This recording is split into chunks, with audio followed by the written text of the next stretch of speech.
Good evening, everyone, and welcome to the ALGS North American Pro League broadcast. So many weeks have led to this second rotation through the round robin, where we are finally getting to see groups B versus C tonight again. Last time these groups met up, it was Luminosity that came out on top with Season just close behind them.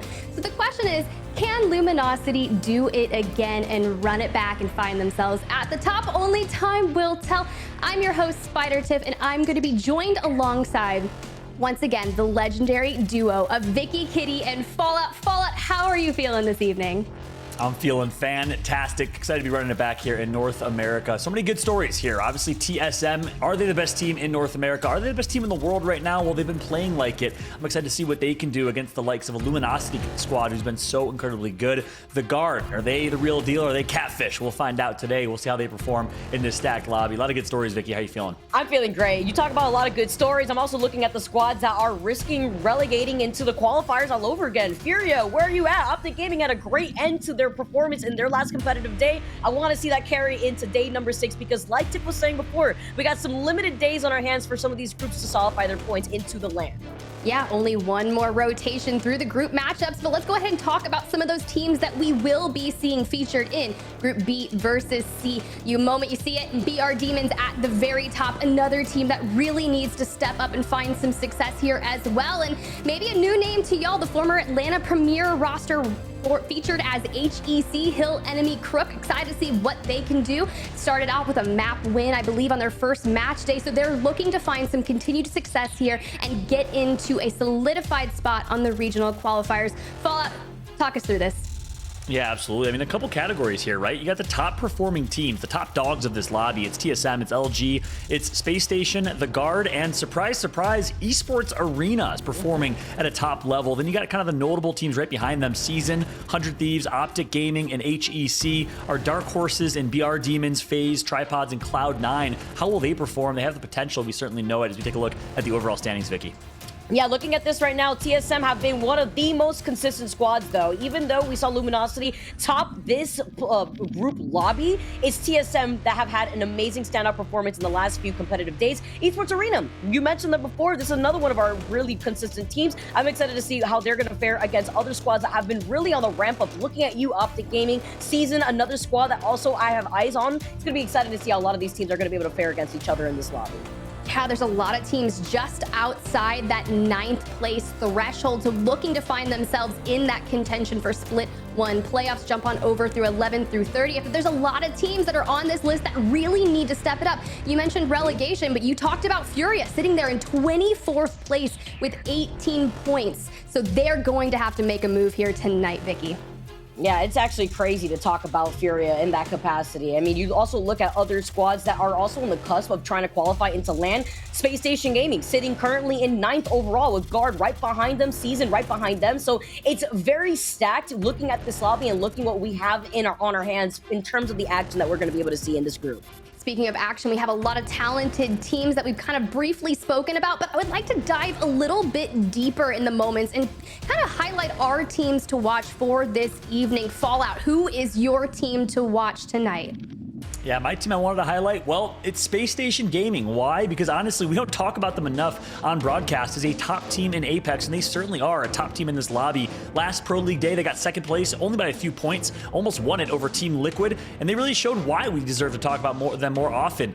That listen-in we had with Frex was one of the best listen-ins, showcasing his true potential and how great he is, how decisive he is as an IGL. In my eyes, he showcased so many great things individually, but then of course, Dropped and Zenile performed. They, as a team, played so incredibly well, showed that they can pound for pound fight against any single team in a 3v3. I mean, this is a fight right now against G2, and they handled it with relative ease. Space Station looked great last week, but I want to see them stay consistent. I want to see them continue to perform. That is the team I wanted to highlight. I got to see Space Station do it again today. Vicky, who you got? I love Space Station. They're one of my favorite teams, but another one of the teams that I've definitely had my eyes on, it has to be Esports Arena. The squad of Phony, Fury, and Capra, one of the youngest players, I believe actually the youngest players in the Pro League. He's only 16 years old, and he's made such an impact on this roster. This team has also had a lot of time to work together after their performance in the Series E Esports Arena tournaments that go down every week. But so far, not only are they one of the most consistent teams, minus their day 1 performance where they got 8th, at the end of the day, they've placed 3rd on the other their last 2 Pro League days that they've been able to play in, and they're looking to continue that up. I mean, with their composition, they're playing extremely aggressive, and I'm excited to see what this team has in store for us for the rest of the day today. Hey, Space Station Gaming and Esports Arena, both equally talented teams, but my team to watch tonight is going to be Season, the trio consisting of Clane, Kenny, and Mr. Hakula, and the likes coming from that former XSET roster. They found a lot of success here early on in that Pro League Split 1, but the issue is it's kind of been a long, drawn-out journey coming from those Pro League preseason qualifiers. They actually won preseason qualifier number 4, but their first match day in Pro League, they got 19th place, but they've been grasping and clawing and grinding their way to back-to-back seconds in match day number 3 and match day number 4. So they're sitting just outside the top 9. And I think if they can just focus on their micros and be that team they were in match day number 4, they'll find a lot of success here today. But let's go ahead and talk about the map rotation that we're going to be seeing tonight, because we are switching it up. We're going to kick things off on the ever familiar World's Edge here for matches 1 through 3, and then jump back on over to Storm Point for matches number 4 through 6. So if you are strong on World's Edge, get all of that consistency out early. But the best part about Apex and what we have to offer here on Twitch is that command center. You can actually watch things how you want with the award-winning multi-view. Let's say your favorite team is Scars, or that would be EMEA. But tonight, if your favorite team is BR Demons, TSM, Furia, and you want to support them, make sure that you click Command Center on that bottom right hand of your screen. You can hear their comms, you can watch their rotations, see which weapons they truly like to do, and you can pull up multiple views. Watch Apex how you want through multi-view.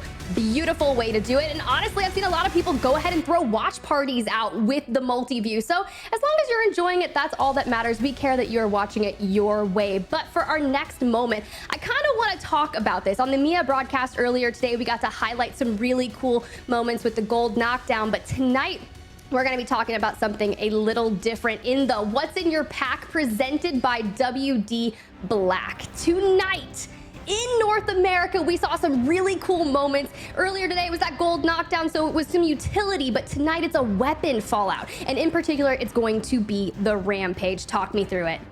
Yeah, absolutely. When you see that Rampage in the supply crate, obviously, you want to pick it up, especially in late games, and it showed right here in this moment. Such a special moment. I mean, we mentioned it during the broadcast last week, but Nocturnal shooting through the slight sliver in the train track to get damage in. These are the type of fights that make you fall in love with this game time and time again. So unique. Every fight is different. And Nocturnal put the Rampage to use. He's able to get so much damage on them from low ground. Vicky, walk me through what we saw right here with the Rampage. Yeah, you saw Nocturnal just trying to land and shoot some of those little feet C's of the squad that has to play from the low ground. And with that charge up Rampage, look, the one thing that I love to note about the Rampage when it was on the ground versus the Spitfire is that one goes gra-ta-ta-ta and the other one goes ra-ta-ta-ta. And when you know that that Rampage is charged up with those thermite grenades, you're in a load of trouble. Love how they were able to circle keep this squad because they had no other choice but to take the Horizon Gravity Lift up into the high ground into the lovely open arms of Team Liquid.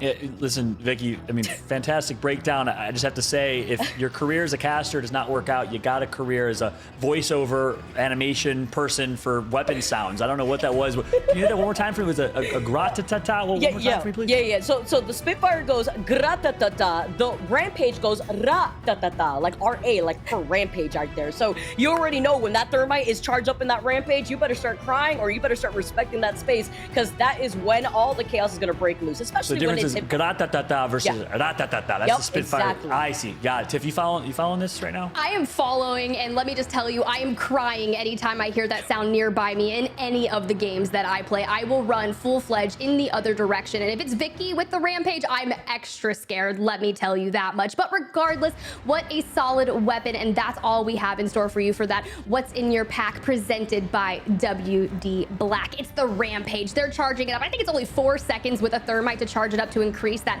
rate of fire, which has me running throughout Broken Moon currently, let me tell you that much. But hey, the action's just getting started here tonight. We are going to have some amazing matches, and we talked about it earlier on the EMEA broadcast, Fallout and Vicky. The match starting on World's Edge. A lot of these teams kind of have that familiarity on World's Edge, but I put you on the spot in EMEA, and I think I'm going to do so here tonight in North America. Who is the team that you are looking to pick for that map 1 victory, Fallout? Oh, map 1 victory. All right, not overall victory. Listen, last time you did in rehearsals, I was ready. This time I'm not ready, but I'm ready to deliver a take. I'm going to say Optic starts strong today here on World's Edge. They obviously are really, really good on this map. And I think the fact that the map switch is actually going to help them because they tend to dominate World's Edge quite consistently. I think Optic starts strong with the game 1 win. Vicky, who you got? I love how Fallout always puts me on the spot. Now it's Tiffany's turn to put Fallout on the spot, all right? It's enough is enough, John. I have to say it, but I'm going to give you guys my entire day breakdown. I think Luminosity Gaming is going to stay on top. I got to give my love over to that Mexican squad who has been popping up, who had a great day number 3 showcase in this very same lobby. I'm expecting them to do the same thing today. Hey, and we talk about the future, but let's go ahead and jump back to the past, to that match day number 3, where groups B versus C met up that very first time, and just jumping on board with FaZe. That's a big question, Fallout. Like, we want to see what FaZe can do here. Yeah, you're right. I mean, it's crazy to call FaZe a dark horse, but that's the reality they are. I mean, dark horse, by definition, a team that you don't know if they're going to perform. They have the opportunity and potential to do so, and that is FaZe to a T. We saw them in the second place finish in day 4 or 5, I believe it was. Really, really impressive stuff, but we've seen some inconsistency from them as well. We'll see what FaZe can do. Optic has been trending upwards. They got 11th, then they got 8th, but then they got 5th in their last match day. Optic Gaming is a team that, has been needing to trend upwards, needed a big performance, so all eyes on them as well. Those are kind of 2 of the storylines from last match day, but Vicky hit the nail on the head. Luminosity dominated this Group B versus C matchup last time. I think that's a good prediction. Any other thoughts here on this page? I feel like looking at this page overall, I'm expecting Heck to also have a pretty great time. That's Atlanta Premier actually sitting in the 10th place spot. I mean, how the heck are these individual players just free agents now?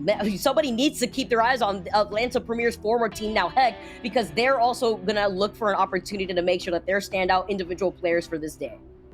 Yeah, speaking of teams that are kind of in that free agent aspect, you've got Season, you've got Slept On, you've got the formerly known as Sign Us Please, now Karasuno. There's a lot of teams that are looking to kind of get picked up in this moment and kind of prove themselves. Fallout, do you feel like a lot of these preseason qualifier teams are really stacking up against some of our invited teams from the Pro League thus far?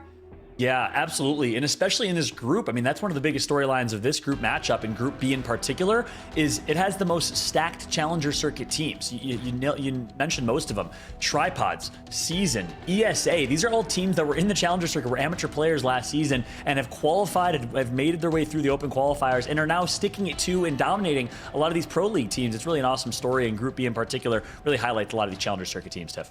Hey, and that's all we're here to keep an eye on. I love the dedication coming out of Tripods. I see them grind time and time every night, getting on ranked and just really trying to strengthen themselves as a team. And I'm excited to see their future. But hey, enough about that. I believe match number 1 is about to be underway. So I'm excited to see you, Vicky and Fallout, call out all of the action. Let's get hyped, everyone. It's the first game of the day on World's Edge. Good luck, guys.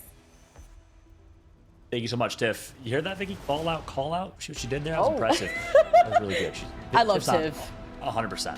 On one. As we jump in to game number 1, here we go. North American Pro League, and everyone, global audience watching right now, welcome to the LGS Pro League. This is North America, day number 6, well through the halfway point of this Pro League. So it is now or never for these teams to perform, and we have 6 in particular, Vicky. Furia is the biggest name in the bunch that need to perform. Oxygen, Sentinels, Furia, Elevate, First Attempt, and Slept On. For them, it is now or never to earn a spot in the top 10 to make it to the or the overall Split 1 playoffs, or top 20 to make it to the regional finals. Yeah, you talk about Furia, Sentinels right there alongside Furia too. I mean, they had their best performance in that last Pro League date that we saw them play in, but I want to see them relegate themselves into at least the upcoming Split 2 Pro League after the LAN, even if they don't make it. I want to see these squads absolutely perform today because they're shortly running out of time. This is day 6 in the NA Apex Legends Global Series day. We got only 3 days left to go for these squads to get the points that they need.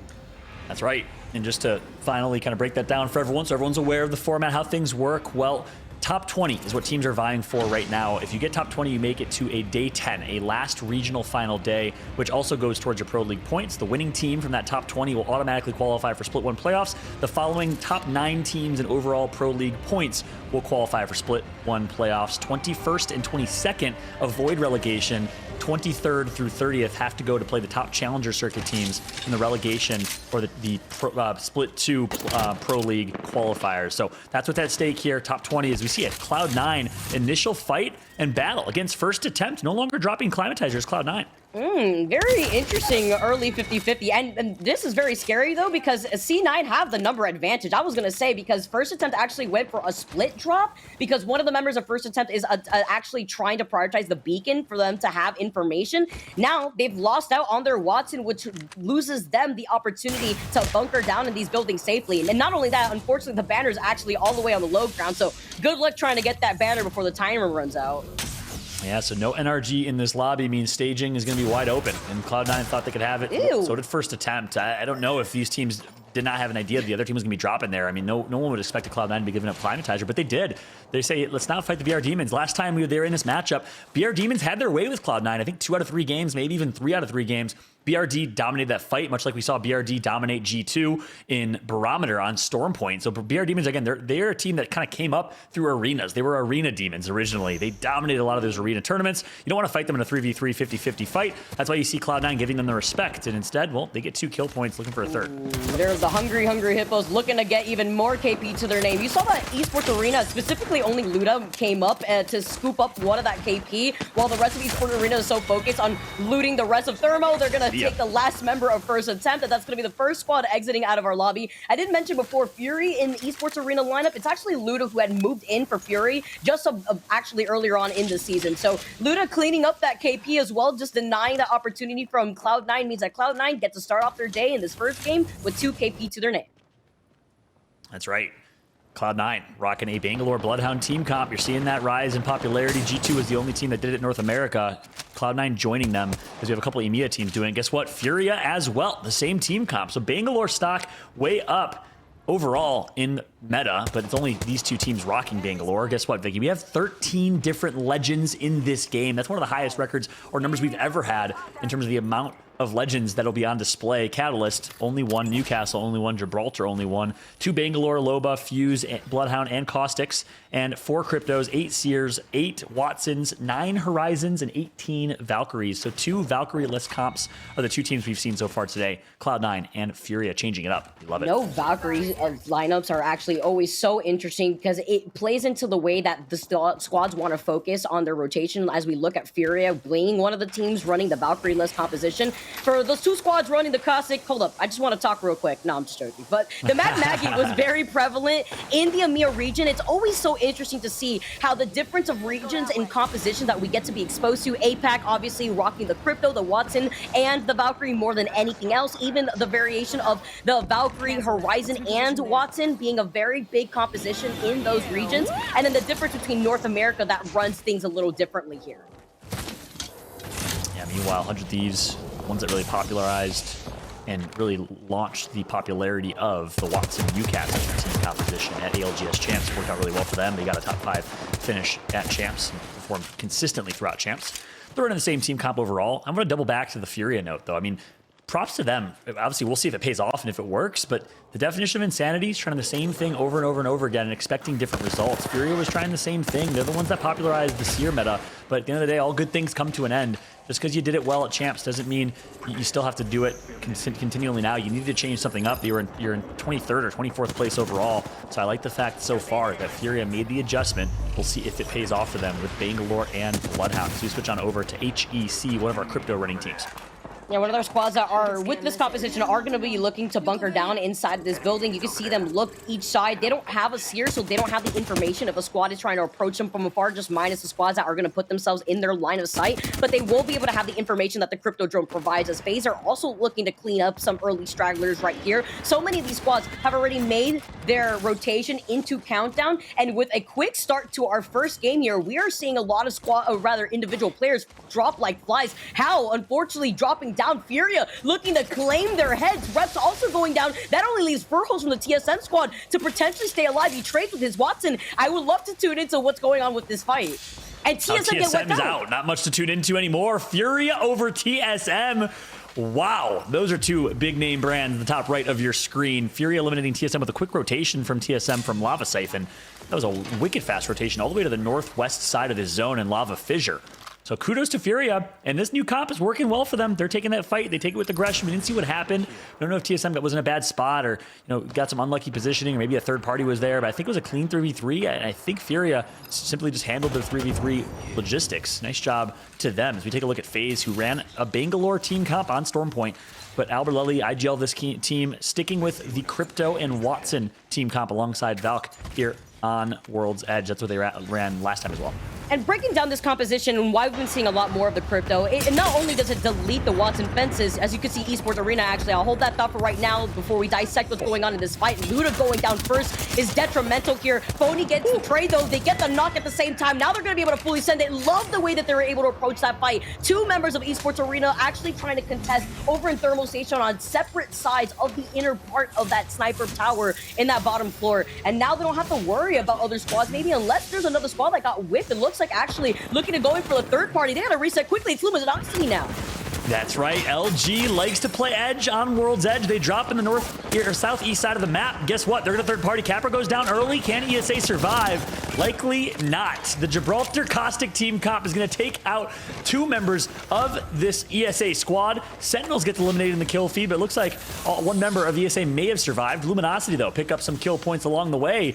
Kudos and heads up play from them to come through in third party and take out this squad. Looks like they were able to delete them fully here. I'm not too sure if that last struggler ended up getting away here for that squad, but it looks like we're going to be able to see Luminosity now going for a reset. Saw that ESA are unfortunately not unable to come out from resetting after that initial squad that they had, but LG being one of those edge squads. And it's always interesting to see because they're also rocking the Gibraltar. Gibby, somebody that we haven't really been seeing very often in these lobbies in some of these team comps, but taxing the big boys brings me way back to the very end of Split 2 for year 2 of the Pro League, something that we saw very frequently when it comes to holding down these buildings with the Caustic barrels. Yeah, and I love that LG does not care what the meta is. They will run whatever they want to run. I mean, no one else in this entire lobby, in the entire Pro League, I don't believe, is running Gibraltar Caustic.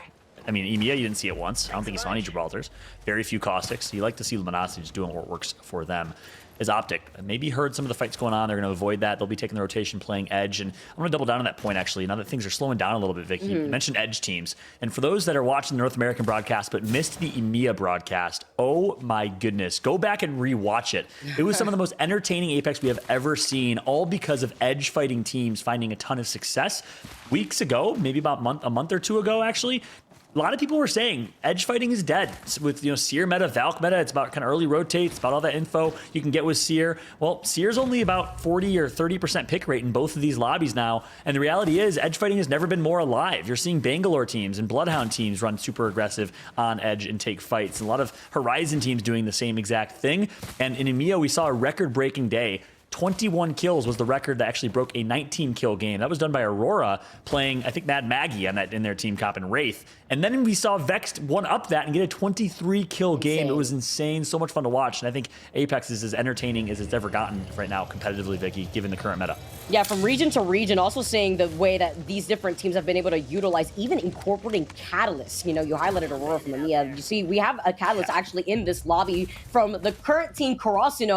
I've actually casted this team in other games before, and it's nice to see them make their way into the Apex Legends competitive space. But Fury's actually on the catalyst, and to see how that's going to do in a map like World's Edge, rocking the catalyst, the Watson, and the Valkyrie means that they are going to have no issue bunkering down in some of these buildings as we tune into Luminosity, making the rotation right away from Thermal Station to get that beacon. Yeah, just missed that bubble a little bit, but it's okay. No one's going to be creeping necessarily. So look at that info on Beacon. It's interesting. They're still going for Beacon scans. They still have a Valk and a Recon Legend, unlike Aurora, who didn't even have a Recon character on their teams. They had no ability to scan Beacons, and they still won the day. Aurora played out of their minds with no Recon character. But Luminosity, playing Edge, still rocking a Recon character, getting that info so they can ultimately Valk ult and maybe try and get Godspot in late game.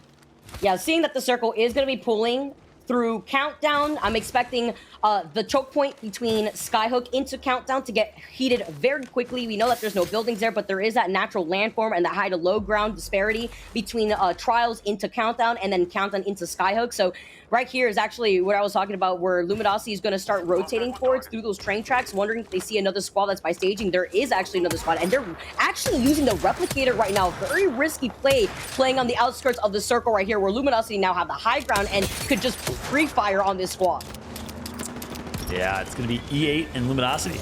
E8 got taken out, lost one member earlier in the game, and I think that was to the hands of FaZe. So it looks like Luminosity says that, and better just rotate early and let E8 struggle. Optic, meanwhile, still in zone, going to be hitting themselves a rotation all the way north where they rotate. Guess who's there? It's BR Demons coming from Climatizer. BRD looking to gatekeep Optic if they can. They want to get as much damage as possible. If they get a knock, expect them to fly, but they won't. Zoom, zoom, we go. Optic Gaming from one rooftop to another. From that Skyward Dive are going to be able to also have the information of where that next circle is going to be pulling, so they're just going to get a lot closer and could potentially circle keep that squad that was taking some shots on them. Skyhook also usually contested by a lot of squads with all the buildings available to some of these teams that like to play into their comp. We're talking about it before with the Crypto. Not only does that EMP negate the Wattson fences with so many Wattsons in his lobby, but with the proper timing can also delete the Seer ult, which is very detrimental to these last circle fights.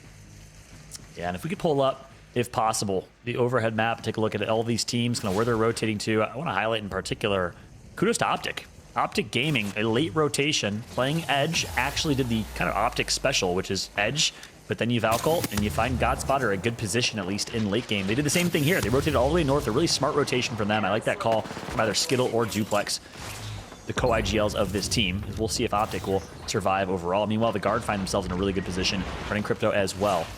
Well poised are the Guard, Season, Optic, Luminosity, HEC, and Tripods with a great rotation. I love it. I love also seeing some of these squads play into their comp, into holding onto these buildings first before any other team is able to secure the buildings themselves. Obviously, with the Wattson fences, it's going to be really troublesome for some squads to get on the high ground, as Karasuno now playing through the Catalyst wall currently, having to back away. They're playing up the low ground, and they're in the line of sight of not just one squad behind them, but there's probably another squad right above them holding onto that bunker building. James falling incredibly low. Oh, James is going to be able to heal back up. Gets the shield bat off. Needs to make it. No, gets canceled. That means they have the intel on him. Literally, you could breathe on him and he'd get knocked, but it looks like he'll pop that shield bat. He'll be okay. And as I say, that grenade's going to drop right at his feet. Don't worry, though. Got the shield bat off. Going to pop that med kit. No more risk of Seer Q, most likely, since it was already used by the team nearby. And just like that, they will survive. Let's fight another day. Meanwhile, we saw on the overhead map, Furia still playing a hard edge, which makes sense given their team comp.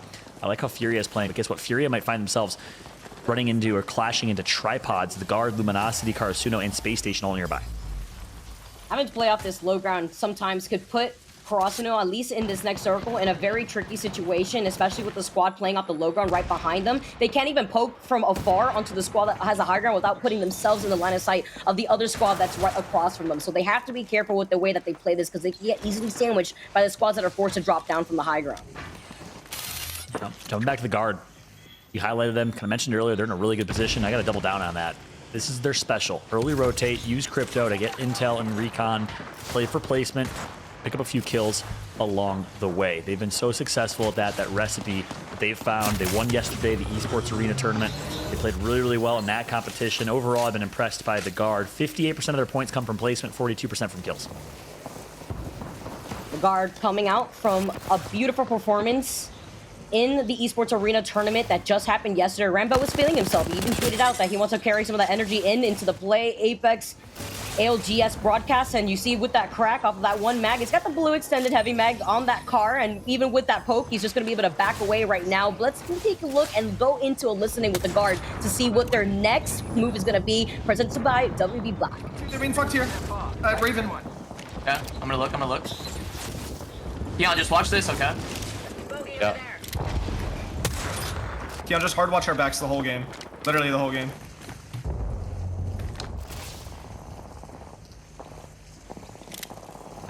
They already died.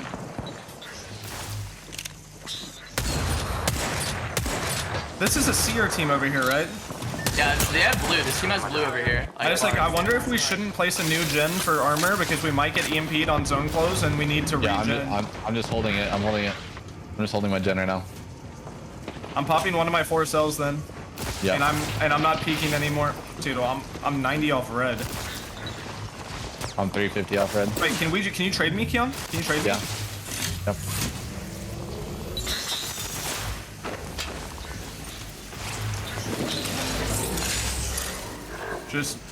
I traded you so that you could just passive gen it. Well, I know, it's fine. I only have to hit like 2 shots and then I'll passive the second spell. I don't see them over here right now. I mean, they're definitely over there.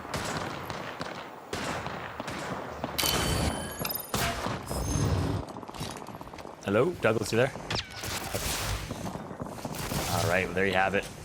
Thanks again to WD Black for that listen in. You get some good insights into how the guard's going to be positioning, but we want to jump back into comms here because guess what? Big fights have been going down. BR Demons, we kind of foreshadowed two things. We foreshadowed Furia potentially fighting Tripods. That happened. They eliminated Tripods. Wow. And BR Demons fighting Optic. Well, guess what? BR Demons just absolutely SWAT teamed that building, took it over by storm, and took out Optic Gaming as BRD will now take that spot. This is what they're so good at, these close range fights, Vicky. Yeah, and what I think the initiator for that fight was a huge Arc Star pick from BR Demons onto one of the members of Optic Gaming, which was the green light for BR Demons to take control over this building. So a great fight start for them as we're going to see 100 Thieves in a lot of trouble. Here comes the EMP, just trying to initiate though is the squad right behind them. Look to your backs, 100 Thieves. They got the Newcastle, one of the only teams I believe rocking the Newcastle still here, and they're going to have to back away because BR Demons are right on their 6. And guess who it is? The former member of this squad, Vayne, won a championship, an ALGS championship with them in 2021. Got dropped from this team, and hey, at the end of the day, I'm sure it's no hard feelings now, but you gotta think that's gonna be extra motivation for Vayne right now. Space Station, meanwhile, gets taken out in the kill feed. All eyes on Vayne and the BR Demons against his former team in 100 Thieves. BR Demons taking some cheeky angles, some good window cracks, just making sure they can delete these Watson fences so that way they can take up this space. The Seer ult coming out. 6 enemies detected. What a placement on the exhibition right here. That means that they're going to have 100 Thieves also in their line of sight. Look at this here. They're coming up right behind this other squad. HEC taking out to FaZe, the top right of your screen. Guess what? Furia might third party this fight momentarily. So if the BR Demons don't do it, Furia will. They're currently playing and gatekeeping in the next zone where it's going to be rotating to. Slepton taken out. All comes down to 7 squads left. This is a really aggressive and fun game to watch, Vicky. Very rarely will you see 7 squads left still in this ring. And with a lot of Apex left to play, a lot of teams eliminated early. A lot of early game action. Now hear me out here, Fallout. In Countdown right now, that's just 3 squads, but FaZe have the high ground in that next circle, so they're in a really good position to actually funnel a lot of the squads that have little to no cover in this open ground. BR Demons, though, looking to keep destroying the rest of the competition. Rest of this building is cleared out by the BR Demons, and it's Seasons that get eliminated. Aiden is going off right now, not only holding the kill leader here, but also with 5 KP to his name. That leads BR Demons to having 6 KP in total. Yeah, we kept talking about 100 Thieves. Actually didn't see it in our feed because it was so clumped that Season was there as well. So that's the first challenge complete. Scurry, though, going to get tagged up by Furia. We said that Furia would enter this fight from afar and impact this fight, and certainly they have. I don't know if BR Demons realized that the damage was done. Instead, they say, yeah, let's just not deal with this. Reeds almost gets beamed and focused. The Valkyrie, they're able to get it off, barely. Reeds is still up, but BR Demons is now just rolling the dice. I don't know if I agree with this right here. This is so risky, especially with Reeds falling so incredibly low and the circle closing in right behind them. We know that there's 3 squads in this area alone. Now that they inch their way forward into the circle, and guess who's meeting them on the inside of this building? It's gotta be FaZe. It is, and FaZe says, thank you, BR Demons, for the easiest KP of our lives. They get 3 more in addition to the 6 or 7 that they already had. FaZe is popping off. I disagree with that as well, Vicky. They should have just walked that in and fought 100 Thieves instead of, a roll of the dice Valk ult, but instead 100 Thieves survives. Furia to their right. We got FaZe still alive. Luminosity and the Guard are our final teams. Oh my goodness, so many big name brands in this game number 1 finish. Yeah, 5 squads left. Furia also are holding the other side of the circle while FaZe have the high ground, and the safety of the halfway through that building. Exiting out of the area though is also going to be the Guard, Luminosity. So many of these teams now looking to claim that number 1 game 1 finish. They're getting poked actually. I don't even know how that bullet is escaping its way through the crate and the Newcastle wall, but very interesting angle, and I do believe that is Furia that is going to be able to pressure out 100 Thieves right behind them. But the Newcastle, the only Newcastle in this lobby played out by 100 Thieves, may actually fare them amazing success right now with this circle. Yeah, that's right. In this late game, 5 squads, as we said. Zone's going to be pulling fairly central. Again, if you're new to watching Apex, take a look at the top left of your screen. You see that line? That's where the zone's going to close into. It's not always the center of the circle. It's different places every single time. Here comes the push from Guard over FaZe. They take out 2. That should be FaZe eliminated from this lobby. The Guard performing very, very well. And this is why they like this playstyle. They don't care about early game kills. Why? Because they'll get kills in the late game if they just make it there. And this is exactly what we're seeing right now. They've now eliminated 2 squads and almost a third with FaZe. Yeah, and it is nice to note that we did see Rambo on the Watson originally earlier on in the Pro League, and we actually see the swap up with Keon now on the Watson instead. So this enables Rambo to play as aggressively as he wants to reposition with the Valkyrie. Luminosity now playing off the low ground. Don't forget who's right behind Luminosity is going to be Furia. FaZe finally get eliminated. That last rat of phase get taken out, and Luminosity are trying to loot up desperately before the guard drop down from the high ground. Yeah, the point I was going to make earlier with the zone pulling central, I think Furia and 100 Thieves have the win conditioner, have best positioning. Furia needs this badly, more than anyone else. The runner-up team from the ALGS Championships is popping off with 7. Another kill point going to be picked up from them. The guard's going to be eliminated at the hands of LG. 3 squads remain. It's 100 Thieves, Furia, and LG.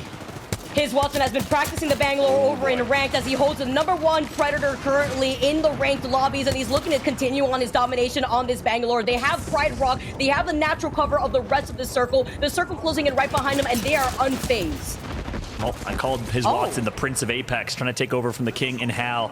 Right now, it's Simba, the Prince, on top of Pride Rock, as it looks like Furia is looking to close down this game. Rolling Thunder came through, didn't do a whole lot. 100 Thieves going to reset to full. The smokes will prove helpful. Does Furia have the Digi threat to help them in his late game? They have the scans with Bloodhound, and here comes the wide left push from Watson. Great plays being made across the board. Luminosity now playing on the low ground. Currently 100 Thieves getting cracked originally here. The gravity lift elevating that player up on the high ground. They take care of Mizulu here. Furia also losing out on Pandas. 100 Thieves looking fantastic as they close in the gap. Anmu's gonna get knocked though. It's gonna be a 1v1. No way. LG in a 1v3. It's Jaguares. 1v1 for the bread. And the newest member of this team, Jaguars, is gonna do it. A 1v3 clutch for the win. Welcome to the ALGS Jaguars. Recently picked up on this LG squad and making such an impact. Luminosity do it before and they do it again. This is why I highlighted Luminosity as being not only the game 1 winners, but also continuing on their domination in a lobby like this today. What performance for Luminosity at the very end in such a hectic last circle. And you just had, I knew it was coming. I told you so. I predicted them. You deserve to rub it in, girl. Great prediction. 10 out of 10. You've been killing it all day long. And you predicted Aurora and Emilia. You're on fire, Vicky. Someone put this lady out. I gotta calm down here. Tiff, please bring it back as we say goodbye to Vicky. Actually, I'm taking a little break. Tiff, take it away. Hey guys, that was an epic match day #1. And to be honest, I thought Furia had God Spot. You mentioned all the smokes, and the question was going to be Digi threats, but to their dismay, 100 Thieves actually had Digi threats on some of their weapons. I saw the car SMG with a Digi threat, and the next thing I know, Furia is just getting absolutely decimated. Well played though, and it was a strong showing. And hey Vicky, come on back, because I'm going to steal you from Fallout for just a little bit as he actually takes a quick break. And he's right. You have been so on point in your predictions today. I mean, maybe it's all that grinding Apex that you've been doing and all the VOD reviewing. I know you're studying. Absolutely. You know what? I'm just a little glad that I don't have the onset curse. You know, I'm not trying to throw anybody under the bus here, but I'm just joking. I love watching a lot of these squads continue on with their consistency because I got to talk to Luminosity actually at the Rewired Fest in person, and they were so excited to play in the Play Apex ALGS tournament. And being able to see them do it at the very end, we got to highlight how important the Gibraltar was with the dome there. Not only negating the pressure from the Rolling Thunder, but also when it came to repositioning and closing in the gap between 100 Thieves and themselves after the Newcastle was already built up. Yeah, they're just kind of biding their time nestled underneath 100 Thieves in that end-game moment. And I've seen that ring happen before on some other tournaments that I've watched, and it was actually formerly known as Atlanta Premier HEC. They had set themselves up in that mid-game, nestled right where 100 Thieves was before losing out and getting that spot taken away from them. But as that ring starts to pull away from that, that's where I'm saying, like, Furia should have had that open moment to go ahead and just pick apart those two teams. But unfortunately, that's not what happened. But let's go ahead and take a look at some of those match #1 highlights on your screen in case you missed some of the action. Let's kick it off. Yeah, Esports Arena getting crazy over here in Thermal Station. Yeah, and then they got third-partied, unfortunately, right afterwards by no other than Luminosity. And in the middle of their rotation, they also cleaned up another squad that was over by staging. The guard also controlling the inside of that building at the very beginning here on Countdown, and it works beautifully into their own composition. Obviously running the Watson, they made some swap-ups. You were talking about it actually in our own chat where you saw that Rambo is actually not on the Watson anymore, actually going to the back, which enables him very aggressive playstyle. Yeah, I was really curious about that moment. As soon as I saw it, I was like, dude, I remember in match day #3, Rambo was frying out on the Watson, extremely passionate. I think he only finished top 5 in that game, but it doesn't matter. And then this moment with BR Demons electing to take to the sky with that skyward dive and unfortunately dropping right into the hands of FaZe. I can only imagine the comms that were coming out of Slurp in that moment. He's like, just let me at him, let me at him. But Luminosity just reigning supreme throughout that mid game. And here's that moment where Furia takes that rock and just asserts their dominance. And it was Vaxlon that was running the Digi threat on the car, being a thorn in Furia's side. What's super surprising was that gravity lift that we saw Furia take to the skies, because that smoke should have provided the natural cover that they could have worked with into their own play. But like you mentioned, 100 Thieves also had the Digiflare, and while Luminosity had to veer up from the low to high ground, forget that knockdown shield from Newcastle. Forget that res. That's going to go away because they came out on top and they won game number 1 with 6 KP to their name. But nice overall evened out KP for a lot of our top 10 squads, it looks like. Rather top 8 looking like, even going all the way down to Sleepdog, securing themselves 6 KP. I will say that's kind of similar to what we saw trending in the EMEA broadcast earlier today. Everyone was really kind of all similarly rated in points. No one really took off and had a large moment, but Luminosity coming out with 18 points. You got Furia in third right there, having 16 points as well, and even all the way to BR Demons finding 11 points. So I guess it's anyone's game just after match number 1. So let's cut on over to page number 2 to see the 11th through 20th place. It's Karasuno, but hey, because everyone was so kill heavy at the top, a lot of teams down here not really getting some points that they needed. But let's talk about Esports Arena, those 4 KP that they got in that early game moment prior to being third-partied. Yeah, it was so unfortunate with the timing because they didn't expect a squad like Luminosity to contest them outside of Circle. So far away. Let's not forget that Circle pulled all the way towards Countdown, and that third party went down in Thermal Station when they were already fighting in the outskirts of the Circle. So very surprising there, but they were still able to rack up that KP even though they didn't get the placement points that they wanted.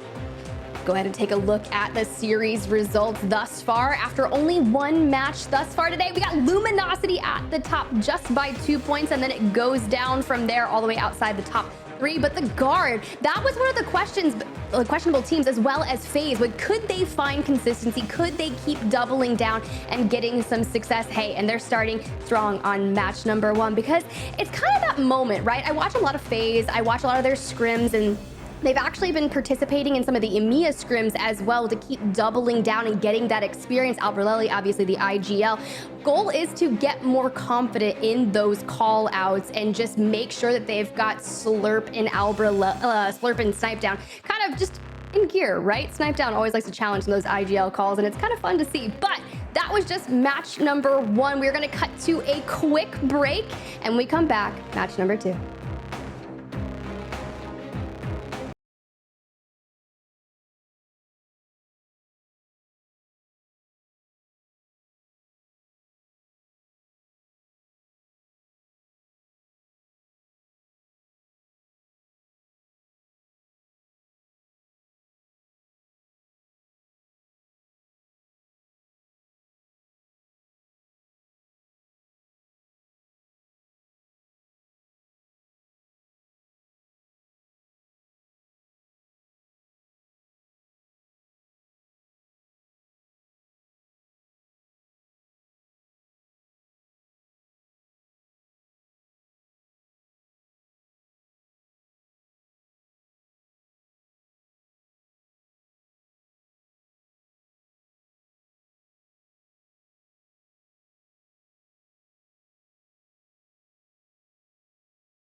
WD Black, the official storage partner of the Apex Legends Global Series. Good evening, everyone, and welcome back to the ALGS North American Pro League broadcast. I'm your host, Spider Tiffet. I get to steal the legendary Vicky Kitty to jump on the mic with her for match number 2 while Fallout gets a nice little break. Vicky, we just had an insane match number 1, and you were talking about your predictions, and they've been really strong. What do you think we're going to see here in match number 2? Ooh, gotta put me on the spot. All right. Taking a page out of Fallout's book. I do think right now, with the way that Furia played that game 1, that they're gonna use that momentum and gear it into really showing off their true colors into this game number 2. Because yeah, we highlighted 100 Thieves, their unorthodox composition, obviously still rocking the Newcastle, something that's not different, but the fact that they're the only squad running the Newcastle and still sticking to their guns with it. Of course, and then Luminosity with the Gibby, something else that we don't usually get to see in these lobbies. But then Furia came out swinging. annihilated TSM, and secured 9 KP while also holding that Pride Rock spot, you know that they're probably beating themselves up a little bit because I feel like they didn't play around his Wattson smoke as great as they could have. Yes, 100 Thieves still had the Digi-Threat, so they could have used that to their advantage, but taking the gravity lift and putting yourself up on a beacon for the other last 2 remaining squads to just shoot at you like you are the North Star in the sky. We're not going to Neverland here. You're going right back to the lobby, and I feel like Fury have realized their mistakes, and I feel like we're going to see them really come in swinging in this game number 2. I think that Fury has kind of had a slow start to this Pro League Split 1, and they are just itching to get back on top. His Wattson has just been grinding that ranked day in, day out. You even mentioned it during that match. He's number 1 currently. The number 1 Predator has been playing a lot of Broken Moon, specifically around that Bangalore, so getting some well time in on that Legend, and clearly it's showing. Obviously feels incredibly comfortable, and unfortunately it didn't really pan their way in match number 1, but I feel like they're going to come back swinging in match number 2. But the issue is, I kind of wish I could have saw that fight between TSM and Fury early on, because you talk about it, TSM going out early, I believe in 19th place in map number 1 for a team that's incredibly consistent when it comes to ALGS. That is not something that we should be seeing from TSM here. Obviously, they're kind of at the top of the NA leaderboards, and they're looking to find success on LAN eventually once again, but I feel like it's got to start here. Yeah, and that was a clean 3v3 fight, by the way. I don't believe there was any third partying in that fight between Furia versus TSM. Yeah, we didn't tune into that in the broadcast. There's so much action that was going on at the same time. That's why we love our multi-view in the Pro Apex stream space. But the Lava Fisher fight that went down between TSM and Furia was a clean fight win for Furia. So wondering how that went down, wondering if TSM were just caught in the middle of the rotation, not expecting them to run into Furia so early. Maybe they were caught in the middle trying to get that beacon that sometimes in Lava Fisher right before they wanted to make the rotation into Countdown. A lot of things could have played out right there, but what matters at the very end is that Fury still sent them right back to the lobby earlier on in that first game. And you're probably right. They probably were going for that second ring beacon to find out a lot of information to set themselves up for success. But hey, to be honest, Vicky, I'm just really glad we got a Countdown ending. I know the last time we met for World's Edge on Group B versus C, we had 3 climatizer zones on World's Edge back to back to back. So I'm excited to see where match number 2 is going as a lot of these teams drop in. It looks like the hot zone's going to be the tree for Karasuna over there. So some good loot to start things off with, but I'm not sure if we had any contests in match number 1. So I'm trying to keep an eye out if I see any bit of people landing on one another. You see Furia getting nestled down there in Countdown with HEC taking landslide. So some good moments there on the rotation. But the question is, where are we heading to? And it's a southern zone, Vicky. Oh yeah, I love these southern zones too, because this is going to favor the likes of TSM, Optic Gaming, who land in Big Mod and take all of the loot in Lava City, as well as the beacon. The only 50-50 I do believe we saw in game number 1 was first attempt versus C9, and C9 bullied them, cleaned them up as the first squad to go down in the lobby, and then C9, after even taking that win, we're like, all right, you could hold your staging. It's cool. We're going to go right back to where we usually land, and that is between Epicenter and Climatizer. So C9, you know, just taking a step back, letting them breathe just for a moment before tuning into our winners from game number 1, Luminosity. When I look at this team, the only thing I can hear is Fallout pronouncing Guaguaras. I can't say it the way he is, bro. I can't roll my R's, and it's so beautiful. I was like, I'm gonna see how he does it. No, it doesn't work out for me, but we had the chance to talk to Yanya after match day number 3, and honestly, he just made sense, right? They were talking about how this team just plays so incredibly well together. They enjoy playing as a team and honestly having fun. That's all showing in their gameplay throughout Pro League Split 1, and I'm just excited for the future of this team, Vicky. Absolutely, and with Nizul 2, Yanya being a heavy fragger, Luminosity are looking absolutely fantastic. I get to see them pop off in games like Smash Brothers, and they continuously pop off in one of my other favorite esports space being Apex, and we get to see our other squads already actually contesting other teams in the middle of the rotation. We're tuning into Heck currently, trying to rotate through Harvester. Maybe if they could secure that information with a beacon to their south, but it looks like they're actually going to get pressured out by that squad that has them in their line of sights, and it can be very difficult to be able to get that beacon, even with the crypto, if it gets deleted before you can even get that information off the beacon. Yeah, exactly. I know the crypto allows you to kind of overextend through the drone to grab the beacon instantly, but you can see first attempt, they had that contest in match number 1 with C9, but it looks like they're starting to kind of push in on HEC, and I don't think they're really going to commit to that fight just yet, but you can see in the elims that it looks like TSM's getting into a little bit of a scuffle. Fury going down, so that's going to be Karasuno, and would love to jump in on that before it's almost over. I mean, one last standing for Karasuno, just trying to get out of dodge.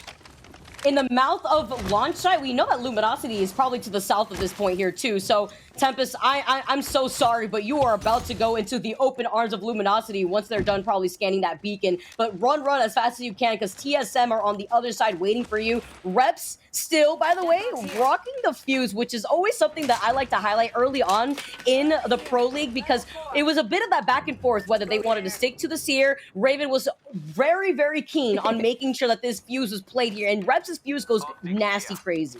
I know, it's so funny. Raven has been all over my timeline recently, the analyst there for TSM, but Verholst picking up the first 2 eliminations for TSM, which is already a better start than they were having in match number 1. Now a little bit of calm before the storm, but let's go ahead and talk about this. We started out match day number 3, B versus C, the time these first groups met, but before I cut into that, they're getting EMP'd. You see Hal right there trying to drop the shields, unfortunately still taking that damage. The question is, will that crypto team go ahead and push in and capitalize on that EMP, or are they just going to be farming for their shields?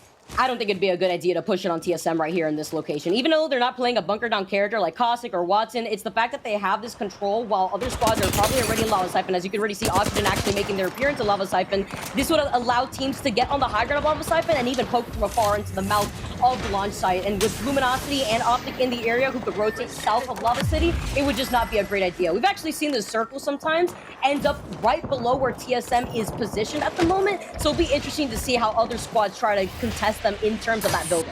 Well, I mean, this is kind of their drop spot POI, so obviously extremely comfortable for this, but with Slept on Able on that Caustic right there with Sung, being able to really show and anchor this space that they've got in this building. You see the ultimate coming out already, and some Arc Stars trying to double down. They are taking a little bit of damage, but so far not too bad. But the question is, can HEC reach this Caustic? You know, every time you're inside a building and there's a Caustic, the last thing you want to do is to be able to breach that. You're going to have to utilize all of the ordnance that you have in your hands to get in there.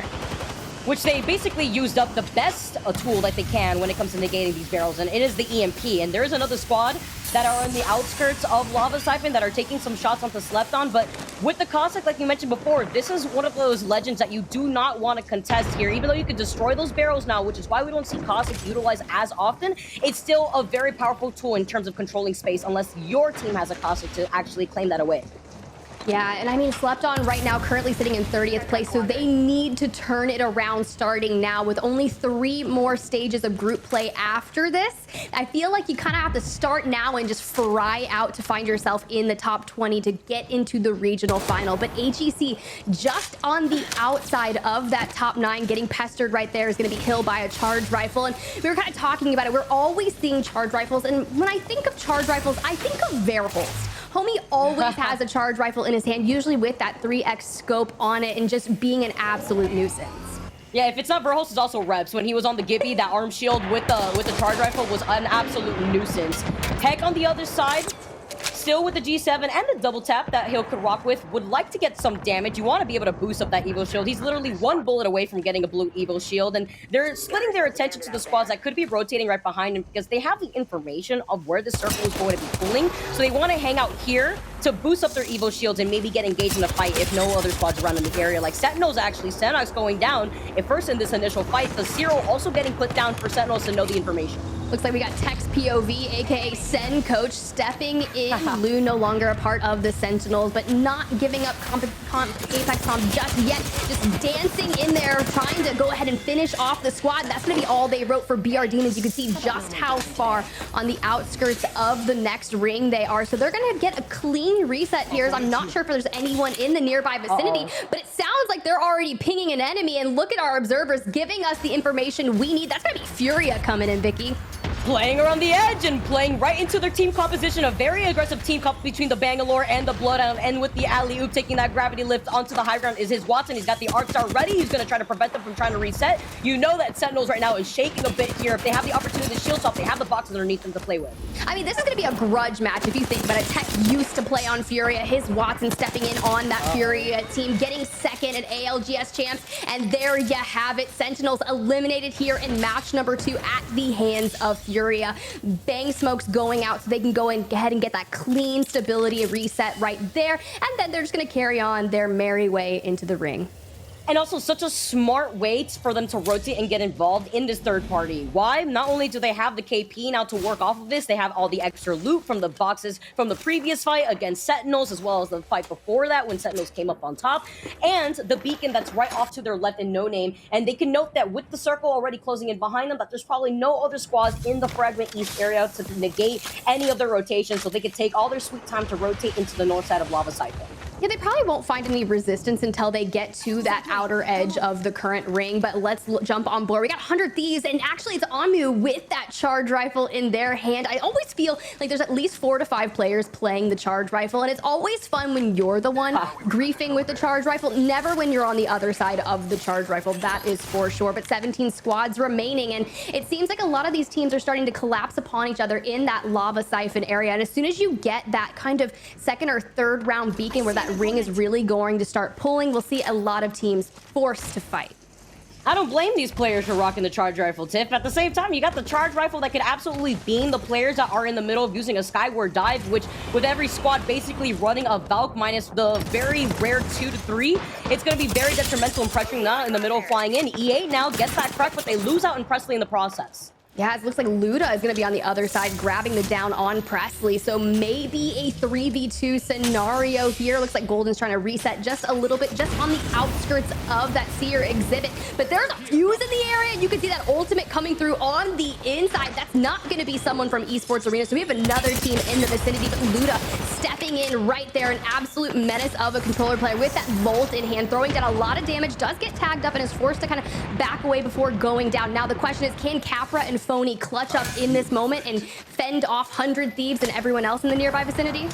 Yeah, there's 2 fuses in the lobby, and Mercy only from this squad is going to be actually on the high ground right here. So that was actually a very defensive fuse ult to utilize to prevent Esports Arena from trying to push in after getting that initial knock. So very smart for E8 to not only disengage, but to cover their backs with that insurance fuse ult.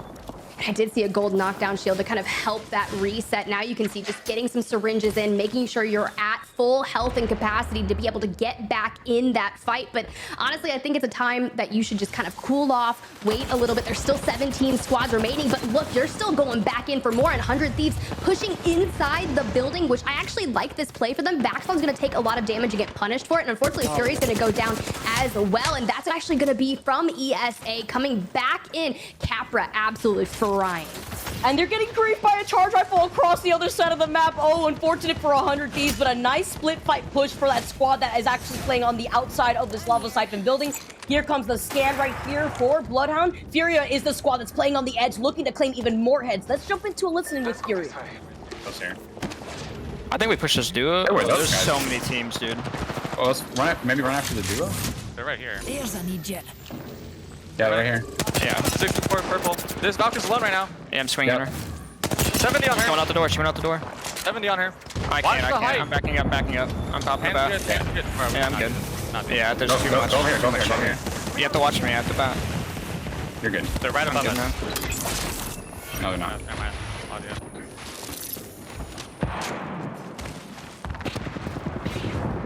You're good, you're good. No syringe.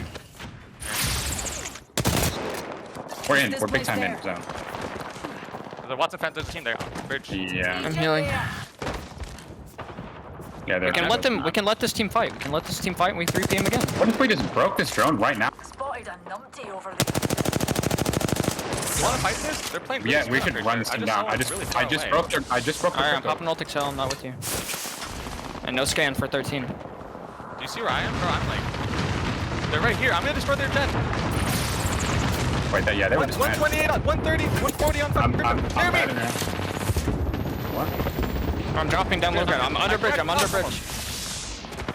Falcon's one. Getting it. Yeah. I'm nading her. Yep. She has to move. Got him. Nice. I'm finishing her. We can play slow. Down crypto. Nice. They're like over here somewhere. I don't Yeah. have scan. He's gonna have EMP soon. He's gonna have EMP Is soon. it a duo, right? I'm looting real quick. Yes, it's a duo. It's a Crypto Watson. Amazing listening from Furia, sponsored by WD Black. I love the fact that we get to hear Furia not only take control of that fight, but nice way to also initiate in that fight with his Watson staying on the high ground so that way he could get a different angle to pressure out that team on the low ground. Yeah, it was really interesting because we kind of walked through several different areas in that listen, and they were trying to take a fight onto a duo. Then they disengage and kind of reheal in that RB, and then they go out onto the bridge to really pester Season. But look who's here ready to answer back because they want a piece of Fury. That's going to be 100 Thieves, kind of just looking around this fence right here, trying to get some shots off onto them. I like this call from 100 Thieves to take to the skies with the Skyward Dive. Other teams are congesting the air zone currently right now within the middle of their rotation because there are so many teams on the north side of Lava Siphon, and all these teams want to race to the very final circle positioning. You already have squads that are basically bunkering up inside the mouth of that vault cave. I believe it is the guard, which plays into their team comp, rocking the Watson. They're going to be able to set up that perimeter fence line. You can see 100 Thieves popping up in the kill feed, actually fully sending it onto Esports Arena. Yeah, it's going to be really challenging to hold that choke point, but if anyone can do it, it's definitely going to be the guard. But 100 Thieves, they just come in from that Valcolt, finding a little bit of turmoil here, trying to get a clean reset, utilizing the Newcastle wall, the Watson Jenny, trying to get that revive off. Thankfully, you've got the Newcastle that's already down. Unlucky for them, but no worries. As we see that ring start to pull out, you mentioned that chokehold, but guess what other team is always out in that vicinity that lands Lava City Big Mod? That's going to be like Optic Gaming, and they are probably getting up to have prime positioning for that next zone. Yeah, probably playing on the southern side of that zone, actually looking at Space Station. Denial in a lot of trouble. Let's see if they can actually get the res. That's why you see the Seer ult, the exhibition release, so that way they can have the information if any squad wants to contest them.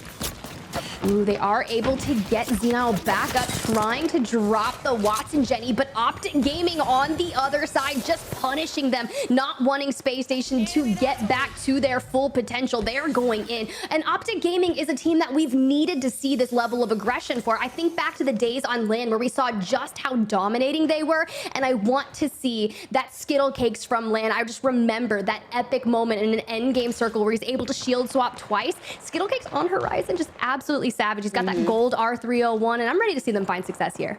Absolutely, especially when you exit out of Big Mod with all the best loot that you could work with. They're trying to wrap around behind Space Station, but not trying to overextend because, again, they recognize that it is the Watson perimeter fences that are trying to block Space Station and the rotation that they may want to go for. The guard is holding onto the tunnel that's off to the right of Space Station where the vault is. So Optic Gaming are basically split focusing two teams at once with their positioning right now. You highlight Skittles and his Horizon. We've also seen Skittles go absolutely crazy on the Caustic, and that's not what they've opted for. Instead, they've been taking a lot more of an aggressive stance with their team composition.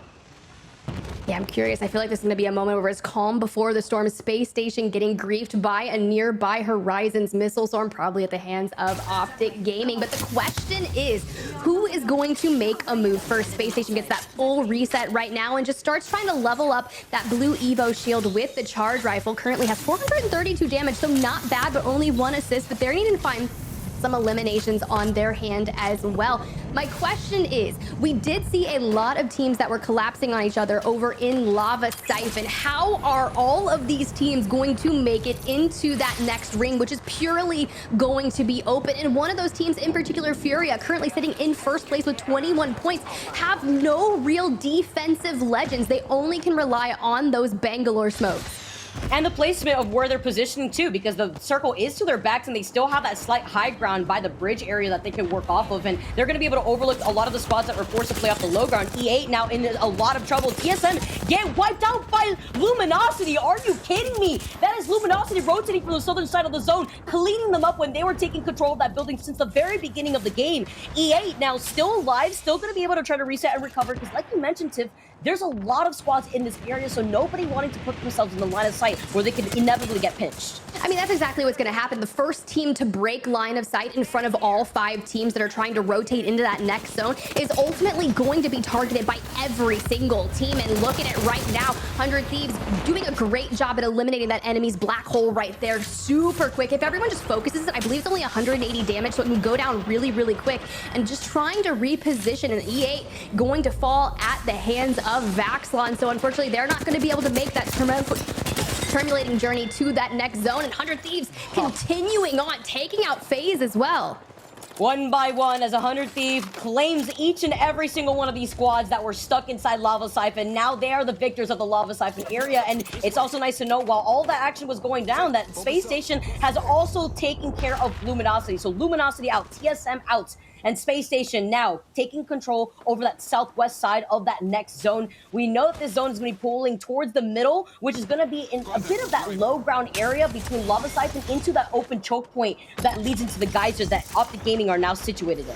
Ooh, that means, you know, the guard had to have pushed out from that tunnel and are probably living in the open area. I believe there's only like 3 supply bins there to use as cover, but meanwhile, Optic Gaming Duplex taking a lot of damage, and that's going to be at the hands of Furia. His Watson's going to grab it down, so now a 3v2 situation and make it a last man standing for Optic Gaming. This is not looking good for them and looking great for Furia, and Optic Gaming going back to the lobby. What a clean fight for Furia right there. Even though Optic Gaming had the nice gravity lift to reposition from skills, it was not enough. They went into the open arms of Furia as the circle closes in right behind them. Their next move is to get into that next circle. Can we talk about the Kraber shots?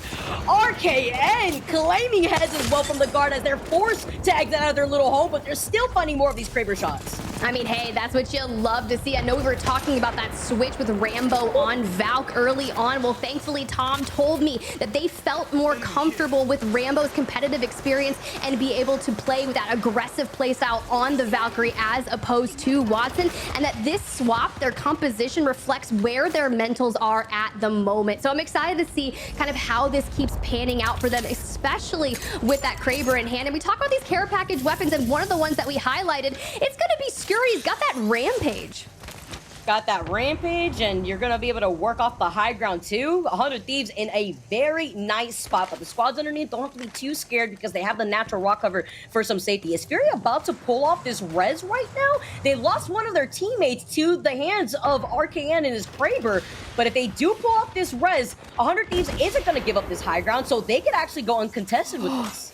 Oh my gosh, they are going to be able to pull it off. Now if they can just stay alive long enough to make sure that Zera is actually... Oh my gosh, look at the caster curses coming out. Watson's going to fall, but luckily just in the cover. Now my question is, RKN, are you going to line up a Kraber shot and try to shoot Zera out of the air? Can you do it? No, unfortunately it's going to miss, but that would have been absolutely epic, Vicky. That would have been a flex. That would have been such a flex. He's still trying to land some of these Kraber shots, and 100 Thieves get that knock with the thermite. You can see now Fury in a lot of trouble, in shambles, absolutely shambolic as the guard look up the missiles from one of the members of Space Station over on the other side. 100 Thieves trying to get involved in the action. Ooh, and this is where it's going to get incredibly interesting. 100 Thieves currently in second place with 28 points. 3 squads remaining here in match number 2, and 100 Thieves, they have that EMP coming in, and unfortunately it's going to stun them just enough for Onmu to take so much damage. Is going to fall now. Fury and Vaxlon are going to have to keep the Dream alive, taking a lot of damage, but the guard having that health advantage, and unfortunately 100 Thieves is going to fall. They're going to go down, and there's still one last rat from Fury. I believe it's going to be Pandas the Bloodhound, and the guard still have way too much health for Pandas to clutch things out. The guard are your winners for game number 2. Wow, that was absolutely so clean. I feel like the swap with Rambo on the Valk, Keon on the Watson, all being led by their IGL RKN, who had that Kraber and was basically just being a massive menace in that endgame lobby. Welcome back, Fallout. I'd be excited to hear your thoughts on match number 2. Yeah, I mean, first things first, kudos to Panders. Really good job. I think he's the one that got rezzed and then ended up ratting his way to a second place finish. That's an additional 2 placement points plus the 8 kill points that they got. That'll be a 14 or 15 or 16 point game. So really, really well done from Furia. And I'm like what I'm seeing so far, despite the fact that the Furia org account on Twitter is roasting me in my predictions. Kudos to Furia. They're performing really, really well. I just feel like Twitter has just been roast central lately, and Fallout, you always seem to be at the center of it. It's a lot of those takes, man. But I've got to say, I I really do enjoy them. But Vicky, that was so much fun. You mentioned it, Luminosity doing incredibly well, and I feel like they've been the thorn in the side for a lot of the teams that are trying to get into that top 9 contention or just stay there. Yeah, but let's not forget the Space Station also swooped in at the perfect time to clean up Luminosity on that side of the circle. While they were forced to play off the low ground, TSM tried to call out the circle prediction pool over underneath the building that they were playing at, because we sometimes have seen the circle pool a little bit more to the south, but their positioning and them trying to rely on that 50-50 circle pool did not work in their favor, with so many squads also playing on the outskirts of the area that they were basically camping down. Optic Gaming, the guard also calling out that 50-50 pool, because even if it pulled over to the left outside of where the geyser was, they still would have been able to walk into that next circle. Yeah, I think that was really well done. You're completely right. The guard and Optic Gaming were hugging that right side just on the outskirts of the dome, and it paid off really well. You know, they set up shop in the tunnel nearby the vault early on and just kept pushing a little bit further out. And the fact that they were able to stay kind of nestled out into the open while all of the chaotic teams on the left-hand side of the zone kind of took each other out, per se. We saw 100 Thieves mow through 2 teams back to back, but let's go ahead and talk through some of those highlights, Fallout. Yeah, absolutely. And one of the best things about this game is we take a look at the early game fight. Sentinels, again, in an early game skirmish. But one of the interesting things is same teams in the end. You saw Furia, you saw the Guard, you saw Space Station make it to late game. A lot of consistency that we're seeing across the board. 100 Thieves as well. A lot of consistency from our top teams here. Games 1 and 2. That's been the name of the game so far, Vicky. It was obviously a really, really interesting game number 2, but I like what I'm seeing on World's Edge. Yeah, and Fury also remaining consistent with their aggressive plays on the edge of the circle, cleaning up a bunch of squads, even on the outskirts of squads that want to rely on playing out on the outside of the circle. But right here, where we saw Furia being on the high ground, they basically gave that space over to the right side to 100 Thieves that were able to clear up the rest of Lava Siphon. So this is another team that is looking to stay consistent after their performance in game number 1, where they got top 3. And this is another team that was looking to have a good game, E8, but they found themselves nestled down here on the cliffside, just trying to fend off every team that was coming their way. And unfortunately, it was going to be 100 Thieves that was going to be their ultimate demise in this. You can see right here, 100 Thieves begins that momentum as they take down E8 and continue their journey on to taking out FaZe, who have been relatively consistent in making it into that top 10, but I'd love to see them take it just a step further and get into the top 5 with some nice eliminations. But it's been Furia. Furia has been giving us the answer that we so desperately needed. Will we get to the consistency of that team that took second in ALGS champs? Hey, only time will tell, Fallout. Yeah, overall though, I'm like what I'm seeing. The adjustments that they made to switch to Bangalore and Bloodhound is working really well for their play style. Allows them to play hard edge and fight, which they're great at. And they've been performing. Ultimately, the Guard wins that one. And with a 23-point game, 11 kill, double-digit win, the Guard should be in first place overall. But Furia, again, performs with a back-to-back high kill game and high point game. 100 Thieves in third. So those 3 teams stay consistent, Tiff. I mean, that's what you really have to do at the end of the day, is just remain consistent. We saw in the EMEA broadcast earlier on today when a team had that 31-point victory in match number 1. It kind of carried them through match number 2 and match number 3, but we kind of switched things around here on match day number 6, where we're starting on World's Edge. So a lot of those teams that are so comfortable on World's Edge are able to come out swinging, and the Guard, Fury, and 100 Thieves finding a lot of success here. Let's go ahead and jump on over to page number 2, Vicky. Yeah, looking at the second page, the names that I'm surprised to see: Luminosity, TSM. Where were they at in those top 10 spots? I mean, they got the KP that they needed. You saw TSM with an early squad wipeout to claim the building that they sat in for quite some time of that game. But Luminosity as well, getting 5 KP, but not the placement points that they were expecting after a very strong game number 1. Yeah, that's always interesting because I feel like TSM usually does pretty well when that end game zone is nearby their drop spot POI, but I just don't feel like they've been able to connect the two thus far just yet again, like we saw in match day number 3. But jumping on over to those series results after 2 matches, look how close the race is getting in that top 3. The Guard at the top of the leaderboard with 36 points. Furia in second with 33. I know, Fallout, you were like, hey, Furia's got to be at the top of the leaderboard. Well, not quite. I was actually talking about the Guard, Tiffany. Oh, my bad. My bad, Fallout. My brain just wants Furia to do really good, Fallout, okay? No, I'm just playing. The guard is on top. No, Furia right behind them though with 33. Really, really well done from them. Again, we've circled Furia and said it's a must-perform day. They got to pull some heroics out if they want a chance to qualify and make it to the top 10 when it's all said and done. And this is a good start. Second place, but still 4 games to go. Kudos to 100 Thieves with some consistency. LG gets some KP that helps them, but really a top-heavy leaderboard right now, Vicky. Top 4 in particular.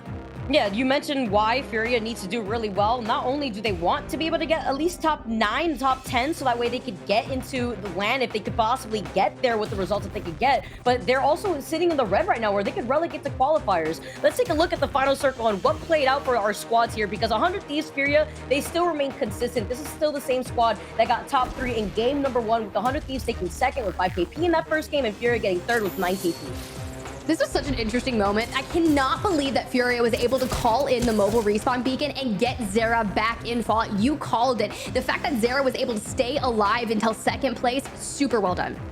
Yeah, and I think actually it was Panders. I actually called it incorrectly. There you go. I was wrong about that one. I think it was actually Panders that ended up ratting out to late game, and he was already up. But nonetheless, the focus got taken and turned on Zera, dropping from high ground. He ended up getting fighting against 100 Thieves, which bought time for Panders to find a little rat spot and take second place. Really smart play from Panders. That additional kill placement points will certainly help, but the guard really just cleaned up here. A huge game, 23 points, 11 kills for the guard, doing what they do best. And this team just continues to show that they are the real deal. They're consistent. They dominated and won the ESA competition yesterday. They're going to start off really, really strong here on World's Edge, and they only are getting better and better. It's really scary to see how good this team has been with Keon ever since they picked up the controller player. Yeah, I really couldn't tell if it was Rambo with the hair buff or whatnot, but it's paying off for them. I need to know the secrets of how he gets such thick, luxurious hair, but hey, we'll have to wait and see, because now I'm all curious. But see, we can just get the little moments of how they, there we go, right there, eliminating the little rat. It's so funny because every time I think of someone ratting, I just think of Master Splinter grabbing some pizza and just going full Teenage Mutant Ninja Turtles. But you know what's in store for us? That's gonna be match number 3. So Fallout, Vicky, take us away. Thanks so much, Tiff. All I'm saying is if Master Splinter is the last rat alive in an Apex game, he's taking everybody out with him. You know, this is Master Splinter we're talking about. We're not talking about no chump. I'm just kidding. We're jumping in to game number 3. Ladies and gentlemen, home. Hope you're enjoying the gameplay here. Vicky, Fallout, back at it here for game 3, our last game on World's Edge before we switch over to Storm Point. I love the fact that halfway through the season here, we flipped. We're starting with World's Edge, which means we get to finish off on Storm Point, which you'll love to see. And it's so funny. Everyone loves Storm Point now. It's, you know, become one of their favorite competitive maps. People still like World's Edge, obviously, as well. But I remember when Storm Point first came out, people were like, oh, it's not going to be a competitive map. Now everyone's in love with it. Just goes to show with time, all things improve. And of course, what will Broken Moon be added as a third map? We'll find out, as it's really been I think personally it's shown well in the competitive maps that we've seen so far, competitive matches and tournaments we've seen so far on it, like the Nicholas tournament we casted. Honestly, yeah, not only was Broken Moon very interesting to see, but I feel like with anything new, a lot of people are very quick to say, nah, this is not going to work out. Remember when Seer first came out? The very first week, everyone's like, oh, Seer, lackluster. And then the heartbeat sensor was absolutely broken, that you could be able to literally run while just holding onto the heartbeat sensor at the same time. Basically like an unstoppable scan that you could just hold down. And everybody was like, oh, wait, we can't rat anymore. This is absolutely insane right now. So I feel like every time there's something new that comes into competitive Apex, people are very quick to just kind of disregard it. Catalyst being like that new topic of interest right now, where Catalyst actually made waves on the Aurora Squad in the EMEA region. So I'm interested to see how the Catalyst meta may evolve in the future as we look more into competitive Apex and with more days to come. Yeah, it's true. You know, one thing in regards to Catalyst, we mentioned it, how fun the EMEA games were. If you missed it, there was the most ridiculous endgame featuring Catalyst, Aurora in a 2 versus 3, a pure 2 versus 3 for the win. We thought there was no way they were going to win it. They drop a Catalyst wall, and the Catalyst wall and Ultimate allow them to clutch up and win the 2v3. It was one of the most ridiculous finishes. It was on Storm Point. I think it was game number 4. So make sure to go back and check out the EMEA broadcast if you didn't see it. At least that late game clip with Catalyst had full impact here in competitive Apex. You like to see Catalyst on display. One team rocking Catalyst here, one team rocking Gibraltar, Bloodhound, Bangalore, and Newcastle as well. Also love to see E8 getting involved in an early fight with their quick rotations and some beautiful loot to rotate out of Fragment West with here too. You got the 2 purple Evos, they got KP to their name. Now it looks like a squad is down one of those teammates as they're going to try to rotate out of Fragment West. E8 are going to be able to come out on top. I believe it may have been FaZe that was bullied out of that choke point. Interesting stuff. C9, I think, opting no longer to drop staging. First attempt ended up getting it. So not sure what changed. I didn't see the early game of that last game, but Cloud9 was dropping staging and was 50-50 first attempt, found success game 1 and survived late game 2. Right now there's a ton of traffic at this choke just south of Fragment East as we keep an eye on Cloud9. But guess what? FaZe is there in Lava Siphon, Slept On, Season, E8, all in the vicinity. And FaZe not having a fun time too. I believe the one member that dropped from FaZe from E8 was Albert Lely. So they won't have their crypto to be able to scan those beacons flawlessly without any sort of pressure. Obviously, the Valkyrie comes in clutch in moments like that, but that you really want that crypto drone so that way you don't have to overextend and give away your position. So let's see if they're able to even get the banner. I don't think they would, especially with C9 right behind them. Yep. We'll keep a close eye on that as we do and as things slow down. Quick note, 20 picks of Valkyrie. So it looks like both of our, I believe both teams were running Bangalore and Bloodhound. Now, must have changed it up. I don't think there was Valkyrie the third of Furia and Cloud9 always? No, they weren't rocking the Valkyrie actually. So they were one of those squads that weren't relying on the Skyward dive for rotation. And I believe that does really work well into their playstyle since they are an edge fighting team. So they wanted to rely on more so trying to cut off the rotations of other squads that are forced to go from one side of the map to the other. Yeah, interesting enough, they abandoned that playstyle. Now, Cloud9 no longer running Bangalore and Bloodhound. They're playing Crypto and Valkyrie and Watson. Completely different comp, completely different playstyle here for Cloud9. So, I don't know if it's, what, let's just, shake it up and maybe have multiple strats in the strat book or what. Meanwhile, we're taking a look here at the tripods. They find themselves in Skyhook with an early fight. Good damage off the rip from Gent. Tripod's also having a pretty good last 2 games. I have to say, they are sitting in 10th in the overall standings right now. Their best placement getting 6. You see the beamage here coming in from Jet, but he has to reset, pop that shield back.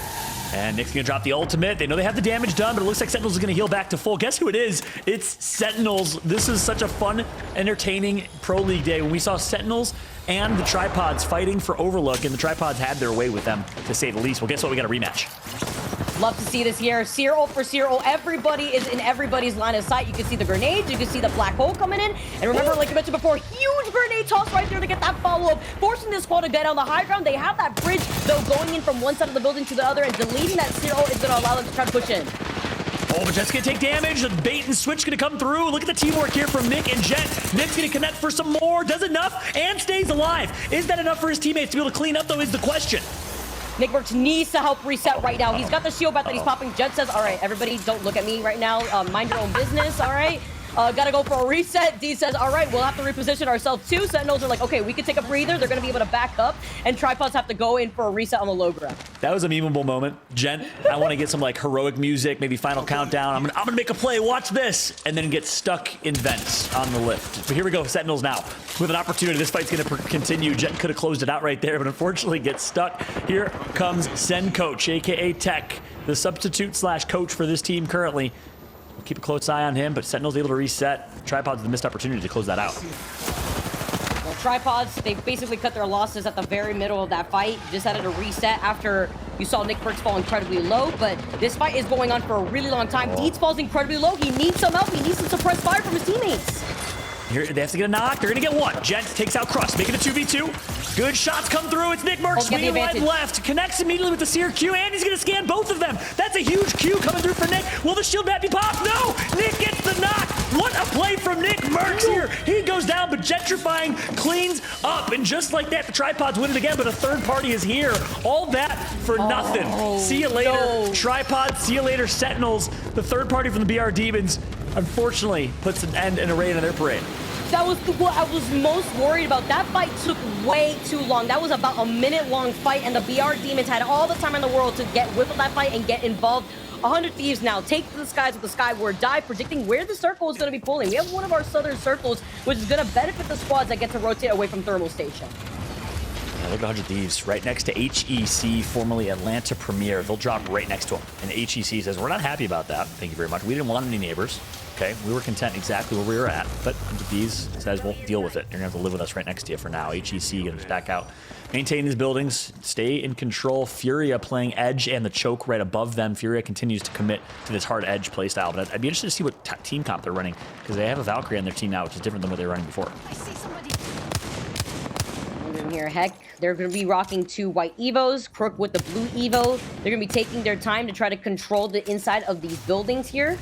100 Thieves on the other side of that choke point like we saw before, with Furia holding the choke point to the north, though they're going to be able to stop any squads that want to rotate away from Lava Fisher, away from staging if they want to wrap around, not get contested in that choke point that leaves them wide open for the squads that are looking at them from Thermal Station.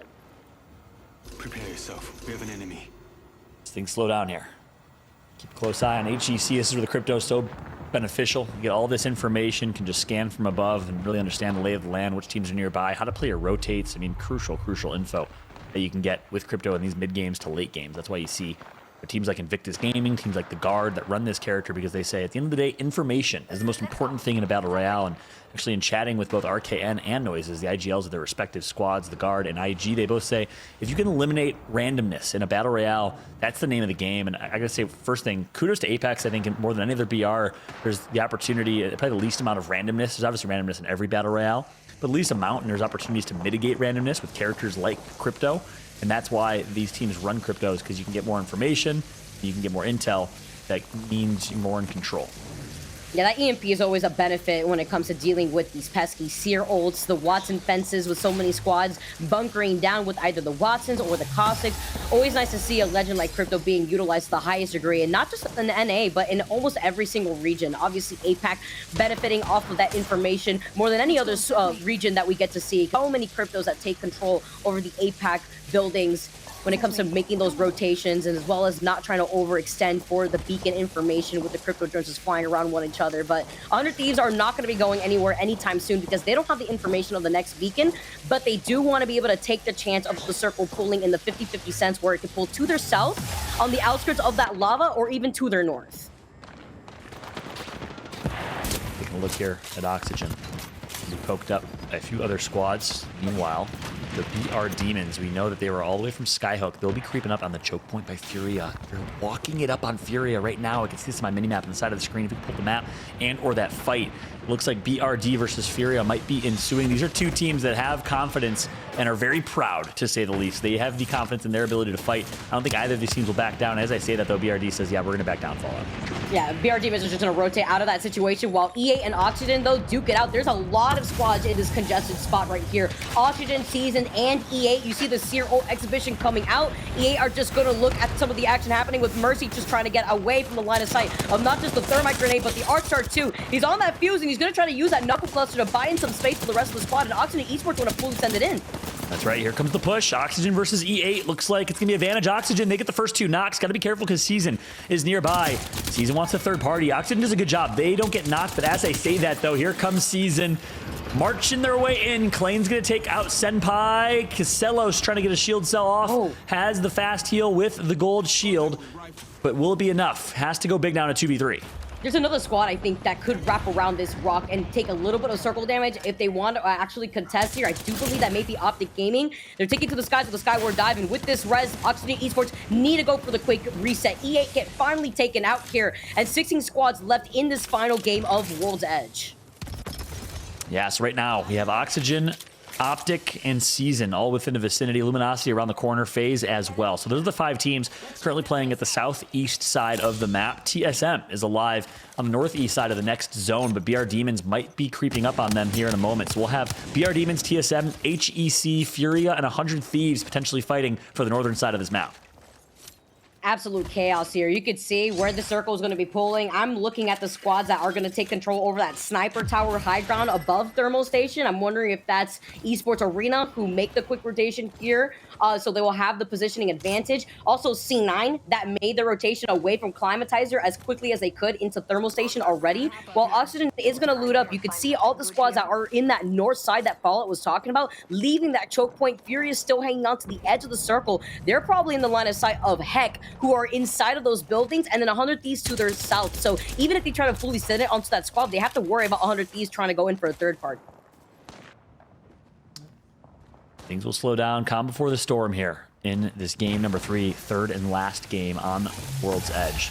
And if you're just joining us, first off, welcome to the LGS Pro League. It's been a heck of a day. Neo is so much fun to watch. North America has not disappointed so far, but the reality is right now, it's very top-heavy. Our top 4 teams, Luminosity, 100 Thieves, Furia, and the Guard, have the majority of points, the lion's share of points in this competition. So every other team in this lobby, this is kind of the midway point through the 6-game series that they need to perform if they want to stay relevant, if they want a chance at top 3.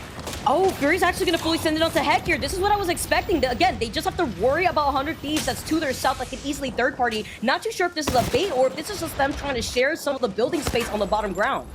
And when we talk often about why Wattson is a lot more prevalent here on World's Edge, this is why. It's the buildings and the way they're designed. It's harder to break Wattson fences, but HEC says, yeah, we don't want any of this. Actually, okay, I thought they were hiding in that the tunnel there. They're not going to be. HEC says, see you later. They're going to actually dip set. Fury is going to take control of this building and takes it for free. Heck is either above them or below them or nearby somewhere, maybe in the other building adjacent, but nonetheless, I'd be interested to hear some of the comms here from Furia as we're currently watching Furia on screen.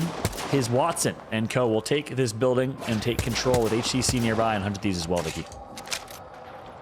With Furia also taking control of the high ground right here, we're going to jump into a listening with Furia to see what their next move is going to do in terms of pressuring 100 Thieves and Heck over to their left. He has that fucking... Team's playing up here.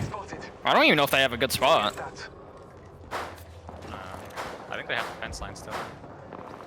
I'm not really poking because I'm only 2-6 and I only have a 1-2 anyway. Burn again, bro. We're chilling. Okay, yeah. Wow, I mean, are we cheating? I told you it went houses. The doubt, boys, the doubt. Oh my god. I was looking at the data mine zones recently and I was like, man, this is the only ending we got. Yeah. He was good data mine. Good data mine. That was solid. Good thing we got that unfair information. To give us a competitive advantage. Alright, well, I'm literally just chilling. I'm saving them. I'm too open mind.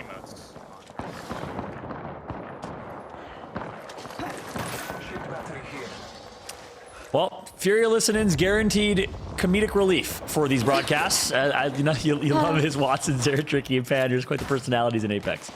Look, if his Wattson wants to get another clip of me talking about his team, Furia wins. They need to take a W, okay? They got to take the W like they clipped me before. They got to earn it. I know Furia, they've come into my DMs just to show me the clip because they absolutely enjoyed it too. But with that final circle positioning, they can absolutely do it. BR Demons can't say the same though. After losing out on Vayne currently, they'll have some time. Hopefully the squad inside this building doesn't push them.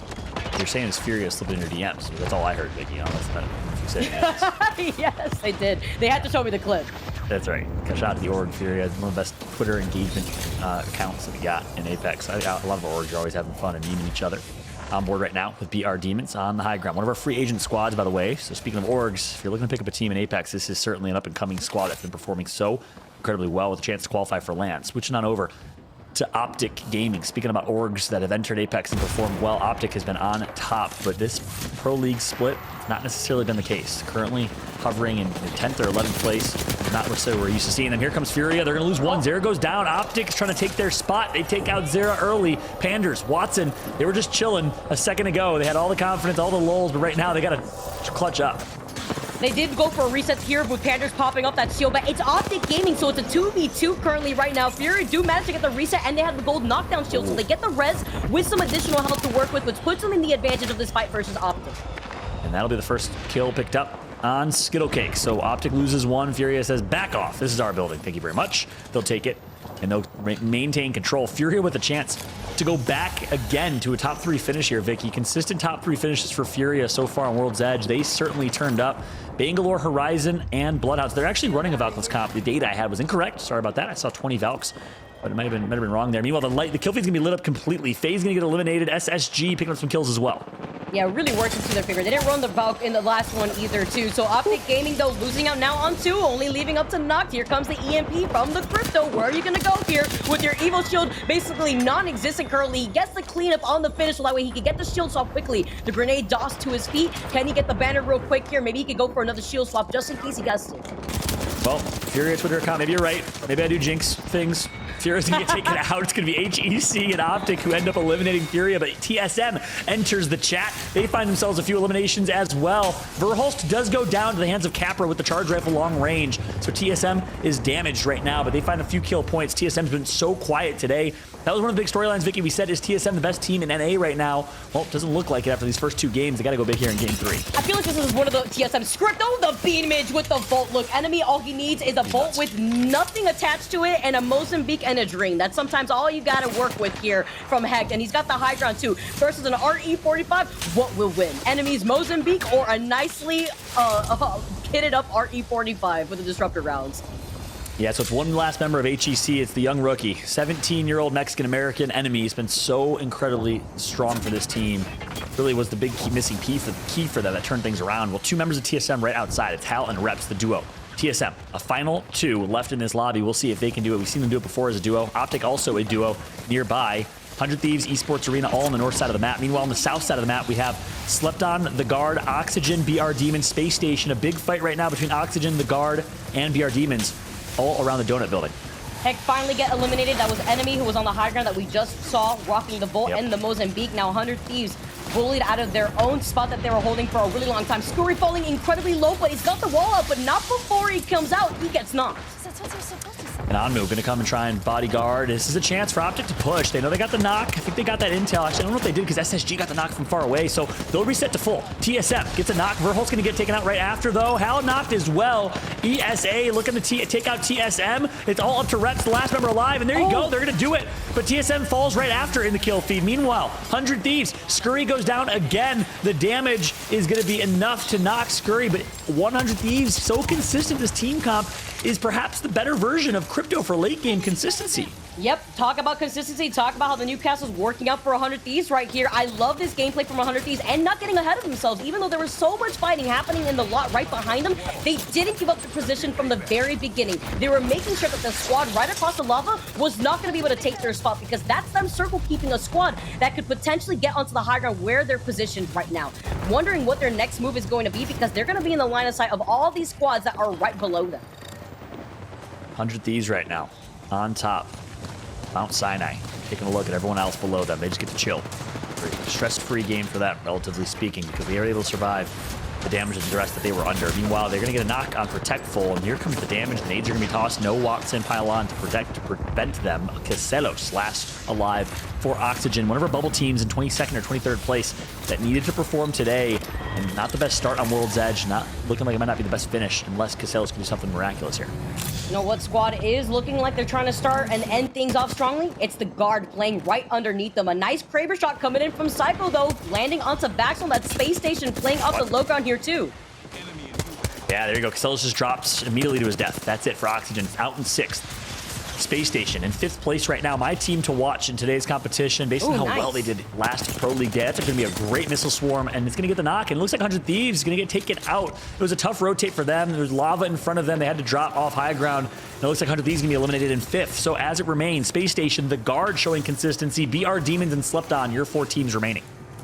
Last 4 teams remaining. Space Station on the other side of this wall with a nice perimeter set up for them to contest any of the squads that want to push in onto them. RKM having the white Evo shield. Wonder if that's a shield swap right here or a quick reset. BR Demons, though, have the high ground. We talked about Pride Rock in game number 1. Well, guess what? They stacked rock on rock and now are on top of this big building. Who's going to try to contest them into space like this? Yeah, BR Demons with the win condition and with complete control of high ground. The Guards, see you later. 3 squads left, and most of them are Challenger Circuit teams. The BR Demons rotating all the way from Skyhook. They drop from high, and they will actually get melted. Vayne almost goes down, but they do the melting themselves. Aiden works his way back up to high ground, pops to shield bat, and it looks like Vayne's not going to be able to get there, but Reeds is. Here comes the drop. Aiden pushes through. It's a 1v2. Aiden, you got to go huge. No! He will get shut down. Back to Frex, making a 2v1, and Space Station's going to do it. Space Station wins game number 3. What a way to end World's Edge for Space Station right now. The squads that we had our eyes on for them to perform to the best capability to be in our top 10 in the overall NA leaderboards. That's right. Congrats to Space Station Gaming, picking up right where they left off from Sunday night's competition, Tiff. Really, really consistent play from them, and as a result of that first place win with a decent amount of kills as well, they might find themselves in the top 4, breaking the top 4, which is really top heavy going into game number 3. Look, you got Luminosity getting a match win, Space Station getting a match win. Now we just need Season to double down in Stormpoint and get a match win. So all of our teams to watch can find some success here in match day number 6. But overall, what an epic game there for the final game in World's Edge. I mean, a thermal station ending? What more could we ask for? We don't see those very often anymore. You like to see southern zones here. Back in the day, we used to beg for northern zones, and now that's actually changed, as it looks like we've gotten our first thermal station zone in quite some time.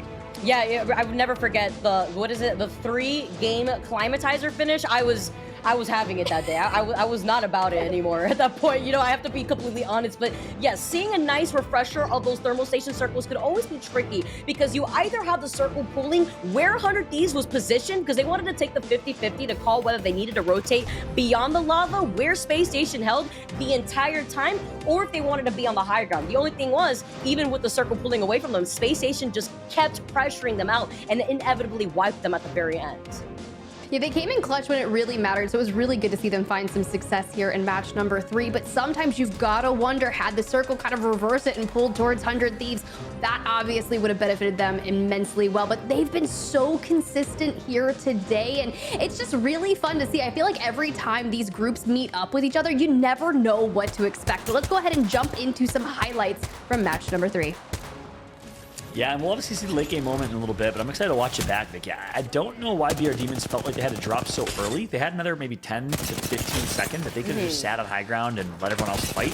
They dropped really, really early and then immediately dropped the grav lift and said, never mind, let's go back to high ground. This is that fight in that moment, Vicky, with tripods and sentinels, and I hope we have the Jet clip on repeat, where he could have easily potentially flanked and instead got stuck, and that fight got prolonged, and tripods ended up winning it, but got third party by BR Demons right after. Why you gotta call out Jet like that? One of our controller buddies out here. I mean, I get it right now, but Tripods also took way too long to come out on top of this fight. Yeah, they did. Ultimately, that was their downfall. Here comes BR Demon saying, swoop, 3 kill points, some loot. And I think they got 2 kill points as a result of that. So nice shot from the BR Demons. They took that to a top 3 finish. Oxygen, so it showed some life in the mid game. 100 Thieves, and with 100 Thieves-esque early game rotation that looked really, really solid. And then Fury, I heard the listen, and it was comedic, them saying, do we just get gifted with a end zone? The zone's going to close in on us? This is fantastic. All the intel in the world for them as they got themselves great positioning, but ultimately got pushed by 2 teams and sandwiched by Optic and by HEC, Vicky. Also, the action happening in this law, I love to listen in from Furia. They were absolutely feeling themselves, but as quickly as they were feeling themselves, they quickly went down and got shut down. There was TSM, Optic Gaming, Heck, Furia, all fighting on this side, while, you know, 100 Thieves was looking at them like, what the heck is going on over here? We're gonna just stay pretty behind our Newcastle wall. Yeah, and there was a lot of moments here in this late game where it was ESA and TSM just trading blows, and as a result, they both got taken out. So like, a lot of teams kind of got griefed, kind of got into in that game, especially the teams that were caught in that northern part of the zone. The teams that avoided that, the teams that made it to late game. Space Station, BR Demons did a good job. I think it was a Valcult that allowed them to take positioning by the donut and then getting a top 3 finish. And Space Station, very well positioned from them. I mean, 6 kills here. They must have ended up with at least 9 to 12. Really, really good game overall from SSG TIFF. Yeah, it's just really beautiful to watch when you kind of get to see it back through these match highlights. It's just the moment that 100 Thieves jumps down off that ledge, it's absolutely decimated. But here's the moment where Aiden drops down as well. The team taking a lot of damage and Space Station coming out on top, just playing the patient long game right there as we cut on over to the match 3 results. Space Station, 11 eliminations with 23 total points, a commanding performance. But let's go ahead and talk about a lot of those teams that came in through those preseason qualifiers, you know, the Challenger circuit. You've got Selepton coming in 2nd place with 15 points, Fallout. Yeah, they're going to need a lot more where that came from. Selepton currently in 27th or 26th place in the competition. And a really, really good game number 3. 2nd place, 15-point game, but they need a top 5 finish in the overall standings today. Otherwise, it might be sayonara for them unless they can do something crazy the last couple weeks. But BR Demons has looked consistent. You see a couple other squads here as well. All the big names you kind of used to seeing performing, Vicky. TSM, Optic, 100 Thieves finally making the front page, but it's not really enough in terms of points. Yeah, and Furia actually being on that 2nd page, not having the performance that they wanted to because they were holding on to that choke point that was north of Thermal Station for a very long time, expecting more squads to actually rotate in that direction, but they didn't see anybody that rotated in that direction until they decided to fully send it onto Heck. So they fell with no KP to their name in that last game of World's Edge. Going to be kind of interesting, but let's jump on over series results after 3 maps that have been had for the day. It's going to be the Guard on top with 46 points, 100 Thieves in 2nd with 35. But this is where things are going to start getting interesting. Space Station kind of clawing their way through the leaderboard, sitting in top 3, just 1 point shy of 2nd place, tied with Fury. It's getting a little wild out there, Fallout. Yeah, that's right. Space Station wins the tiebreaker with Furia because they have a game win. That's kind of the first thing in terms of tiebreaker for tied points. Furia has made it to top 3 2 times, but doesn't have a win under their belt, so that's why they're in 4th overall over the BR Demons. But then you have BR Demons, Luminosity, and Slepton all hovering at around 25 points and just a strike away from breaking into that top 4 as well. So really 7 teams are separating themselves from the pack. We still got 3 games to play, so FaZe, TSM, Season, Tripods, Oxygen, ESA, all these teams, if they have a big Storm Point, can really turn things around, Vicky. Yeah, but what's interesting to note, though, is in the previous days of Pro League, TSM has mostly had their pop-off moments on World's Edge. So what does this mean for them as we go into Storm Point? Now we get to also take a look at the series kill leaders out here. Rambo with the double digits, the only one to lead the pack with double digits here in North America. I feel like the payoff from moving him onto Valk to allow him to be a lot more aggressive is definitely having a hand on the fact that he's at the top of this leaderboard with 11 eliminations. But you got BR Demons, Aiden the Destroyer with 8. Then you've got 2 members of Furia tied with 7 eliminations each. So it's just going to show you that a lot of those teams that are picking up a lot of elimination points are just finding success. Now, the question is, every time we finish up 3 maps of the day, we like to kind of do another deep dive in and look at some teams that we're kind of focusing on who are finding some success in this Group B versus C matchup. And Fallout, I believe you're going to be the one highlighting that first team to focus on, and I'm excited to see which team that's going to be. Yeah, and the team that I picked, well, it's Furia. Mostly because I know it's going to enrage, again, the Furia Twitter account. But jokes aside, if Furia bombs these last 3 games, I will 100% admit the Caster's Curse is absolutely real. But no, jokes aside, you got to highlight Furia here. We called them out in the pre-show. We've called them out the last couple of weeks. Where is Furia? Are they going to wake up? When are they going to wake up?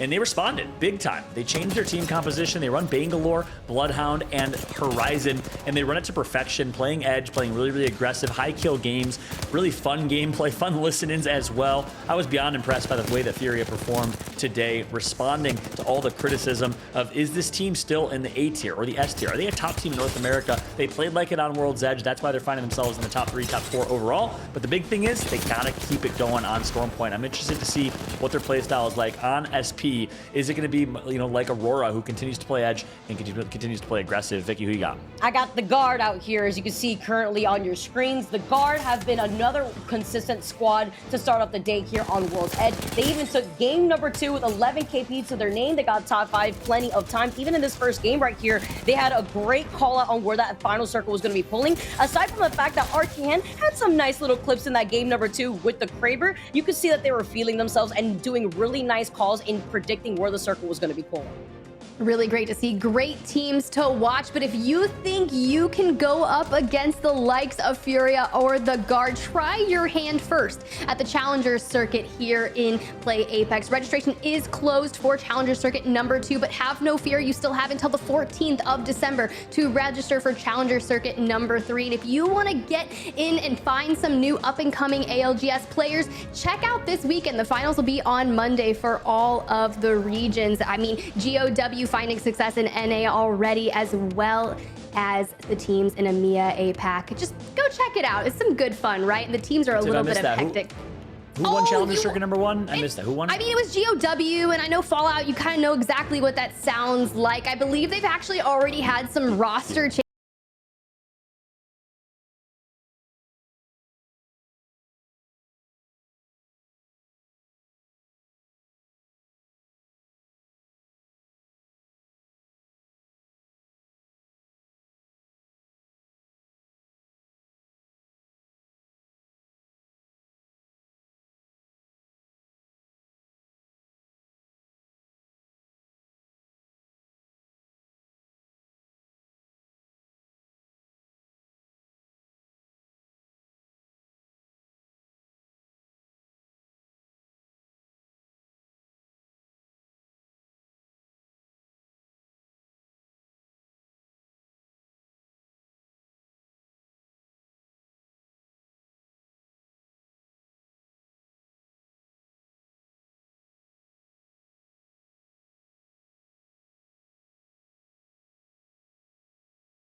WD Black, the official storage partner of the Apex Legends Global Series.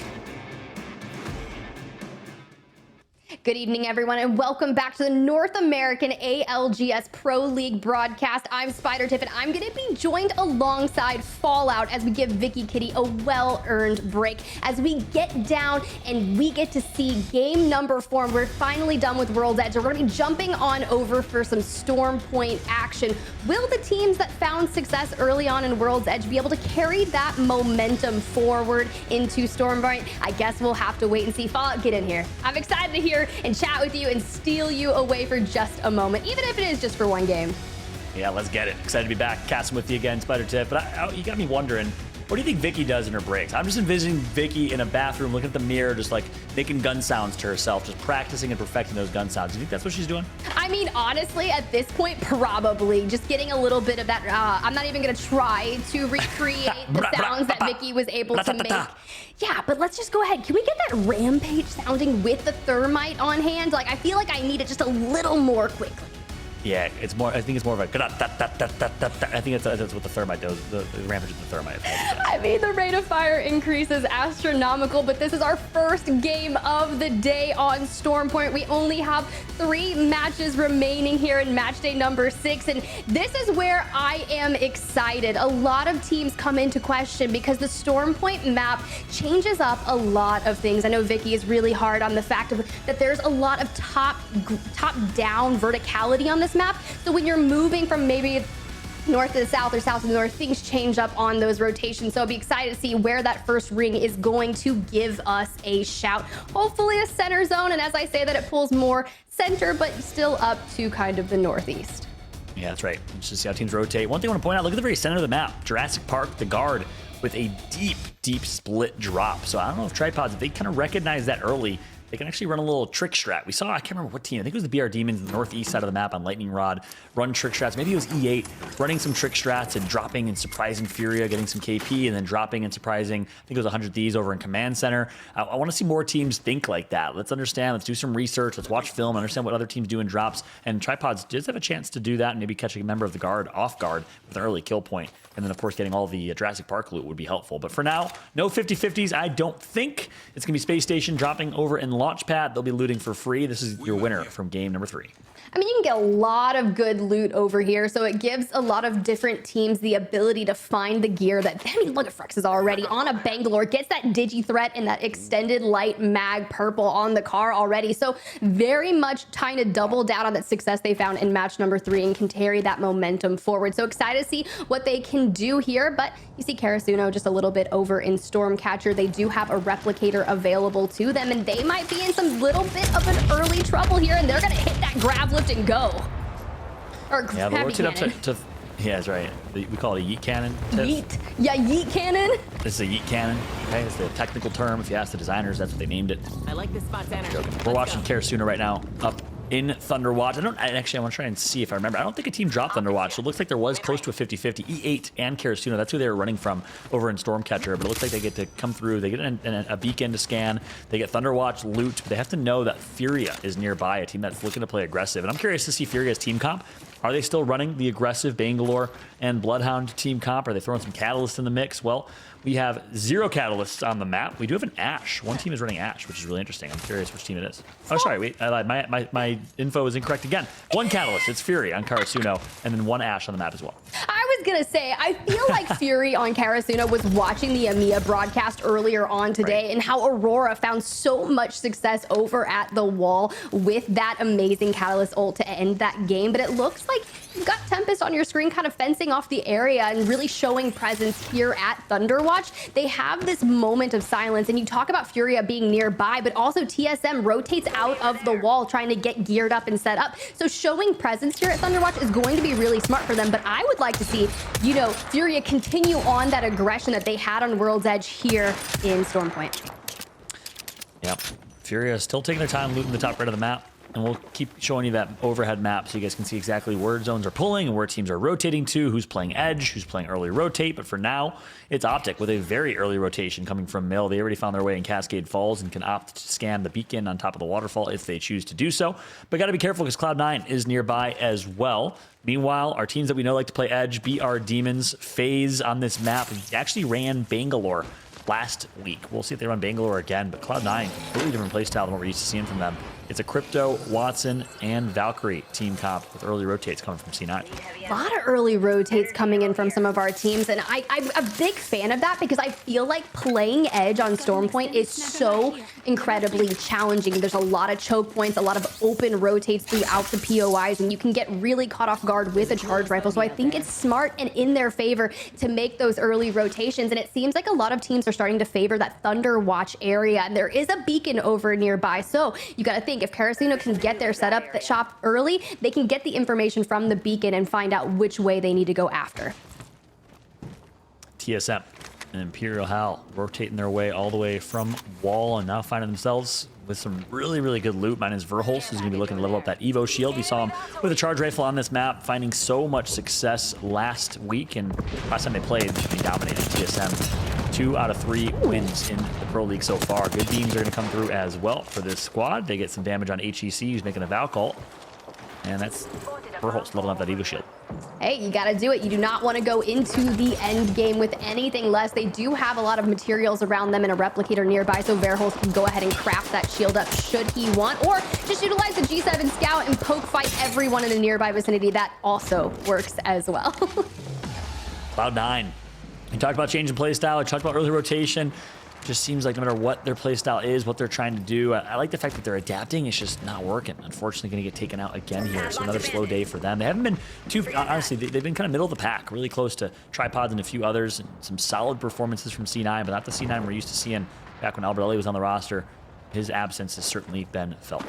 Yeah, it's kind of interesting because then it goes to, obviously, Alberelli's over there on FaZe with Snipe Down and Slurp, and just listening to some of the comms as I watch them throughout scrims and maybe some other tournaments nearby, just hearing to get those reps in, their comms are always incredibly chaotic, and Slurp is usually louder than Alberelli at some point. Sometimes those calls are kind of hard to hear, but another team that's been finding not necessarily a ton of success here just yet, but finding themselves in some interesting situations. Going to be E8 currently on your screen in the form of Presley, and they've kind of nestled themselves just south of Thunderwatch, and I've seen a zone actually end in this nearby vicinity in the EMEA region, and I feel like if you can get in and assume that the ring is going to close here and take that gamble, it could pay off and be really great if you can hold on to this area.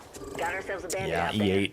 You highlighted them well, Tiff. I mean, this is the team that surprised the world by dominating the last chance qualifier to make it to ALGS champs above the likes of Complexity, Sentinels, and so many other rosters. They played incredibly well in that event, but since then didn't really find that same spark, that same Cinderella story they were looking for. Clock seemingly struck midnight for them at champs, but we'll see if they can continue to showcase what they're made of. We know the potential's high for them, a really fun team to watch. Still kind of finding their identity. Are they an edge team? Are they an early rotate team? I think this is their team that has a lot of skill. I just want to see them play a little more edge, in my opinion. But here we go. Watson, Kanders, Zeratrick. He's still running the same comp. You love it. I like this new play style and team comp here for Furia. Just hard committing to edge with 3 very, very aggressive legends.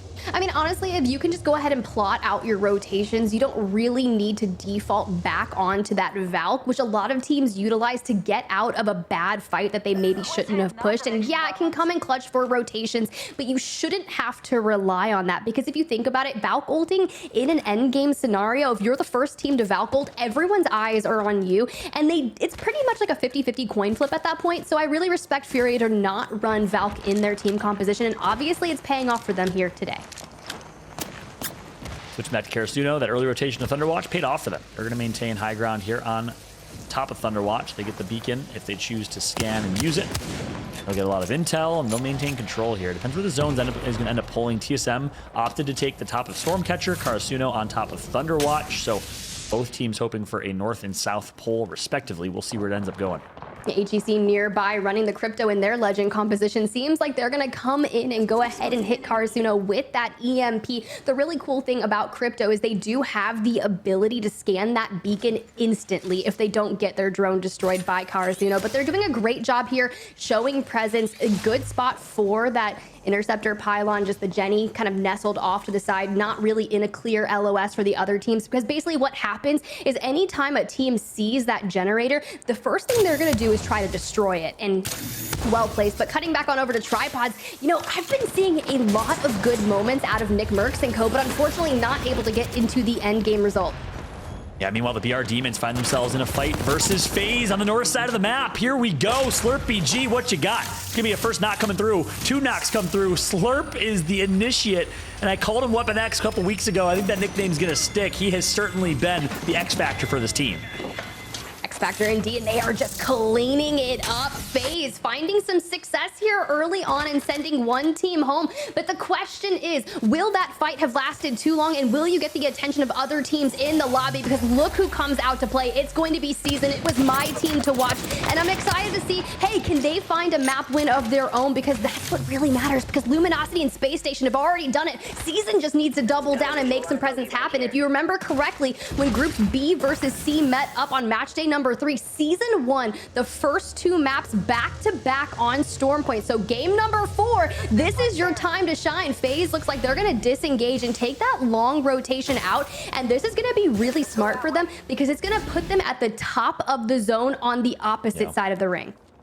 I guess who's going to be there waiting? It's Season. I mean, you said it. Season got second place, back-to-back games, a dominant day, but guess what? FaZe got 18th with like 6 points. So if it's history repeating itself, not fortune in the favor of FaZe, but for now, it'll be FaZe versus Season. If I'm FaZe right now, I'm channeling my inner Vex, my inner Tyler FPS. I mean, what they did in EMEA earlier today, just bullying through every single top team in Europe was insane. I want to see FaZe channel that same energy, just push these fights with aggression. It's a clean 3v3 that they have. Meanwhile, Optic Gaming trying to do exactly that as well. Good first shot's going to come through, but the Gibraltar Dome's going to hit right after. It's going to be Optic in an early fight, but it looks like, what team is that running Gibby? It's not Luminosity.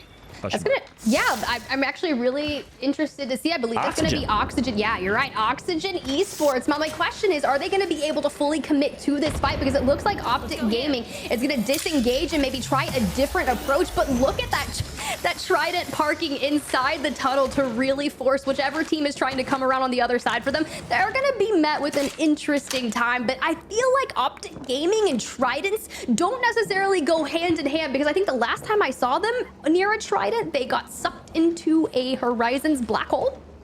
Yeah, that's right. Interesting stuff. I'd love to show the overhead map if we can, because wow, I mean, look at the top right of your screen. 19 squads remain, and it is ring 3. I mean, the opposite of what we saw in World's Edge, where we saw a lot of early game fights. This is a crammed lobby right now. Every team inching for any bit of real estate that they possibly can get. FaZe going to take Lightning Rod, but we'll take a look here at that map if we can in a moment. Right now, FaZe is still in zone, in Lightning Rod, crafting up, just hoping for some rotation. They already used their Valcult, I think. A really, really, really tight end game here, Tiff. Yeah, and I think that would be really critical. You can see the mini map kind of zoomed in on your left-hand side. That's how far up they are. Yeah, you really don't. You see Furia barely, and I believe Luminosity just on the right side of Furia, making their rotation into the ring, where Furia will be lying, waiting to kind of basically shut them down, because Furia is looking to be incredibly dominating here. And you got Karasuno still holding down the top of Thunderwatch. That could be really great for them to go the long haul. But the fact that HEC, or Heck in the term, is just on the south side of Thunderwatch, utilizing that rock for cover, they're able to show presence because they usually throw Watson into their legend composition. But Optic Gaming electing to go out into the ring for their rotation. Yeah, Optic going to be given a wide rotation, and guess what, Vic? They're going to, or Tiff, sorry, they're going to find the tripods. Please cast with Vic. They're going to find the tripods on the opposite side of that rock, and I don't think the tripods are going to have any idea. So they need to have their head in a swivel. They need to catch this. Otherwise, a 3-2-1 is incoming, and they'll get themselves a beam and a first knock. Interesting stuff for Optic. Meanwhile, well, I think you called it, Tiffany. You said, I've seen this zone pull up here in this rock where E8 is, and that's where it seems to be pulling. It's pulling on the very north side. TSN's going to be hitting a Valcult as well. Noct goes down early. Gent and co, we're ready for it. And that's going to be, see you later. Sayonara for Noct at least. Will Optic, the rest of them survive. Gent finding a nice down on to Dupe with that arc star. This is what Tripod needs. I feel like they always find a really great fight that may just be handed to them. Unfortunate for Optic Gaming. I just feel like it's not the team of Optic Gaming that we're used to seeing. So I'd be interested to see kind of what their thoughts are and how they've been approaching, because sometimes you hear the listen-ins and it just doesn't feel like the team that we're used to hearing. But Tripod sitting at 9th overall right now. Jumping on over to Karasuno, you got Fury on the Catalyst, and I'd be interested to see kind of how it pays off in the end game. Will they be able to pull off something like we saw in Aurora early on in EMEA, just holding down the fort, punishing people with the wingman and the 30-30? Yep. You know, TSM took that late rotation. Here come VR Demons fighting on the north side of the map. This is a fight against Sentinels. Aiden off to a good start. They got the reses after Tripods, or actually FaZe took them down earlier. Aiden left last alive in a 1v. Wants the shield swap, not gonna get it. VR Demons gonna be taken out to the hands of Sentinels. And here's the Ash we were talking about. Oh my God, the beams from Senox. They're gonna third party, and they will take out FaZe and Season eliminated. Sentinels, last team alive. Hey, I like this play from Sentinels, and you can see right there utilizing that phase breach to go back up to the top. It's still in the zone, and this gives them some nice LOS on all of the teams that are going to be chilling into Thunderwatch, so you can really keep farming those Evo shields. And check that out, you got Tech coming in clutch, sharing the wealth. Here, you get a bat, you get a bat, you get a bat. We just want to make sure that everyone is kitted out and ready to go. But I like this play for them. That was a well-needed fight to find some success. Now they just got to keep doubling down. And speaking of doubling down, 100 Thieves taking out Space Station. That's right. A couple other teams nearby. Tripod's going to enter the fight, and Tripods will take them out. All three members of Tripod still alive right now. First attempt in the middle of their map, right close left. Look at the beams from Gent. He's playing insanely right now. Almost a K damage for Gentrifying. He'll get some early damage, but it's not going to be enough for a knock. But the Tripods actually use that Valk ult to go all the way to the east side of the map. Third party, and to get all this loot now. This is big for them, but they have a long way to go. This will be a tough rotation, a brutal rotation. They're going to have to work their way up this hill where you predicted the zone to be potentially finishing. But look, I would love to jump into a listen and hear exactly how they are going to tackle this rotate. Let's jump into a listen with the Tripods. Got one. Flash, 60 flash as well. I'm trying to look, man. I can't. He's behind the left, though. You're right, G. All right, we should work our right, or we should try to go kills and just die. I mean, I don't know. No. We look for right. Okay. Let me look for nades and Kusha real quick. I'm gonna start looking left again. I might be able to kill something over here. This team's walking up. We can just follow him. We can follow him. On the right? Yes, come on. Yes. All right, go. They're walking up. They're walking up. We might have free back shots if we do it together. It's just YouTube, and I'm coming up though. They're fighting on our left as well. These, be careful. They're coming back down, maybe. Yeah, they're coming back down to hold. They're out. That's just rock. Yeah, that rock. That's all three. I'm screwing up, maybe, yeah? Give me a sec. I'm gonna have my own 30%. I'm gonna queue up and throw my ult. Right. I'm queuing up and throw my ult. No. I'm ulting that right. Okay, I'm gonna bat. I have to bat. You guys have to heal. We have to watch it back. We can just turn and hold if you want. I mean, I don't know. Yeah. Yeah, look, they're still in the middle. He's trying to Valk. I hit the Valk. I don't know. I don't want to get too harsh like him. No, 80%. Alright. This guy's gonna Valk right here. We need them to Valk ult. No, they're working right. Yeah, alright. Working our right then. We need to kill this team in front of us. Alright, heard you. They're up here. Easy shot. Okay, I'm batting. I'm moving. 100. 180. Red pink. One gun knocked. Scan. Yeah, there you go. It's a good scan. Yep. I'm on you, Deeds. Yo, Horizon in front of me. Horizon 130 knock. Okay. Wait. Don't die. I'm on you. You have armor swap on me. Armor swap's on me, Deeds. I'm trying down. Just call up. We're safe. Don't worry. You're good. Just crawl. Wait, res me. I can't. Go for it. See, I can't crawl. Are you in? You're in. I'm fine resing. No. I'm still I'm not. batting. Maybe. I can't. Just wait. Just play it. Plan me. G, plan me. I am. Yeah. That's right. Bro, Dean said I have mobile. It's fine. Wait, on. Yes, And just in time as Tripods is getting sent on, Nick's gonna go down. Gent the last up. They will be taken out in 9th place. Couple kill points for them, but Furia takes them out. A solid rotation, a really good call from Nick to kind of walk up behind them, but ultimately we said it was gonna be a different rotation, and that came to fruition. rotation indeed, but this is where it's all going to be culminating. We're pulling to the north side of Thunderwatch, so all of the teams that have made their way into the building thus far are going to find a lot of success here. Meanwhile, Furia on that low ground, trying to engage in a fight, I believe, with TSM, and it's just not going to pan out in their favor as HEC is going to be the thorn in their back. Now, HEC going for a good bit of stabilization here. You see enemy getting that res off right there. Does have the ability to utilize that knockdown shield, so enemy gonna spawn back in with 50 health, 70 health, 50 shields, so good for them. Love that reset for them. And now the question is, how are you going to break in to the Thunderwatch area with a Kraber looming down the sights on TSM? Yeah, that'll help them, as this is one of the most brutal zones and finishes in all of Apex, especially in these competitive lobbies. I mean, the most steep hill that we have in any map. It's a difficult rotation, but HEC was able to make it out alive. Meanwhile, Luminosity still alive. They found their way in as well. There's 6 teams all within Thunderwatch right now. TSM on low ground and in zone. I don't think any Newcastle teams. So the last few times we've seen these zones, we've seen teams that like to run Newcastle, like Team Liquid, like 100 Thieves, find Complexity, find success and win them. No Newcastle teams in this lobby. It'll be HEC taking high ground though. Yeah, this is going to be really interesting because we remember Sentinels, right? They dropped down from that wall, took a fight, and then went back up. So I feel like they're lying in wait for that ring and trying to just bide their time before dropping in and letting all of these teams inside of Thunderwatch collapse upon one another. And the positioning that Luminosity has taken just on the upside of this building gives them a little bit of a line of sight to go ahead and punish the team that's trying to put up all these Watson fences, just really kind of shutting them down. But Sentinels, they're going to actually be the demise of Karasuno that was holding the top of Thunderwatch. Yep. They utilized the height that they were holding, dropped down onto them, and just decimated them. Yeah, Sentinels just fully sent overall on the Karasuno team. Got those kill points. 6 squads now remain. Oxygen, Sentinels, Luminosity, TSM, the Guard still in it, and HEC. So 2 teams rocking crypto. We got Nizel on Bloodhound here. Bloodhound Bangalore team comp. They find themselves in a 3v3 fight. Good damage is going to be initiated here from Yanya, formerly known as Ganjamen. We'll see if they decide to push up. No, they won't take off that damage. They're going to chill for now. But HEC is in the top right of this zone. You got to think they have the win condition and they're in God spot. Yeah, if they play it correctly, they do have a Watson in their legend composition. But meanwhile, Luminosity full sending on Oxygen Esports right now. Yanya trying to take height, get a good line of sight, and just lights up that player from the back, doing what they need to do, swapping on over to that 30 for some extra damage. But here comes the EMP, so now they're going to get full sent on by the Guard. Yeah, and you knew whichever team fought first was going to get third party. This is exactly right. That's why they were hesitant to take that fight, but ultimately they finally had to. Here we go. Keon and Co are going to take out all members of LG. Yazul goes down first.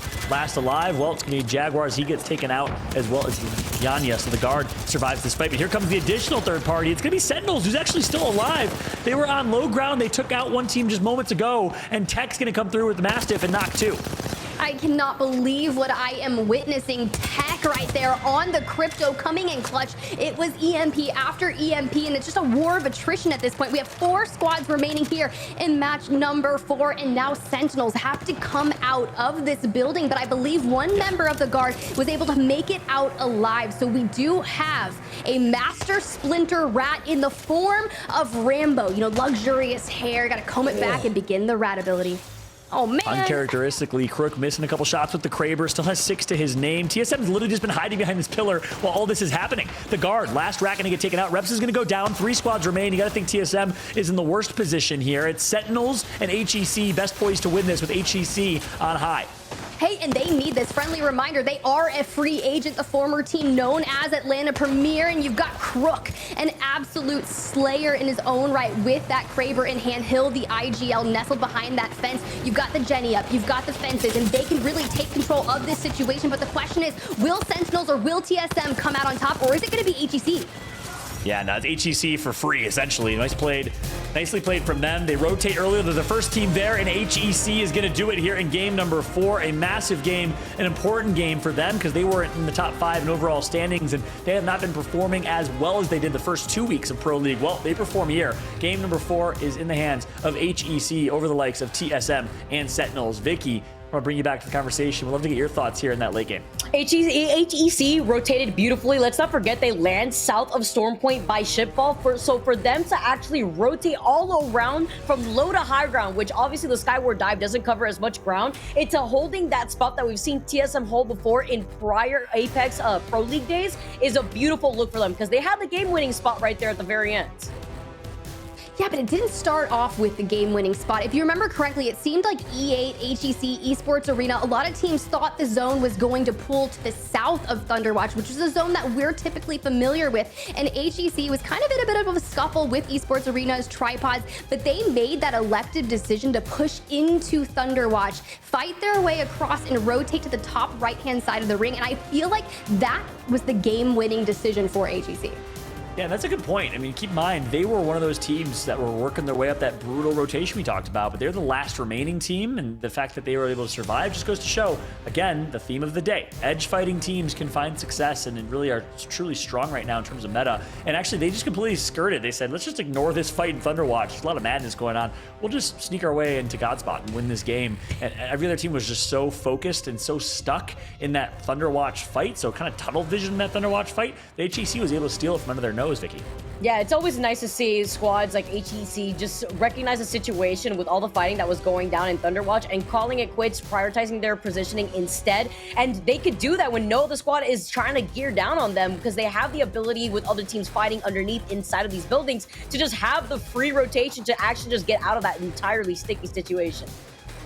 I feel like you've got to give it up to the IGLs of the day, and that's going to be Hill for HEC. Sometimes they get all the falling. If you make a bad choice, it goes straight to the IGL to take that fall, or you can, deflect a little bit. But that when you make those right calls and you disengage from a fight and it nets into that game win, that's got to feel good as an IGL, because to be fair, you've got to take into account for the fact you have to know where all the teams are in that end game, who is where, how you're going to set yourself up for success. And I mean, well done, Hill. It paid off. And I gotta agree with that. I mean, he made all the right calls there. That was an IGL led in one game. That team right there in this game at least lived and died by Hill's calls. I mean, they decide to third party the tripods and E8 fight at the perfect time. They pick up the final kill points. They survive that fight, and then they are able to rotate and avoid the fight at Thunderwatch, listen to his call, and take Godspot. Really good calls across the board from Hill, the IGL, and one of those underrated IGLs in North America. Hey, we always love those IGL talks. Hey, who's the top 10 IGLs? But hey, let's go ahead and look at the match highlights from map number 4. Vicky, I'd be curious to hear, what are some of your favorite moments that you got to witness from map number 4? Aside from the very end right there, I'd like to highlight that HEC was probably, I think, number 15 in the overall leaderboards before that game alone. So a lot of the action happening on the edge of the circle kind of solidifies what Follow has been saying for quite some time. It's these edge fighting squads are able to get the KP that they need while also trying to get the positioning that they also really desperately want. Sentinels at the very end right there, getting a top 3 finish. I believe getting second place at the very end despite dropping right between TSM and HEC. Love to see Sentinels putting themselves still on the board because, like we highlighted with Furia, this is another team that desperately needs to perform today.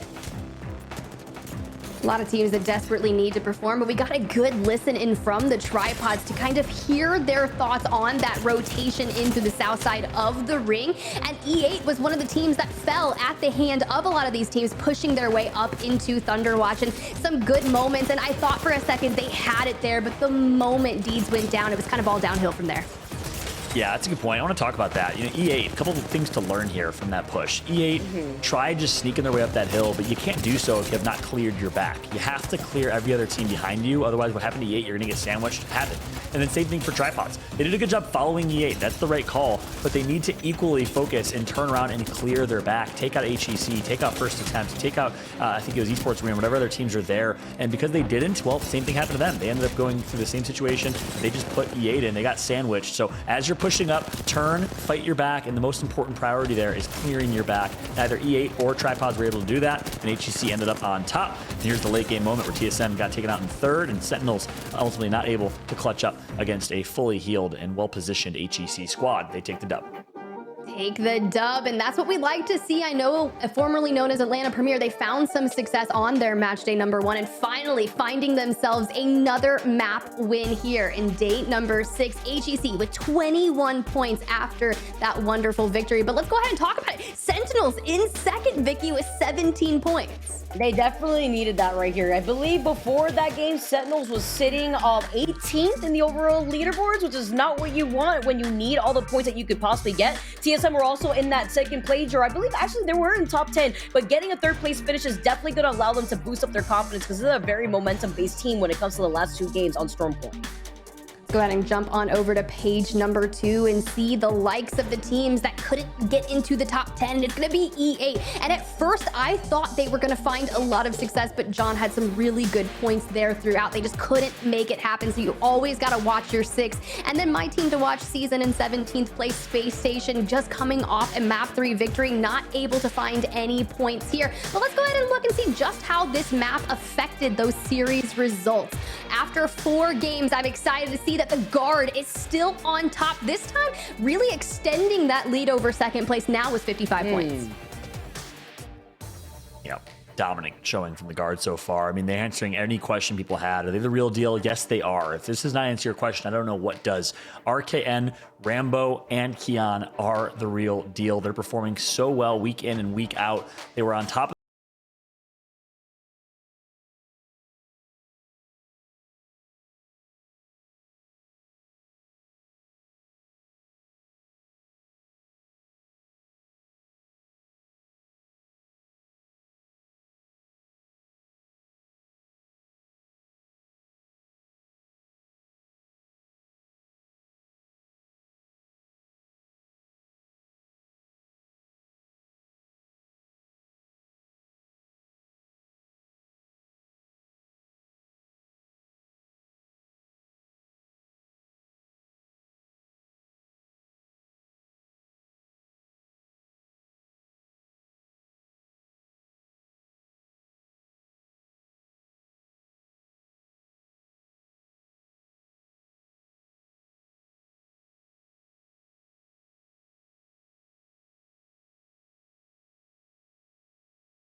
Good evening, everyone, and welcome back to the ALGS North American Pro League broadcast. I'm Spider Tiff, and that was match number 4 that just had the Guard come out on top. But let's go ahead, bring back Fallout and Vicky Kitty so we can chat some more about it, because honestly, I'm still not over the fact that the Guard is finding so much success here today, led by the IGL, of course, of RKN. It just seems like a lot of these games are really falling in their favor today, John. Yeah, absolutely. And it's not just falling in their favor. It's not happenstance. It's the fact that they're running this crypto comp to perfection. They're playing so well. And we talked about it, I think it was in game 2 or game 3, Tiff, when we were casting perhaps. But the fact that you run crypto, the goal is to eliminate RNG, to eliminate randomness with as much information as you can. And that's why they're finding so much consistent success. I mean, playing crypto, their play style is allowing them to consistently make it to late games. It's just the same recipe. Everyone knows what they're doing. It's almost like, in the 90s Bulls. Everyone knows their game plan. Get the ball to Jordan, get the ball to Pippen. Same exact thing. RKN and this team are going to early rotate. They're going to find a good position. They're going to use crypto to their success, EMP and ult when they need to, and then push when it is the right time. And that's what the recipe for success is. Everyone in the whole game knows it, but no one can stop it, Vicky. Yeah, what I really like to highlight is the swap off of Rambo not being on the Watson and instead being on the Valkyrie has enabled Rambo to play as aggressively as he wants with the repositioning abilities that Valkyrie provides. Rambo's been fragging out today, and I feel like that really helps enable the rest of the guard to rally right next to him. So I think the guard, even at the very beginning on World's Edge, have been able to build up so much confidence, not only predicting these circles amazingly with their positioning, working into their team comp with the Crypto and Watson, but also in terms of their team winning fight capabilities.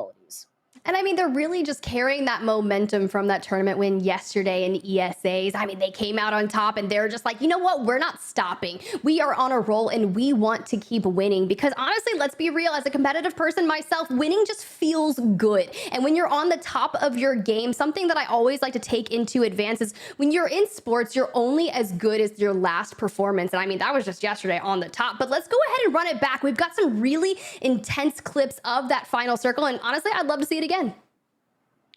Yeah, I want to walk through it here. So here's the moment in Thunderwatch where all these teams, it was just a cluster, and all these teams were basically fighting each other, eliminating each other, while HEC, TSM, and Sentinels were just laughing and enjoying themselves a top 3 guaranteed finish. This is where Luminosity pushed. They had no other option. It's not like they played it wrong, but that's why it was so important for HEC to rotate early.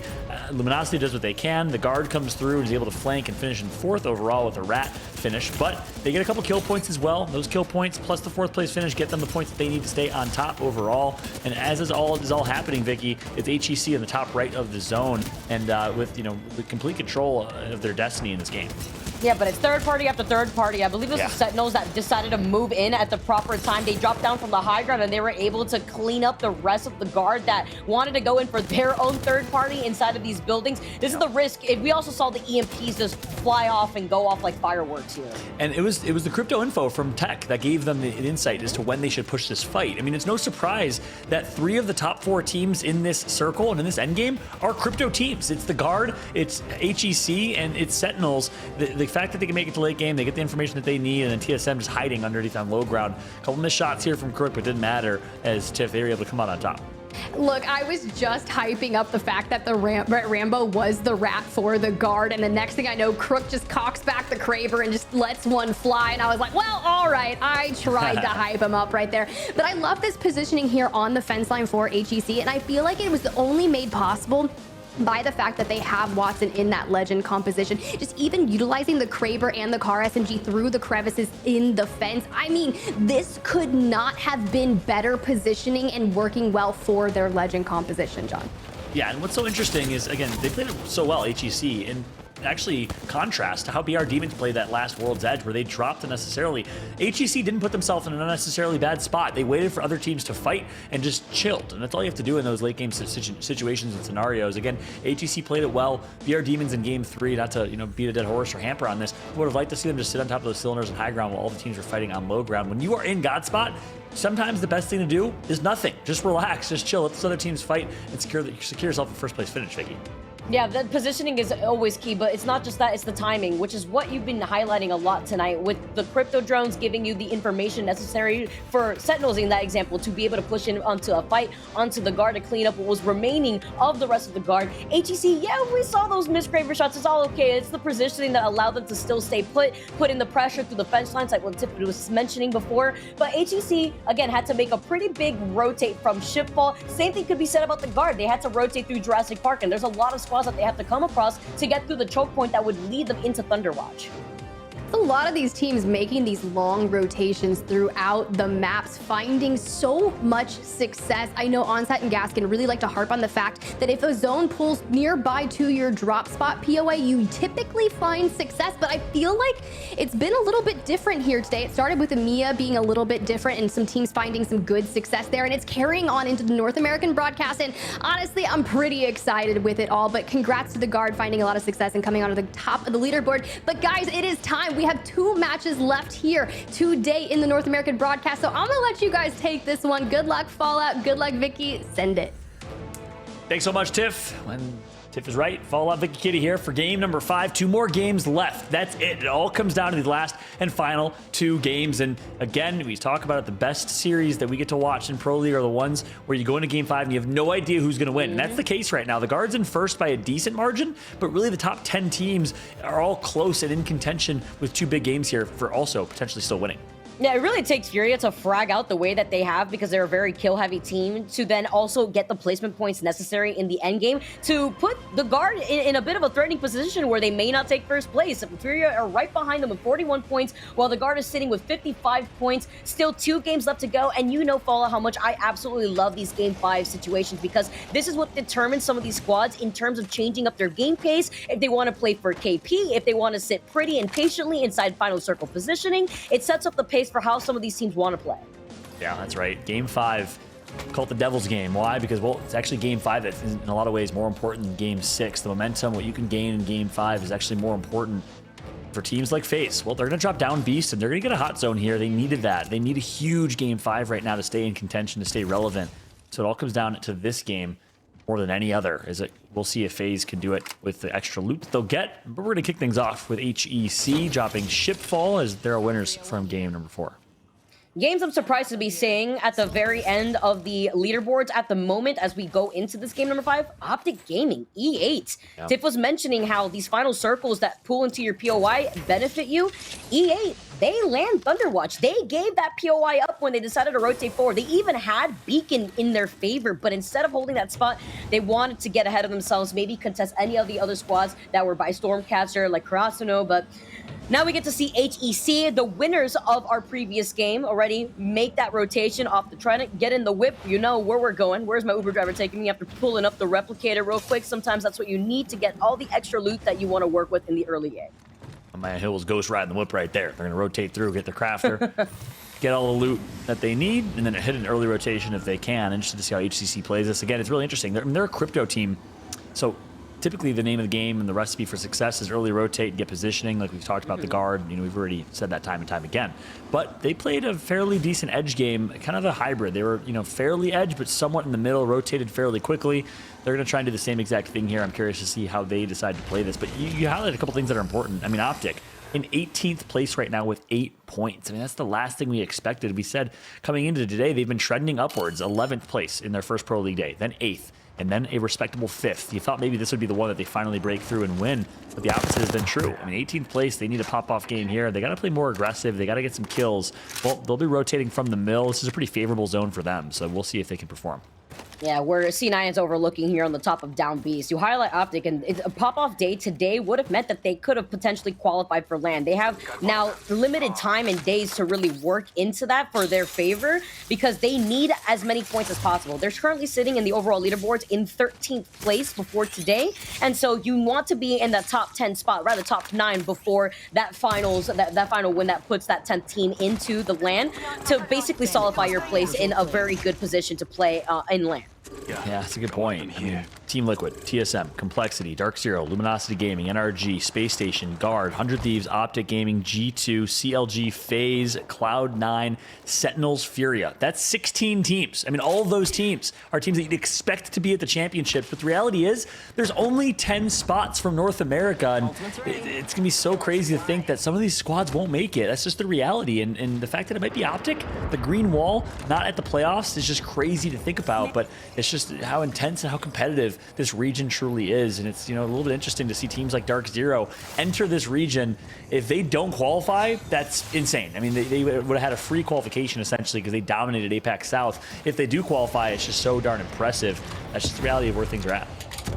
Guard getting hit by the crypto EMP, but it's fine. They got a crypto themselves, and if they really wanted to go for an EMP, they could do exactly the same thing to waiver off any sort of pressure from any of the squads that are neighboring them here in Down Beast. This is a nice call because there's so many squads that have already made the rotation into this area alone. The Guard doing exactly what they've been doing throughout the rest of the day here in NA. They're predicting where the circle is going to be pulling, and with their team comp, it's going to be playing into exactly what their game plan is. Sit pretty, sit inside these buildings, set up those Watson fences and the perimeter, and prevent themselves from getting pressured out by any of the other squads, like this squad right here, TSM, playing on the outskirts of Down Beast. This is going to put them in the line of sight of 3 other squads in this area. Yeah, one thing I love to see, and one thing that's important to note, you know, again, viewers that are maybe newer to watching Apex or not necessarily as competitive might not kind of recognize that depending on the end zone, teams will play differently. I mean, but this zone right here that's pulling in the northwest, is super, super important to rotate early to gain that, again, that real estate, the positioning, the buildings that are going to give yourself success. I mean, the Guard dropped Jurassic Park, Central Map. It was one of the first teams to rotate. TSM at the wall is already here. Optic already here. All these teams have rotated super, super quick because this zone is a very, very crucial early game rotate. Get yourself as good a positioning as you can and play for a late game. But one team that's done it well, I got to keep highlighting them. It's the Guard. The fact that they're able to get a really good position with their team comp of Crypto, Watson. Something tells me we'll see them in late game yet again here. Guard potentially going to go back to back to back to back to back with top 5 finishes. Absolutely. Unless a squad tries to grief them, they would inevitably grief themselves with the positioning that C9 hold on top of down Bs. TSM playing on the low ground. I know Sentinels is in the area. FaZe is also going to be able to rotate away from North Pad to look at a lot of the action. As we tune into Tripods right now, playing a lot more slower here. They're playing on the outskirts of a lot of the mess that we're seeing happen over by the down Bs area. They're actually trying to catch this squad that's rotating with the Trident off guard. Oh, they're going to get the flash. Don't get the knock, but they break 3 shields. Almost enough damage, and they probably heard that Trident coming from far away. They know the Luminosity. That's kind of the name of their game, is grab the Trident and rotate. So they actually intentionally tried catching them off guard. They're all secretly and quietly sitting on that hill, and almost just stole a free 3 kill points in a game end for Luminosity that the LG escapes. Luminosity dipped so quick off that Trident, said, all right, we already rotated into the next circle. Now is our time to try to circle keep that squad that was trying to pressure us out with the 30-30s. You saw that Tripods also had some arc stars to their name. Imagine if they were able to cut off that Trident rotation, just stop it exactly in where its tracks are. Tripods with the Skyward Dive now know that they could get circle kept by the team that they were shooting at. They made a lot of noise. So with the Skyward Dive, they're looking to get closer into that next circle to take this fight. Tripod's going to work over to Barometer, which means they can continue to craft up. They'll be really, really well kitted for late game. All 3 purple shields for them. They drop Antenna, so they get a lot of good loot. You know, I can't remember. I think Antenna's a high loot drop spot.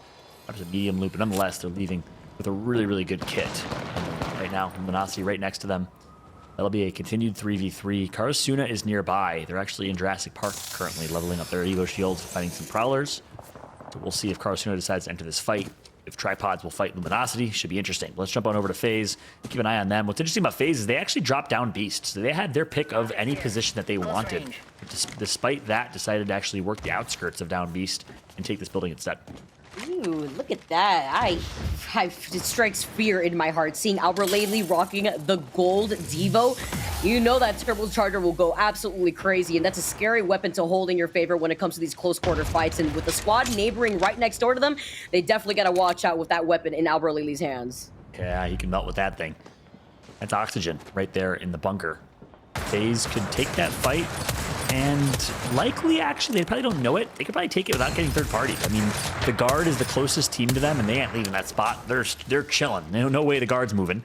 But again, they don't have that intel. They don't necessarily know what we know, so instead they probably won't take that fight. Meanwhile, Luminosity will catch on and keep a close eye on this fight. Looks like they'll say, yeah, it's not worth it. Let's just leave against Tripods. Tripods have crafted already, and both teams will survive. The BR Demons working their way out from Cenote Cave. So everyone knows, all of our edge teams right now, it's Furia Space Station on the northeast side of the map. 100 Thieves playing Central Map. Karasuno right next to 100 Thieves Central Map. Luminosity, Tripods, and BR Demons coming from the south. Love how you get to highlight that. With Luminosity also backing away off of a Barometer and even trying to contest Tripods, you know that 30-30 is ringing through that south part of the map, and they don't want the opportunity for some of these edge squads to try to go in for a third party and circle keep them, and then that would inevitably pinch Luminosity with Tripods playing right behind them. So good call on them for the quick rotate. As we tune into Furia here in Cascade Falls, they're looking to craft up some extra stuff on the Replicator, and they are rocking the Bloodhound, so they have information on any squads that were here in the area. Yeah, take a look. Watson and Panders have 0 damage done and red Evo shields. That goes to show that they've hit every single Replicator on the rotate from Lightning Rod on the way to this zone. Again, that's the benefit of being an edge team. You get all the loot, you get really, really good equipment, and you could use that to your advantage. And right now, in the Replicator is a extended heavy mag and an Anvil receiver. So opportunity for a lot of flatline users or any car users to get themselves an extended heavy mag. They're going to be very, very well kitted, well positioned.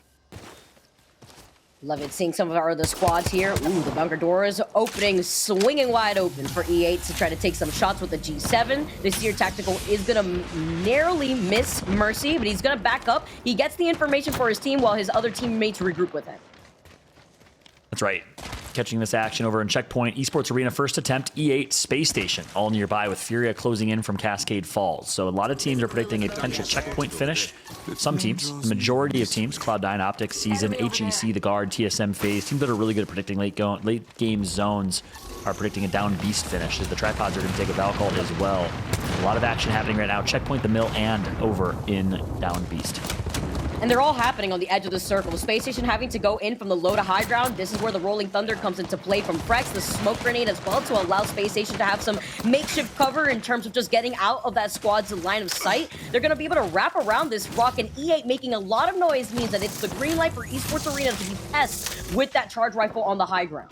Yeah, this is scary right now. You don't want to fight in Checkpoint because there's 4 or 5 other teams that will instantly third party. An easily third partyable location is this jungle here towards Checkpoint. Speaking of which, I'd also love to catch in on the action over towards Mill because we have Tripods, Luminosity, and BR Demon. So we'll try and catch both of these fights. I think all the teams in Down Beast are just chilling. Nothing's going to happen there. And shout out to our observers right now. They're catching all the right action in the right places. We got a big fight in Checkpoint potentially about to ensue, and a big fight in Mill going to take place between Tripods, BR Demons, and Luminosity. That's what's at stake here, as we're watching Furia make the rotation and joining this Checkpoint fight.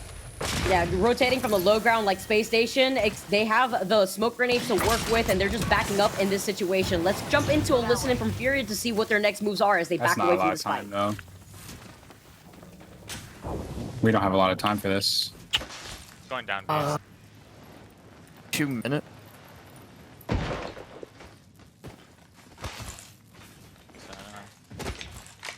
One of these teams has to. They're gonna move forward. When I get smokes, we're gonna walk up left. Okay, I'm down to take the SSG fight. Yeah. There's a lot of Seer teams. We don't want to get third partied. I'm walking up to Watson. Yeah, come. We need to like shoot them. We need to bust through right here. Tell me when you want scan.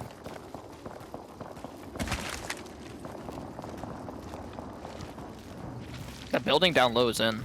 There's a Watson team. The SSG's probably in there. I'm gonna scan now. Target over there. Yeah. You need to scan if SSG's in the bottom building. I mean, I don't know where else they could be at. Yeah, 14 seconds. Well, there's someone in the choke. Yeah, they're here. There's a team in that left building.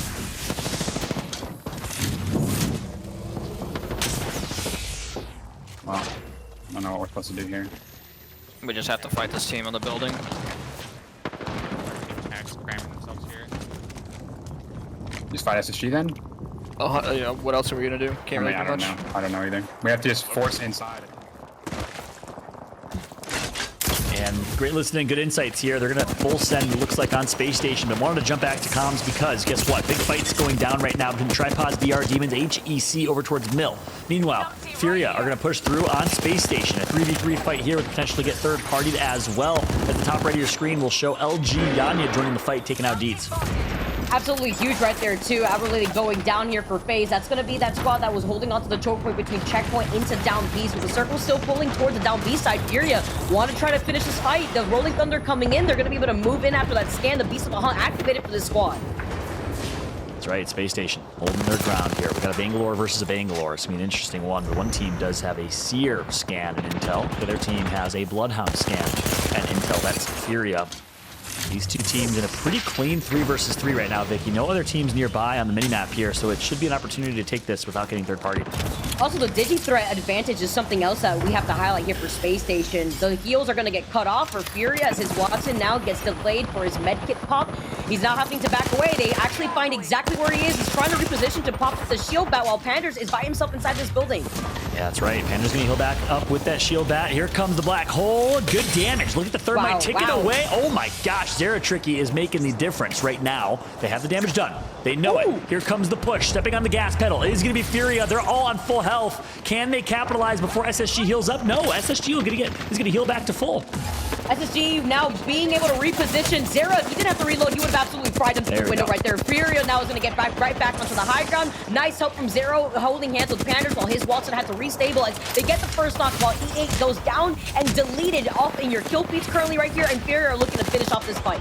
This is a textbook for how you want to play these 3v3 fights. Furia playing it so incredibly well, and they're doing a good job tag teaming. It is Watson says, you're it, let me heal up, pops the Phoenix kit. They get the first knock, they reset. They say, we have numbers, we have a 3v2, everyone just chill and reset to full, and they'll use that to their advantage here. But guess what? Space Station's trying to make plays. Zeratrick is gonna get knocked here. Watson takes out Frex. It's gonna come down to Space Station being eliminated. No third party. Furia will survive.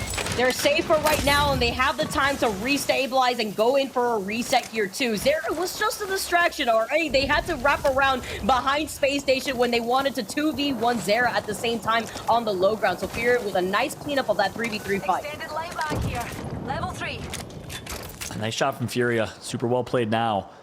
But now they have two options. They can rotate south through zone and have to fight against Luminosity, BR Demons, Karasuna, or they can take this fight against first attempt above them. So we'll keep a close eye on Furia, but right now taking a look at Sentinels. Early rotate, finding themselves in a pretty good spot. This is an interesting zone, and no, right now, no one is in the zone.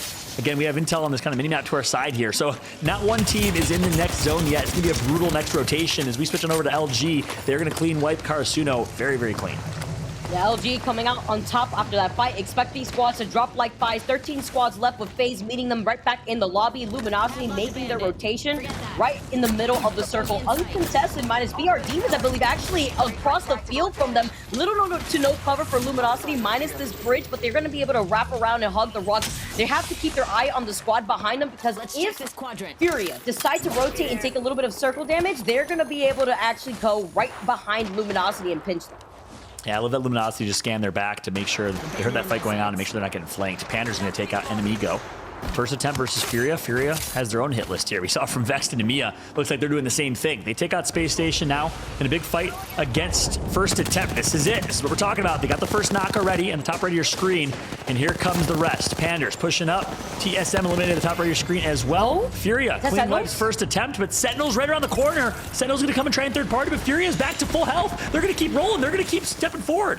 Oh, and because Pander's also got that knock with the Beast of the Hunt, it's actually extended long enough for him to get that scan out to Sentinels, who wanted to go in for a little cheeky play off that EMP, but mistiming right there has allowed Furia to try to get the advantage and try to get the one-up on Sentinels. But they're playing the opposite circle, playing behind their backs with no cover to work with. Yeah, and Watson used up all of his Bangalore smokes right there, so didn't have it in the most important part, which was the rotation. He used it for the fight against First Attempt. Pander's gonna get a knock.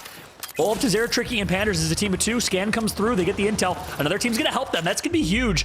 It's gonna be the guard that comes in third-party Sentinels, keeping Furia alive for a moment. Pander's now literally gonna just try and rat, finding a crevice, looking straight down, saying, please don't see me. I'm Bloodhound, I'm green, this grass is green, camouflage. Oh, that's not gonna work out. Look at the guard, they're like, all right, good try, A for effort, you're gone, you're out of here. This is not a hide-and-seek tournament, all right? That's going to be somewhere else, and Furia gets deleted by the guard here as they clear up this side of the circle. And you said it, the guard. We predicted them to be in top 5 again because they're early rotate, and they are. Here we go. Going to be top 4 after this fight. HEC versus BR Demons. Vayne, see you later. HEC survives. So back-to-back games from the guard and HEC again in the top 4. And surprise, surprise, 2 cryptos. Make it 3 cryptos remaining as Cloud9 is alive as well. The guard gonna have some crypto on crypto action as they'll take out HEC. They're gonna full send. The guard is playing so well today, Vicky. They're playing so great, and it's not just defensively, it's aggressively as well. And look who's on the high ground right here on top of Pride Rock. It's Luminosity. Come here. I am Mufasa, and Nizul is gonna be able to get some of that beamage with the G7 right here. But the 30-30 in the hands of Yanya with that squad playing right underneath them. This leaves 3 squads left in the lobby. We've got C9, Luminosity, and the guard. I love how Luminosity's playing this so well. They're heading to swivel. They're turning out, keeping Cloud9 at bay below them, and then turning and getting damage cross map. Doing such a good job multitasking right now is Luminosity. Look at Yanya, this cheeky little spot on the far end of this rock. Little crevice, but not going to be damage he gets. He wanted to see if he could finish that thermite kill.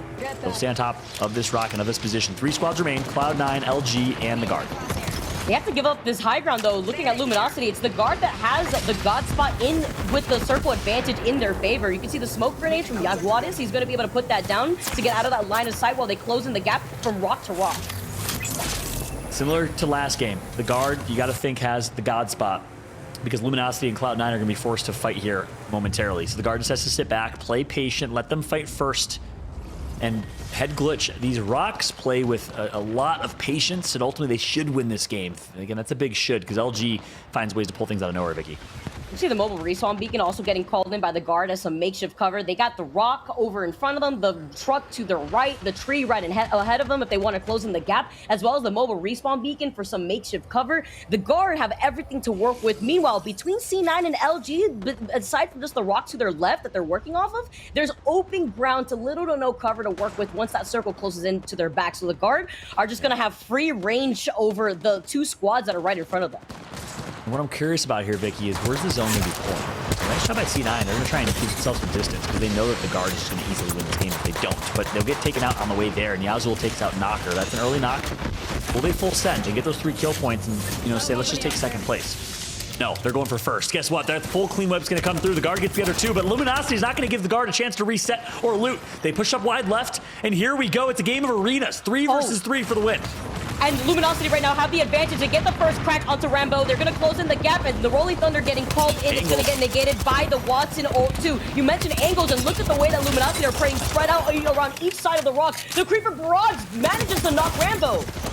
Aguadis is going to get the first knock on Rambo. Yanya gets the shield swap, and LG does not lose these fights. Keon, see you later. All of the guard eliminated as Luminosity is some way, somehow playing Edge, going to win again. Edge continues to shine today, Vicky, as Luminosity Gaming dominates here in game number 5. Another win in favor for Luminosity. Let's not forget the action that they brought us in game number 1 when they won their first game of World's Edge, and they got to take another dub on Storm Point, taking game number 5. Gotta be kidding me. Luminosity has been looking so incredibly strong all tournament, all series long, and really throughout the entirety of Pro League. This team, I question the decision. They replace Enemigo. Why do you do that? But look, at the end of the day, we as analysts, we as commentators can, you know, guess. We can make some bold statements and we can assume, but we don't know what's going on internally. At the end of the day, they had confidence in Jaguars, his ability to come and make an impact, and he has had such an impact on this team. Ever since they've picked him up, LG went from being a team with high ceiling and a lot of potential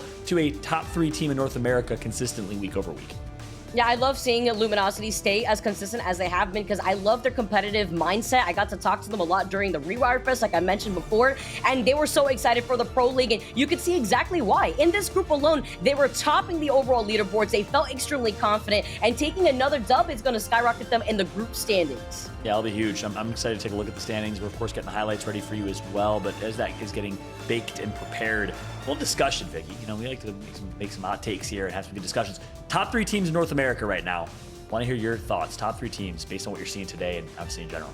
Well, not excluding this group alone, obviously Team Liquid has to be in that realm of discussion. TSM obviously is in that top 3 spot, but today they have not been performing to the degree that I was expecting. So I've got to say, Team Liquid, Luminosity Gaming to me has also being able to stay on top. Complexity have had their standout moments. I must highlight that. But if I were to choose between TSM and Complexity, I still would have to put TSM on top. You're missing one big team that we always miss somehow. The Guard. I mean, the Guard has shown that they are a top team with consistent placements. I think the top 3 right now is the Guard, Luminosity, and Team Liquid. I mean, I agree with you. We're sharing a brain on those 2. The Guard's been playing so well. You got to give credit where credit's due. And at the end of the day, I never thought I'd say a top 3 without NRG or TSM in it going into the Pro League, or maybe even Furia. But that's just the reality. Other teams have stepped up big time. But taking a look at the highlights here, Furia had some really great moments, got some kill points as well. That certainly helped them, Vicky. Yeah, I need to see the Guard way more consistent. Yeah, they're having their pop-off days like they had in day number 2, but remember that day number 3, they were in 6. I need to see more of that consistency because teams like TSM, despite also having their bad days, still get way better results on the days that they do end up popping off. So that's why, you know, obviously the Guard has to be 100% an honorable mention. And with days like this, if they keep it going, I mean, especially with the way that they've been reading these circles and making some adjustments with Rambo being on Valve, they're definitely going to be in that contender top 3 spot for NA. You just hung over to the cross for 6th place? Are you kidding me? No, I'm just kidding. Listen, it's the results. The results speak for themselves, Fallout. Yeah, all right, 6th place is a good result. I'm just saying. Fury here in this moment, pushing wide. In the Guard right now in this late game, well poised. I mean, BR Demons lost 1 early. This is the fight between Sentinels. They actually decided to push through and take out a couple teams, and they got flanked by Furia, but ultimately it was the Guard that came through, was able to third party and clean up all of these kills. I mean, not only did the Guard get 2nd place there, but they got a lot of kill points along the way. So a really big game for them. But ultimately, the story here is Luminosity Gaming playing Edge to perfection, playing that Bangalore Bloodhound team comp to perfection, and edging their way right in to a top 1 finish, a dominant 3v3 final fight. They barely even took a scratch. Yeah, let's not forget that the guard were holding the best spot to try to contest Luminosity, forcing Luminosity to go through the open ground. But this is where the Bangalore came in clutch. The Rolling Thunder getting the knock onto Rambo already set Luminosity in the best position in a 2v3 situation with even more help to work with. I want to point out one small thing right there. Niazul gets the damage, drops off that rock, and chills. Like, there's a concept of Apex that says you did enough. You did 61 damage. Let your teammates finish up. And Luminosity's so good in those moments in those fights. But here we go. I said the guard got kill points, 11 to be precise, matching their point total from game 2, I think, which they won. A really, really great game from them. But Luminosity wins it in first place with 21 points. These two teams are starting to run away with this competition, Vicky. Yeah, love to see it here. C9 also holding the very top end of Down Beast, but without any KP. So they got the placement points, but they need the KP desperately because I believe they are on the lower end of the overall standings. Furia also still in the top 10, like we've been seeing, in Optic Gaming having a lot better of a game this time around. Yeah, better is relative. 4 points, Vicky. I'm just saying. Yeah. No, you're right, though. You're right. Shout out to Heck, though. We have to call it HEC.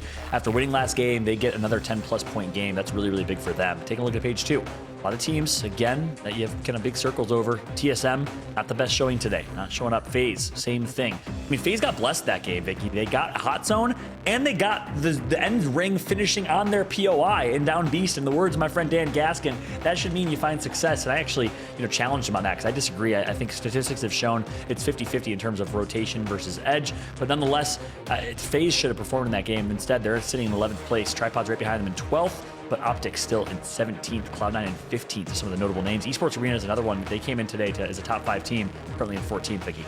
I want to build off that point with FaZe too, because you highlighted it perfectly. The fact that they were holding that north side of checkpoint, right south of North Pad, they called off that circle amazingly. And if they held that position, it would have been great. But there is such a thing as rotating too early, depending on your team composition. And unfortunately for FaZe, they got sent on by the squads that were having a lot of action go down on the east side of Down Beast, as well as the north side of checkpoint, where you saw Sentinels holding that choke point. Yeah, that's a good point. One other kind of big important stat I want to throw out there. Rambo's currently leading the way as kill leader of this lobby with 22 kills.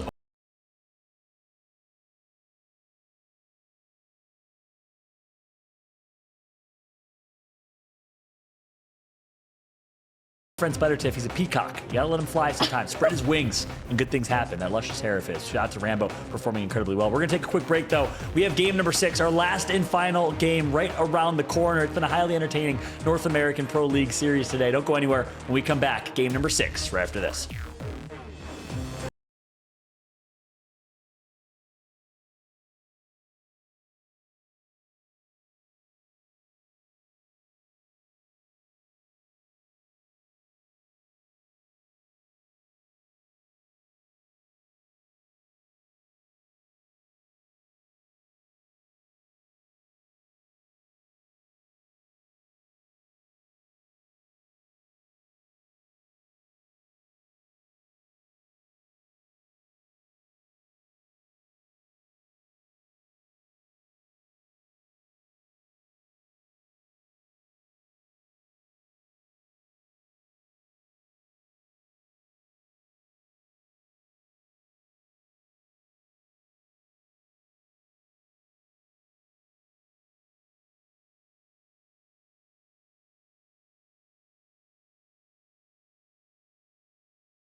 Apex Legends Global Series Monster Energy, your official energy drink for the ALGS. Good evening, everyone, and welcome back to the North American ALGS broadcast. It's Spider Tiff here. Joined alongside me is Fallout and Vicky Kitty, who have been bringing you all the action, commentating impeccably, and even cutting in with some nice little moments there on Rambo. I loved that little quote you gave me. I believe it was originally like Mark Wahlberg or someone who said that in some kind of movie. I was thinking about it. I was like, where is that moment where he's like, I'm a peacock, you gotta let me fly. Fallout, I mean, peacocks fly. So you said that, and I realized, do peacocks even fly? No.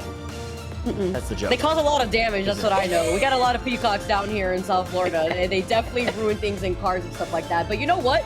If Rambo's a peacock, then RKN and Keon, a pack of peacocks are called a peafowl. So I guess I'm gonna call them the peafowl mafia gang out here. The peafowl mafia coming in, flying in, the guard gonna rally up together.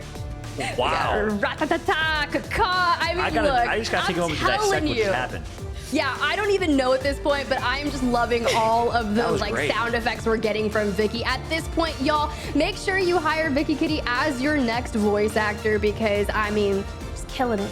She gave him a battle cry. They got a caw. That's the battle cry. She called him a peacock. What'd you call him? A group of peacocks are called peafowl. Peafowl? Yeah, peafowl. Like you have a foul mouth? F-O-W-L? Yeah, Fowl? peafowl. All right. Yeah. We got nicknames now for the guard. They got a battle cry, the peafowls. All right, I like that.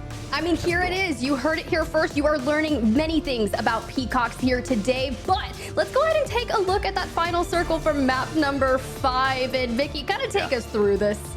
All right, going in through the last circle, we saw that Luminosity and C9 had little to no cover to work with. C9 were the unfortunate sandwich squad where Luminosity had them in their sights, but they also had the cover of the rock, so it prevented the guard from pressuring them. And then this allowed Luminosity to clean up this extra KP. So not only did they close in the gap between themselves and the guard with the Bangalore smoke grenades and the Rolling Thunder, but they also were able to get the KP that was C9 just straying away from them. That's true, but here's the moment. Look at the top right of the screen. The guard went caw, and they got a couple kills on C9. You heard the battle cry come in, but the battle cry unfortunately wasn't enough because LG were like a pack of lions, pack of jaguars, if you will, flanking wide left. Yanya, I love this decision. I mean, this game is all angles. This game is all flanks, and this decision to go wide left, jump on top of the truck, get the angle, and initially break ice allowed Aguadas to get the creeping barrage knock with the ultimate, and that was enough for them to finish things off. And look how good of a job they do with bait and switch. You did enough damage, saving this moment. Nyuzzle does 61 damage, falls back down, lets his teammates finish up. LG are so good at fighting together and recognizing the importance of a bait and switch, and they showed it right there. Yeah, they're incredibly comfortable in their micro fights, and it's just so really just great to see. But on the other hand, I would really wish that Cloud9 would have found some eliminations throughout their journey of that match. But hey, maybe they will find more success here in the final matchup of the day because it is coming now. That final map on Storm Point. Vicky Kitty, Fallout, I mean, what are you guys thinking to see what is going to happen? Will the guard run it back and come out on top again? Honestly, the way they're playing right now, I think they've been looking fantastic. They have a nice little cushion and a lead right now. Will they go back-to-back with another win, a third win for this series? I don't think so. I think they're going to get a nice, like, 8 to 10 kills or points total. I think that's going to be enough for them to win the series. Vicky, what do you think? I don't think anybody is going to be able to dethrone the guard right now. I mean, leading the way with 75 points overall, with Luminosity holding that second place spot with 53 points. Luminosity and Fury are literally back-to-back. Fury is sitting third with 52 points, so just a 1-point difference between these two squads. I'm just looking right at this point, second all the way down to 5th with 100 Thieves holding on to 39 points to determine which of these squads are going to be in the top 3 at the end of the day. I know we always have those discussions near the end of the broadcast surrounding MVP, and kind of the talks make that way happen throughout the matches that we've witnessed. And I know I've got a couple people in my eyes, and you know, we'll just see. Will some things change in match number 6, or will new people make a way? I'm still waiting for Season, my team, to watch to find a map victory, but in the end of the day, so far, they haven't. Go ahead, Fallout, Vicky Kitty, take it away. Thank you so much, Tiff. That's right. Game number 6, ladies and gentlemen of Apex. Blow it up in the chat right now. Let us know who you want to perform here in this last and final game. Is it Mexico? If so, spam Vamos Mexico in the chat for Luminosity Gaming. Let us know if you want to see TSM, FaZe, Optic, your favorite big brands show some life. Or are you a fan of the Guard? Are you a fan of Tripods? Let us know who you want to perform here in this game number 6 as we get ready for what's going to be an absolute ride. Vicky, game 6 is here. I'm excited. Even the Challenger Circuit squad's really coming and swinging again. BR Demon sitting in number 6 overall in the leaderboards. Heck out here, formerly known as Elantra. Oh, we swinging now? Oh, we duking it out in the final game? No, nobody is safe. C9, I'm so sorry, but look, you may have ratted it out to top 3, but you didn't get any KP. You were sitting in 15th overall, and you just got punched out by Sleptom off rip.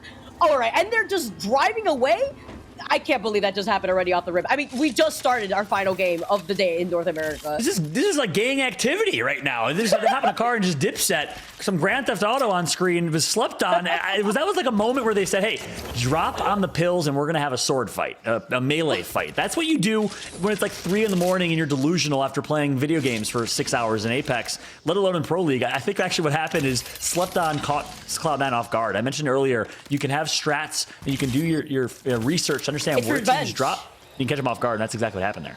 It's revenge if you think about it. Let's not forget what happened in World's Edge between Slepton and C9. C9 bullied them, landed on their drop spot over by staging when they usually land in Climatizer, and then beat Slepton as the first squad to go down. I believe it was game number 1 or so in the early game lobby. So Slepton, in the very end, where the final game actually matters, did literally the same thing to C9. My God. So if that isn't karma, I don't know what is.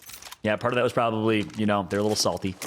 The other part is, Slepton needs it. That's 3 kill points for them. They're in 8th place right now in this lobby, and they are in 27th place or 28th place in the overall Pro League. So I mentioned it a couple games ago, they need a top 5 finish, and the way you do that, well, you get 3 kill points to start. It's a good start for them. Game number 6, can the rookies in Slepton, brand new to the ALGS from the Challenger Circuit, can they perform here in this last and final game and get a top 5 finish and make themselves, give themselves a chance to make it to top 20 for the regional final? Yeah, if we could have the map pulled up real quick so that way we can see where the circle is pulling. I do believe it is pulling towards Barometer, so we're expecting a lot of heavy action for the squads that are rotating from the western side of the map, exiting out of Mill, exiting out of Down Beast. So I'm looking at Optic Gaming, who are probably going in for their quick rotation since they haven't been playing Edge like other squads have. They're not really an Edge fighting team like that. This is a squad that found a lot of success when Valkyrie was first introduced into the meta, where they wanted to hold on to Godspot and not let it go. So I'm expecting Optic to probably go in for a quick rotate to try to get closer into Barometer. Yeah, that's exactly what's going to happen. Optic rotates fast. We see BR Demons, who drops Barometer, already saying, let's take this center building here. We're going to expect the zone to continue to pull south, but a really good position for the BR Demons, and Tripods are rotating really, really quick. And this is where I want to see teams like Tripods, teams like BR Demons, who are kind of on the fringe. They're right there from being a really, really solid team and continuing to grow. This is a favorable zone for you. Rotate early and showcase that you can play a hybrid play style. Meanwhile, we find a Catalyst fight, and Catalyst Ultimate's already down here. Yeah, seeing E8 now, they land some of the shots with the wingman. The wing dude coming in and knocking down Tempest. Crossino in a lot of trouble. The only squad rocking the Catalyst right now. Fury having to back up, giving the suppressed fire. But E8 losing out on Presley's shield doesn't spell doom for them just yet. But they have to stand in loop for Golden. Now it's going to be a 2v2. He gets knocked right behind that rock. The piercing spike's actually finding him. Oh my gosh, insane. We thought that it was E8 that had the advantage here, but Fury makes a play. Catalyst, what's up? Gonna get a res here and should be able to do so with relative ease. And it looks like both teams will get a res and reset, but Fury's putting in some damage right now. Fury's showing what he can do. Former member of ESA, longtime duo of Phony. We know he was a top performer on that team. Just unfortunately, he got replaced on that squad for a really, really talented Luda. But right now, Fury's showing what he's got. Shots flying by, hitting Ghost real quick while they try to get this res currently. This fight's on the ground real quick, also getting the knock at the same time. This is the chance for James to now close in that gap, finish that off. That's going to be 2 members knocked from this team. And are we going to get the finish? Okay. He's got a full shield, but sometimes it's about sending a message for a final game here. Oh boy. That's hey, see you next time. See you later. Game 6, you out of here. But 2 members are going to be out. And 1 member of E8 actually survives, I believe. So nice job right there for Karasuno turning that fight around. A little bit of BM, you like to see it. Clearly there's something here between these 2 teams. I love it. It's one of my favorite things when it comes to competitive Apex. You get to love seeing some of the show go down here for some of these squads. Guys, you should see Vicky's Xbox Live messages. It's the most toxic stuff I've ever seen in my life. If it gets leaked ever, she'll lose every single job she's ever had. No, I'm just playing. It's not even from me. It's a bunch of assault lords. But that's what fuels some of these players, yeah, especially some of these squads here. You bait them and you tempt them. Girl, I've read those messages. You got to go for the tactical crouch sometimes when you're feeling yourself, all right? And Presley, Presley is not the seer in this case. Presley is the Valkyrie, but usually when the last one alive is a seer, you get to get some extra information to see if the banners are safe to pick up. Presley could only look on to see if he could pick up these banners. And right at the very end, he jumps right into and spikes into the loving arms of James Fearless. Oh my God. All right, he's already dead. He's already dead. This man has a family. We get it. You clean them up, and Krasnodar are just going to walk away with some extra loot. And James unloads 2 full clips into the death box despite having relative low ammo, just because. Yeah, clearly there's something here between these two teams. Karasuno just plays that to perfection. They hide, bait the death boxes, and then drop a catalyst Q right in front of it just to guarantee the kill. Nice job right there from Karasuno as they take out E8 in a rivalry, which seems like a little bit of a grudge match between the two of them. But Fury is right behind Karasuno now. Perhaps a little too cocky, too confident. They got to be careful for a red hot Fury. Yeah, what's funny is that those are two teams that are sitting in 19th looking at EA and then 18th with Karasuno just sitting there. So it's literally like the grudge of which of these squads are in the bottom end of the overall leaderboards coming on top for that fight. That's too funny. Well, mentioned Furia, one team that's at the top of the leaderboard as well. It's LG and Furia right next to each other for second and third place. I think only a point or two separates them. So this is a really, really big game 6. The Guard pretty much has this in the bag. They're up by about 20 points. So unless they drop an egg and LG does something insane and Furia does something insane, which the Guard doesn't do that. They never drop eggs. They always find a way to stay relevant and get a few kill points. I think the Guards got this, but Luminosity, Furia, SSG, a few others fighting for second place here. It's going to be a really, really intense game 6 for them. Yeah, we highlighted it already. The Guard have a huge lead right now over the rest of this lobby. As we tune into Luminosity, our winners of our previous game, and are also the only team that has won more than one game today in North America, looking to try to see if they could break some of their extra records here and maybe get a third game under their belt. But they're going to be taking their time to rotate into this next circle, playing on the outskirts of this circle, while working with some meds to also play into. So they're going to take the skyward dive, and let's see where they're going to go. Yeah, and this is interesting for LG. You know, I mentioned earlier, I want to see teams like Tripods and others show that they can play early rotate, play a favorable zone, and we'll see how they perform here in this game. Tripods got actually the tallest building in Barometer, so a really good spot. But LG says, yeah, it's a close zone for us. We're still going to play our game. Like, we don't care. I mean, and you heard that in the interview from Danya a couple of weeks ago. It was really an amazing interview, really well spoken. But he says, look, we don't care what the meta is. We just play playstyles that work for us. We play team comps that work for us. And at the end of the day, if you just play well as a team, you can survive. That's their philosophy, and that philosophy has been working for them. And despite this being a southern zone and them dropping fish farms and Gale Station, they're still playing edge. They're still playing hard edge. We'll see if they can find success, though, because they're in a really tough spot right now. Yeah, they're playing on the other side of this rock, and they are getting circle kept by the squad that's probably holding onto the dome-shaped building that is to the left side of Barometer. Looking at this circle, we've seen this circle before. It could pull towards that island that is to the left of Barometer on the southwestern side, or it could pull a little bit north towards the bridge area where it would benefit some squads that rotate away from the mill from the northern side of the zone. Yeah, I'm really interested to see how LG does in this game. I mean, this is a tough rotate. They're going to have to get through FaZe and Season, who are right nearby them over from Cenote Cave. So we'll keep an eye on them. We'll keep them tracked. Thank you for the overhead map. Perfect timing. They're going to go through and they're going to get some more med kits and craft up back here in the zone. Again, big thank you to whoever idea at Respawn it was to create the replicator, because that's made edge fighting so much more viable, and it actually was the birth of edge fighting, was the replicator in season 3 or 4, whatever it was. So it's going to be an opportunity here for LG to get some more heals and rotate through. They're going to have to get through FaZe, Season, and Oxygen. All eyes on them in a big game 6. If they do manage to take this fight over FaZe that's trying to circle keep them on the other side of this hill, then they are going to be in a really good position. So let's see how they want to play this out. If they don't finish that fight quickly, then they risk getting third party by Season, who's to the north of FaZe currently. And then that's also going to be a green light for Oxygen, because there's about 3 to 4 squads within this area alone, and no squad wants to try to int onto the other when it comes to holding onto these buildings. We can scan this area. Well, current standings right now in this game, the Guard first place with 75 points, Luminosity second with 53, so 22-point lead. The Guard's been dominating. I hope, I'm praying that we get Rambo for an interview. That would be the best possible vibe. We got Arcan last time. He's really well spoken, good insights. Something tells me the Rambo interview is gonna be much different. It's gonna be a completely different vibe than RKN, but nonetheless, big shout out. I don't want to get ahead of myself. We still got a whole game 6 here. You gotta give a shout out to the Guard's performance so far, as LG is a team that has to perform. They have Season in their sights. Got company out there. And their consistency too. You know, we saw day number 5, they got third in a lobby that Team Liquid was dominating in, and it was very close in that old top 10 standing, as Luminosity are still looking to see which of these squads are playing right behind them. They want to make sure that their backs are cleared, but the circle is closing in right behind their backs, and if they're not going to get circle kept by FaZe, they're going to get circle kept by Season, who are inside these buildings. That's right. Luminosity here. Zone closing behind them. They have some time because they're on slow side of the zone. They need to get some early damage. And if they get some first shots, expect them to fly. They have the Bangalore. They have the Bloodhound. They have the scans. They might have a Digi threat as well to their name. They're going to work wide left here. They marked where they want to go.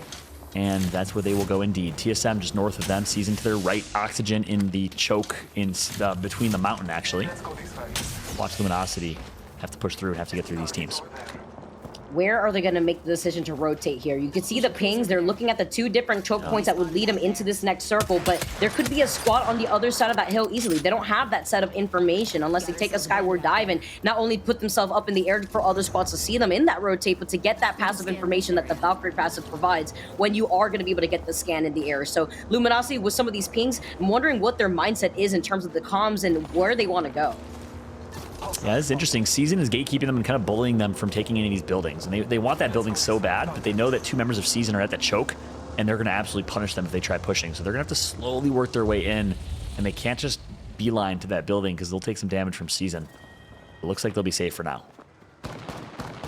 Saw Charge Rifle light up the feed real quick here, too. A lot of action happening on the north end, on the outskirts of the circle.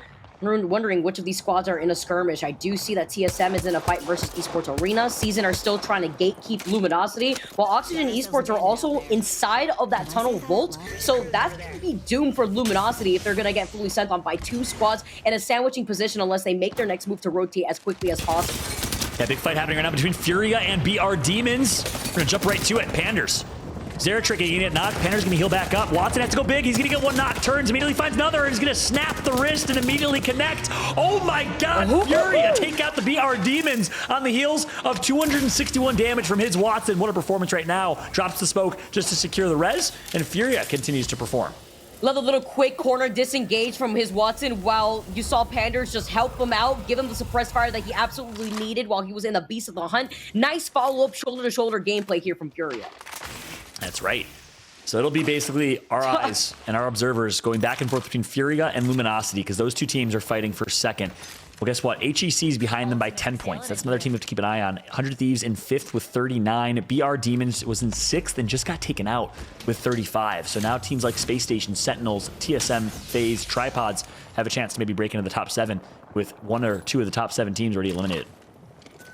Pesky Charge Rifle. You see it just coming out of left field, and Furia just completely ignoring it, getting out of the line of sight of that Charge Rifle, just looting up before making their next move to go in for a rotate. They're pinging on that middle area of Barometer, which is already getting contested by 3 squads as we take back a look at Luminosity, who are still playing on the outskirts of the circle.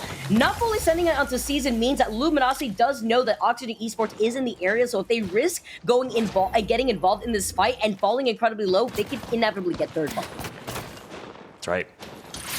And as things are slowing down here before the zone ends up collapsing, I'll take a moment. I was thinking about that. You know, P quad. What is it again? Oh, P-Foul. The P-Foul Mafia. The P-Foul Mafia. Yeah. The problem that's what I would call them. I would agree with Peacock as the spirit animal for Rambo, but I can't say the spirit animal for the other 2 is a peacock. Like, you know, Keon's like a bull mastiff. You ever seen that dude? The guy's like 6'7". He's built like a truck. And Arcane's like a freckled lizard, you know? is his spirit animal. So, you know, maybe a koala. Okay. A really smart koala. But I struggle with that a little bit. But here we go. Back on board and back, you know, relevant conversations. LG find themselves pushing here on FaZe, and TSM is nearby. They had to go somewhere. Jaguares goes down to the hands of Imperial Hal from a long range. Hal gets the knock, so it's a 3-way affair between TSM, FaZe, and LG. Oh my goodness, right here with so much action going on and landing right into the action of everything currently. They're sharing some of this space between FaZe and TSM that are looking at what's happening on the outskirts of this building. They lose on Jaguares. Let's see if they can at least recover the banner. Nizul's trying to actually replenish his own health to shield bat, but they finally managed to slow things down just a little bit. That's right. So they'll be down to a team of 2. It's Yanya and Yazul, the duo. Original duo that worked their way up. This team was Scry, an unsigned team that came out of nowhere, qualified for the Split 2 playoffs. No one expected them to do so in a region in LATAM, Latin America, Mexican Apex community that only had 2 teams. It was All Glory Gaming, and it was Scry, now Luminosity. Jaguares was on the All Glory Gaming squad. Well, Scry just got better and better week over week, and then surprised the world by qualifying for the Split 2 playoffs. Got signed by Luminosity shortly after, and supported in their opportunity to make it out, to fly out to Sweden and compete, and he performed at that event, performed yet again. at Champs. Really an amazing story, you know, amateur to pro story for these guys. And they're just getting started here as now a top 3 team in North America. I'd love to see it. Yeah, Luminosity continuously picks up more and more of these amazingly talented Mexican players, not just in the competitive Apex space, but also in other esports too. Shout out to Meister, of course, in the Smash Brothers scene. And FaZe now inside of these buildings are going to be able to see where the action is going down with the Seer heartbeat sensor. They see the action right underneath them. A lot of these other squads are already making their rotation into these rock formations on the outskirts of this building. But like I mentioned before, we have seen this circle pull a little bit on the outskirts of this building, closer towards the water, wondering how that's going to work into FaZe once they're forced to funnel out of this building.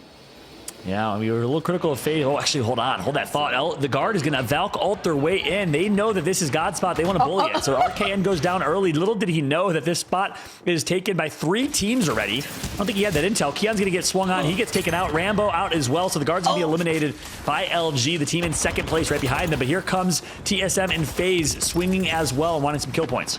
Silent but deadly, and that's as quickly as the guard goes down. They thought they had something cooking once they landed up the Skyward Dive, but that's the risk that the Skyward Dive brings if you land in a building that the Valkyrie passive doesn't pick the players up because they're already in some natural cover of what the building provides. That's a good point. I think that's what happened to the guard.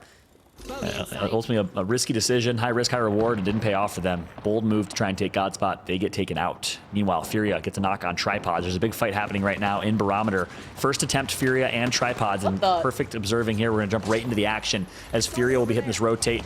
Tripods going to be eliminated in 14th place. Not the best day for them. The ultimate comes through here for his Wattson in Bangalore. And here comes the push. Smoke grenade out. And he has one more left to his name to use that for cover. You saw that Trident with the Gibby dome on it, just zooming by in the back end. Furia deleting the rest of this lobby, takes down Luda. ESA in a lot of trouble. Sleptbound finally get eliminated. They can't go by passively with so much attention focused on them while they were riding inside of that Trident. Furia now are looking to clean up the rest of this side of the circle. That's right. All up to Zera and his Wattson. Last 2 alive. The ultimate's going to come through from Bang. I think that might be LG's ult because his ult came through a lot earlier. So down to barely any HP. Wattson needs to get something off, and it will be a shield bat. He'll be able to hit reset. Yanya is going to pop off with 2 kills in the kill feed. LG, a team of 2, still alive and being a menace. Oh, but Furia have so much KP to their name. With the gravity lift, up, and away we go. Zera Tricky can't do it alone as Furia get deleted. It's Season that clean up this side of the circle. No amount of reset for Furia allows them to come out on top, and they're going to be exiting their way out of this final game. So here's what's so interesting. It's clashing of the heavyweights trading blow for blow. LG has been picking up kills. Furia has 10 kills. The question is, who's going to do more? Who's going to do enough? If LG can make it to late game and get a top 3 finish, you got to think it's going to be them. Currently with 4, they were 1 point separated. This is going to be down to the wire here. It's going to all come down to this last few moments and rings. If LG can stay alive and continue to perform, Space Station is going to be out in 7th place overall. TSM making a case for top 10 here. And FaZe also just doing such a great job on not only securing this building, but calling out this circle very early on. Let's not forget they also circle kept Luminosity, which forced them to rotate through Cenote Caves. So Luminosity now playing this as a duo, playing on the outskirts, sharing some of that space. Season get eliminated here, and it's Oxygen Esports that's still in the fray, that's still in this lobby, and they have that natural cover of the Bangalore smoke to actually dwell onto. Yeah, this is big for a lot of these teams. And again, it's a really well-distributed lobby point total. So really what that means is in Game 6, whoever pops off can go from 15th to 7th. And that's what Optic is looking to do. Albert Lely's going to get a couple knocks on Optic, though. As I say that, they get taken out. Optic Gaming is eliminated. Hal's going to get the final kill on Skittlecakes. So just like that, 4 squads remain. It's FaZe, TSM, Luminosity still alive, as well as Oxygen. Last 3 squads here remaining, rather. Last 4 squads, Oxygen, Luminosity, TSM, FaZe now coming in. Still FaZe having control over the building. What, the destruction of the Wattson ult? Yeah, that's exactly right. And Yanya got scared too. This is like a horror game right now. Yanya having to be careful. Playing this out as a duo is so scary, especially when you have to play on the outskirts of this building. Oxygen are on the other side here too. Yeah, so Verhulst and Hal both still alive, as well as Reps on high ground here. 4 teams left. What a finish here. LG's been doing such a good job just holding this perimeter of this building as a duo. Anyone that tries to push them, they shut down in their tracks, and they're picking up kill points along the way. Yanya got 2 with the 30-30. Oh my god, gonna melt. 140 damage. I think that's on Oxygen. And here's what they want to do. They want to start this fight. They don't want to finish it. They want to initiate a fight between all 3 of these teams because they're a team of 2, and they're doing such a good job of trying to do exactly that. And they also have loot to work with. With these two death boxes at their feet, they have shield swaps, they have shields for days, they have all the ammunition, and I also very much agree with the double card. That weapon loadout goes crazy. Here you have Yanya, though, who is a heavy fragger, who's going to be able to pop the shield back, go one-on-one. They note that there's still that squad that's right above them. If this squad drops down right behind Luminosity, they could be in a really tough position for any of the squad that wants to get involved in a third party. 1,300 damage right now for Yanya, formerly known as Ganjamin, the player that took the world by storm in Split 2 of last year's Pro League with some insane plays.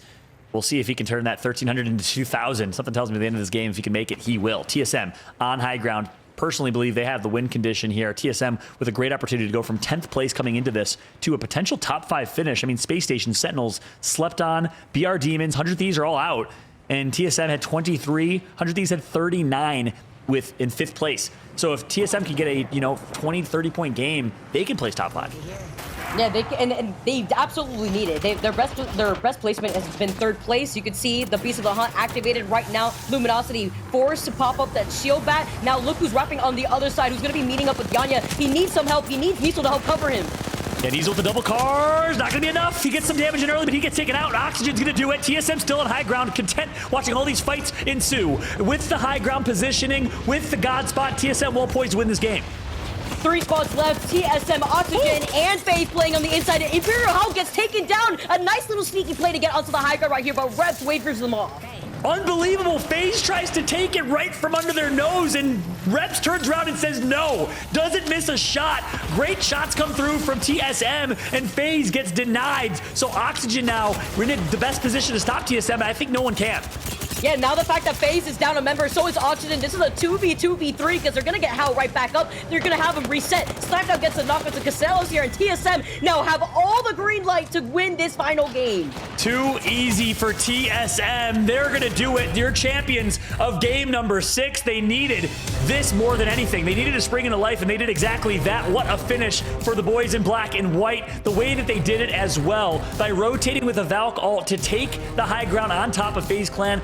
What a great call by Hal. Great rotations come through as well. They predict where the zone's going to go, and they get the dub with a few kills to boot. What a game right there from TSM, Tiff. Honestly, that turn on to Alberlelli to deny FaZe from getting onto that high ground was everything that I could have wanted. And the fact that they got that nice reset onto Hal and then dropped down, turned all their attention to clean up Oxygen Esports, and then as well, and just coming out on top at the end of the game. That is what they needed to do, and that is the TSM that we're used to seeing. Yeah, that's right. Did you see those AI pictures of Reps? He just channeled whatever that character is. You know, the guy's jacked and Reps is massive by punching whoever that was right in the face. Alberlelli, I think it was, when he tries to take high ground from him. He stops him in his tracks and performs so incredibly well, Vicky. What's great in a situation like that is even if that melee didn't finish on Alberlelli, it at least shoved him off the high ground, which is a statement already, and still allows TSM to have the space to reset and get Hal up to par with the rest of what was left in that lobby. But you highlighted amazingly with TSM's rotation Fallout. They rotate from the wall. They were hanging out in the armory on the outskirts of Cenote Cave, so they got also all the extra loot, gate kept any of the northern squads exiting out of Down Beast, and then still found their way into that building that FaZe was holding onto from the very beginning of the game. And that's a good point. I want to point out, my friend Dan Gaskin, if you're watching, and it's late there in England, so you're probably not watching. But if you are watching the rebroadcast, this is why I kind of challenged him. He said, look, the teams that land or the zone pulls closer to them have the advantage. That's actually not true. I mean, look at Stormpoint. All 3 of our Stormpoint games, Tiff, were won by teams that actually had to rotate max and play edge. HEC in game number 4. We saw it from LG in game 5. And there you go again from TSM coming all the way from the north side of the wall in game 6. Look, I think that's just kind of been the story of the EMEA broadcast earlier on today and the NA broadcast tonight. A lot of these teams are getting on those rotations early, but let's go ahead and jump into match number 6 highlights. And it started with this kind of fist fight at the very beginning, and unfortunately, Cloud9 at the hands of Slept On getting essentially carjacked. I mean, Trident jacked per se, Fallout. Yeah, that's right. I mean, I still wondered if they DM each other and say, hey, drop the pills, let's just duke it out. That feels like that's what happened. Now, but jokes aside, Slept On catching him off guard. This is that fight. A lot of BM early in this fight, in this game here in game 6, Vicky.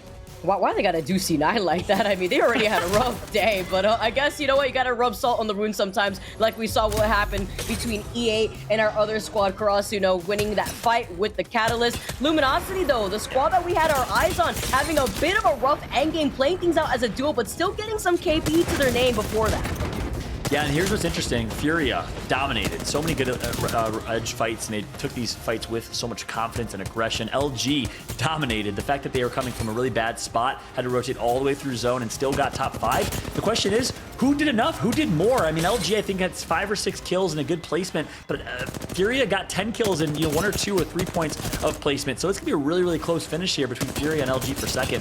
Furia needs it more than anything, Tip. And I think that's kind of where my question comes into play. The guard, they came into map number 6 at the top of the leaderboard feeling really secure, but they went out incredibly early, which opened the door for Luminosity and Furia to have just massive games and maybe challenge them for that, because they were coming into map number 6 at 53 and 52 points simultaneously. So just a point separating them. And then Oxygen Esports, the fact that is they came into the 5th ring, 8 squads remaining, and really gave FaZe a run for their money. That's right.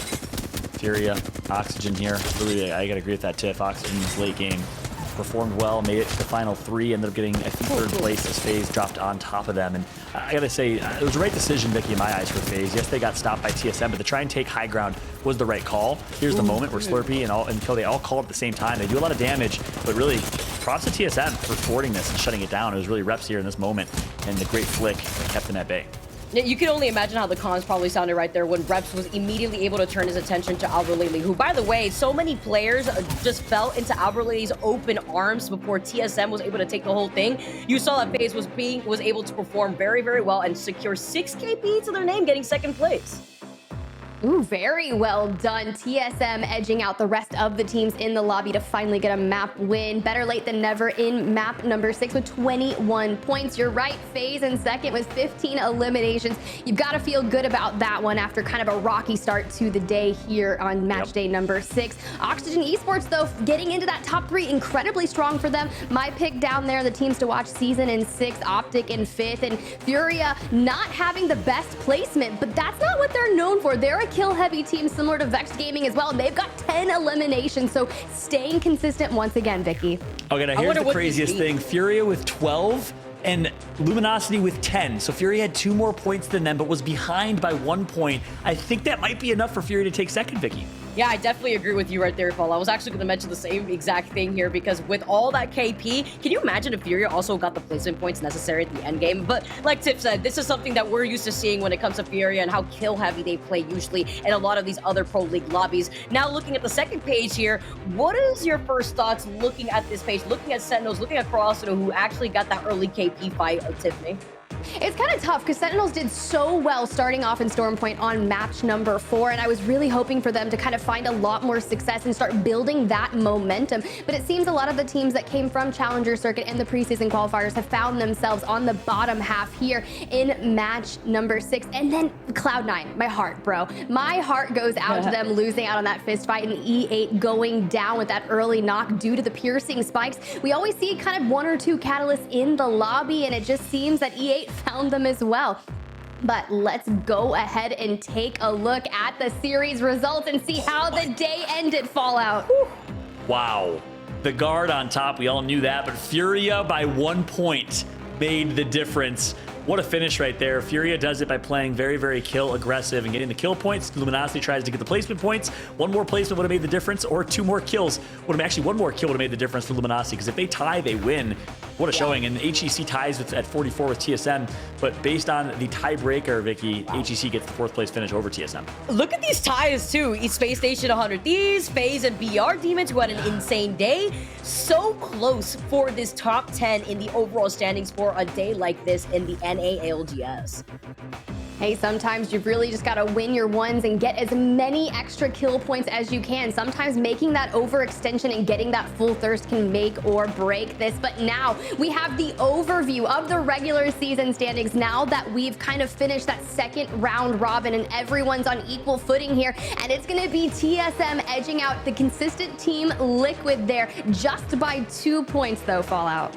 Yeah, that's right. And look, Vicky and I had a good discussion. Who are the top 3 teams in North America? TSM just had to perform in that Game 6 to remind us real quick. Who's the top dog? Because guess what? This is the point in the Pro League where all things are equal. All groups have played an even amount of Pro League days. So right now, the top 3 teams in North America, by definition, are TSM, Team Liquid, and the Guard. And TSM saying, yeah, Luminosity's not going to take that spot because they performed in game number 6 to give themselves the first place spot. TSM, top dog on top. And this is where you've got to start looking at that bubble.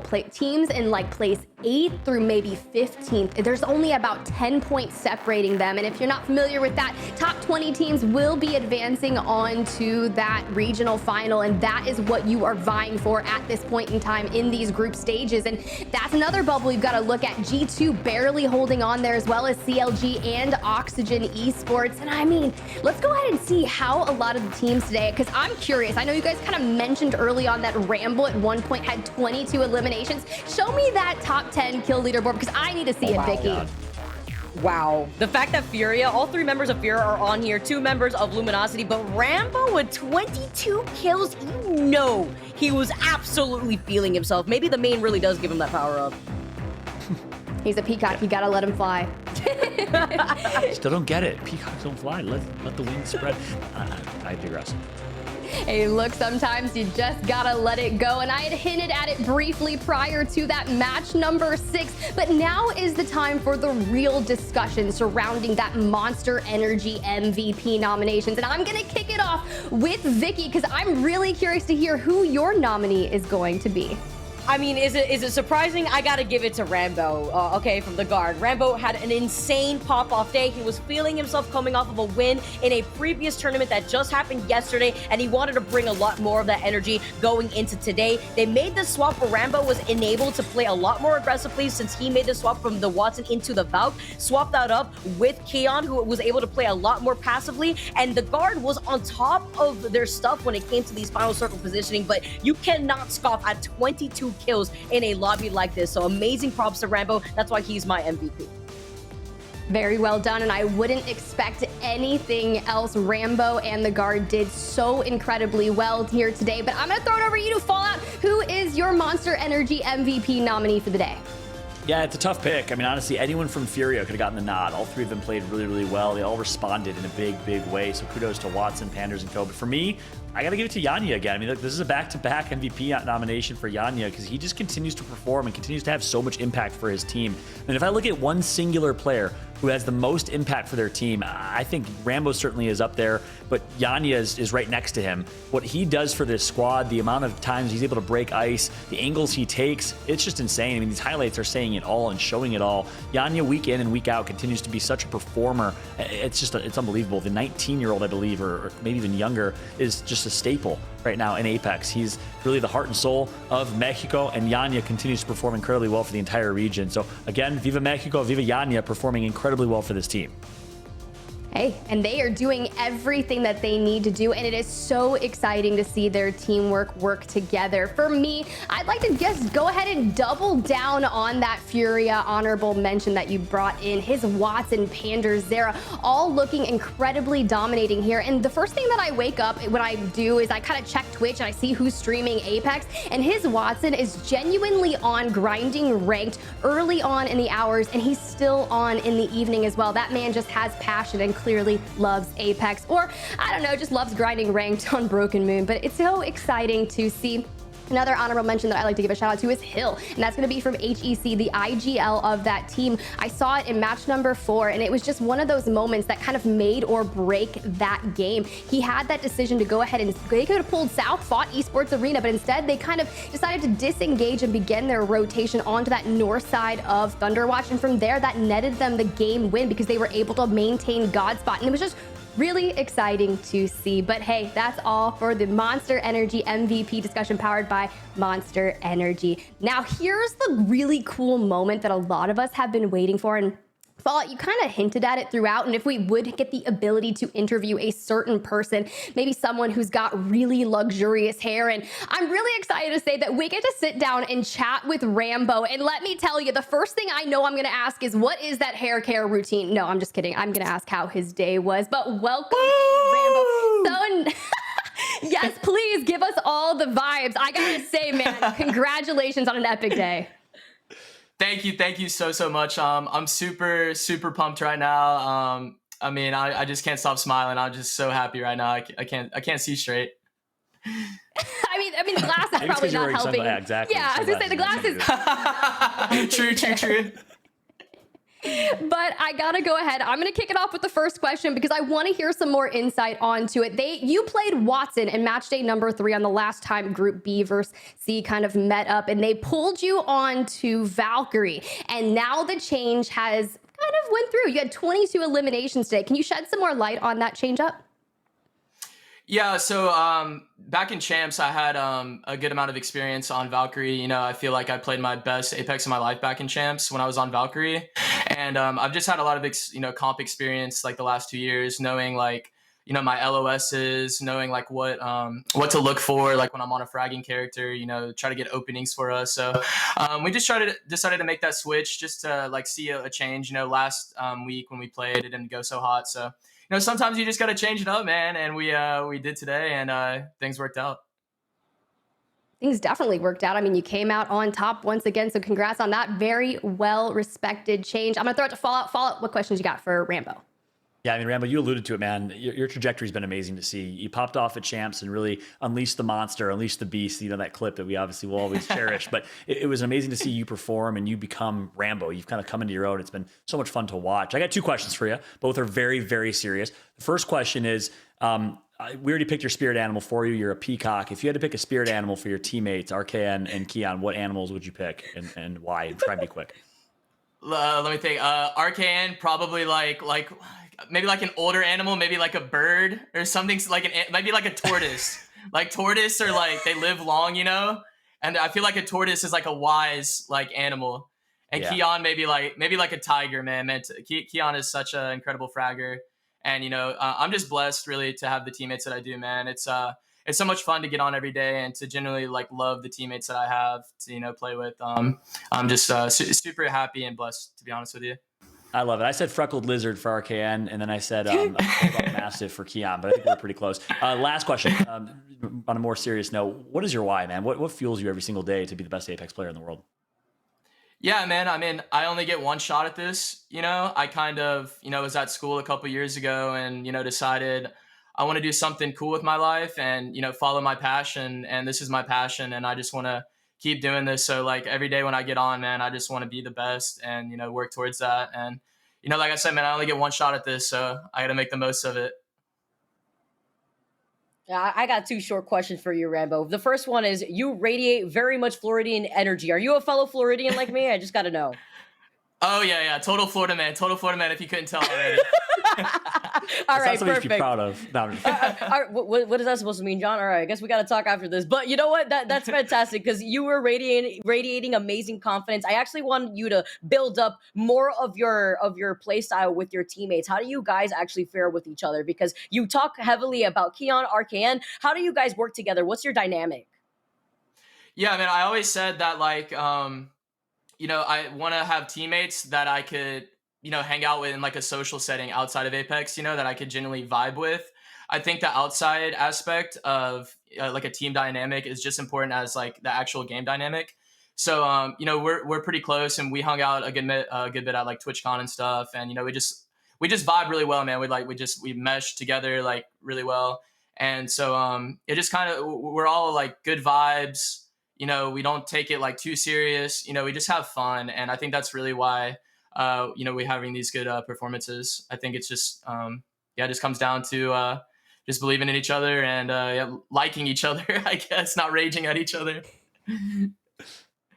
I mean, honestly, I think that's kind of the bottom line and things that sometimes people forget when they're in a competitive setting. Sometimes you got to remember, we're playing a video game. We're here to have fun. At the end of the day, this is what you get to do. And you said it best, that you get to do something really cool with your life. So thank you so much for jumping on here and chatting with us. I want to give you the floor right now. Is there any shout outs, anyone you want to specifically kind of thank or let people know in the chat where they can find you?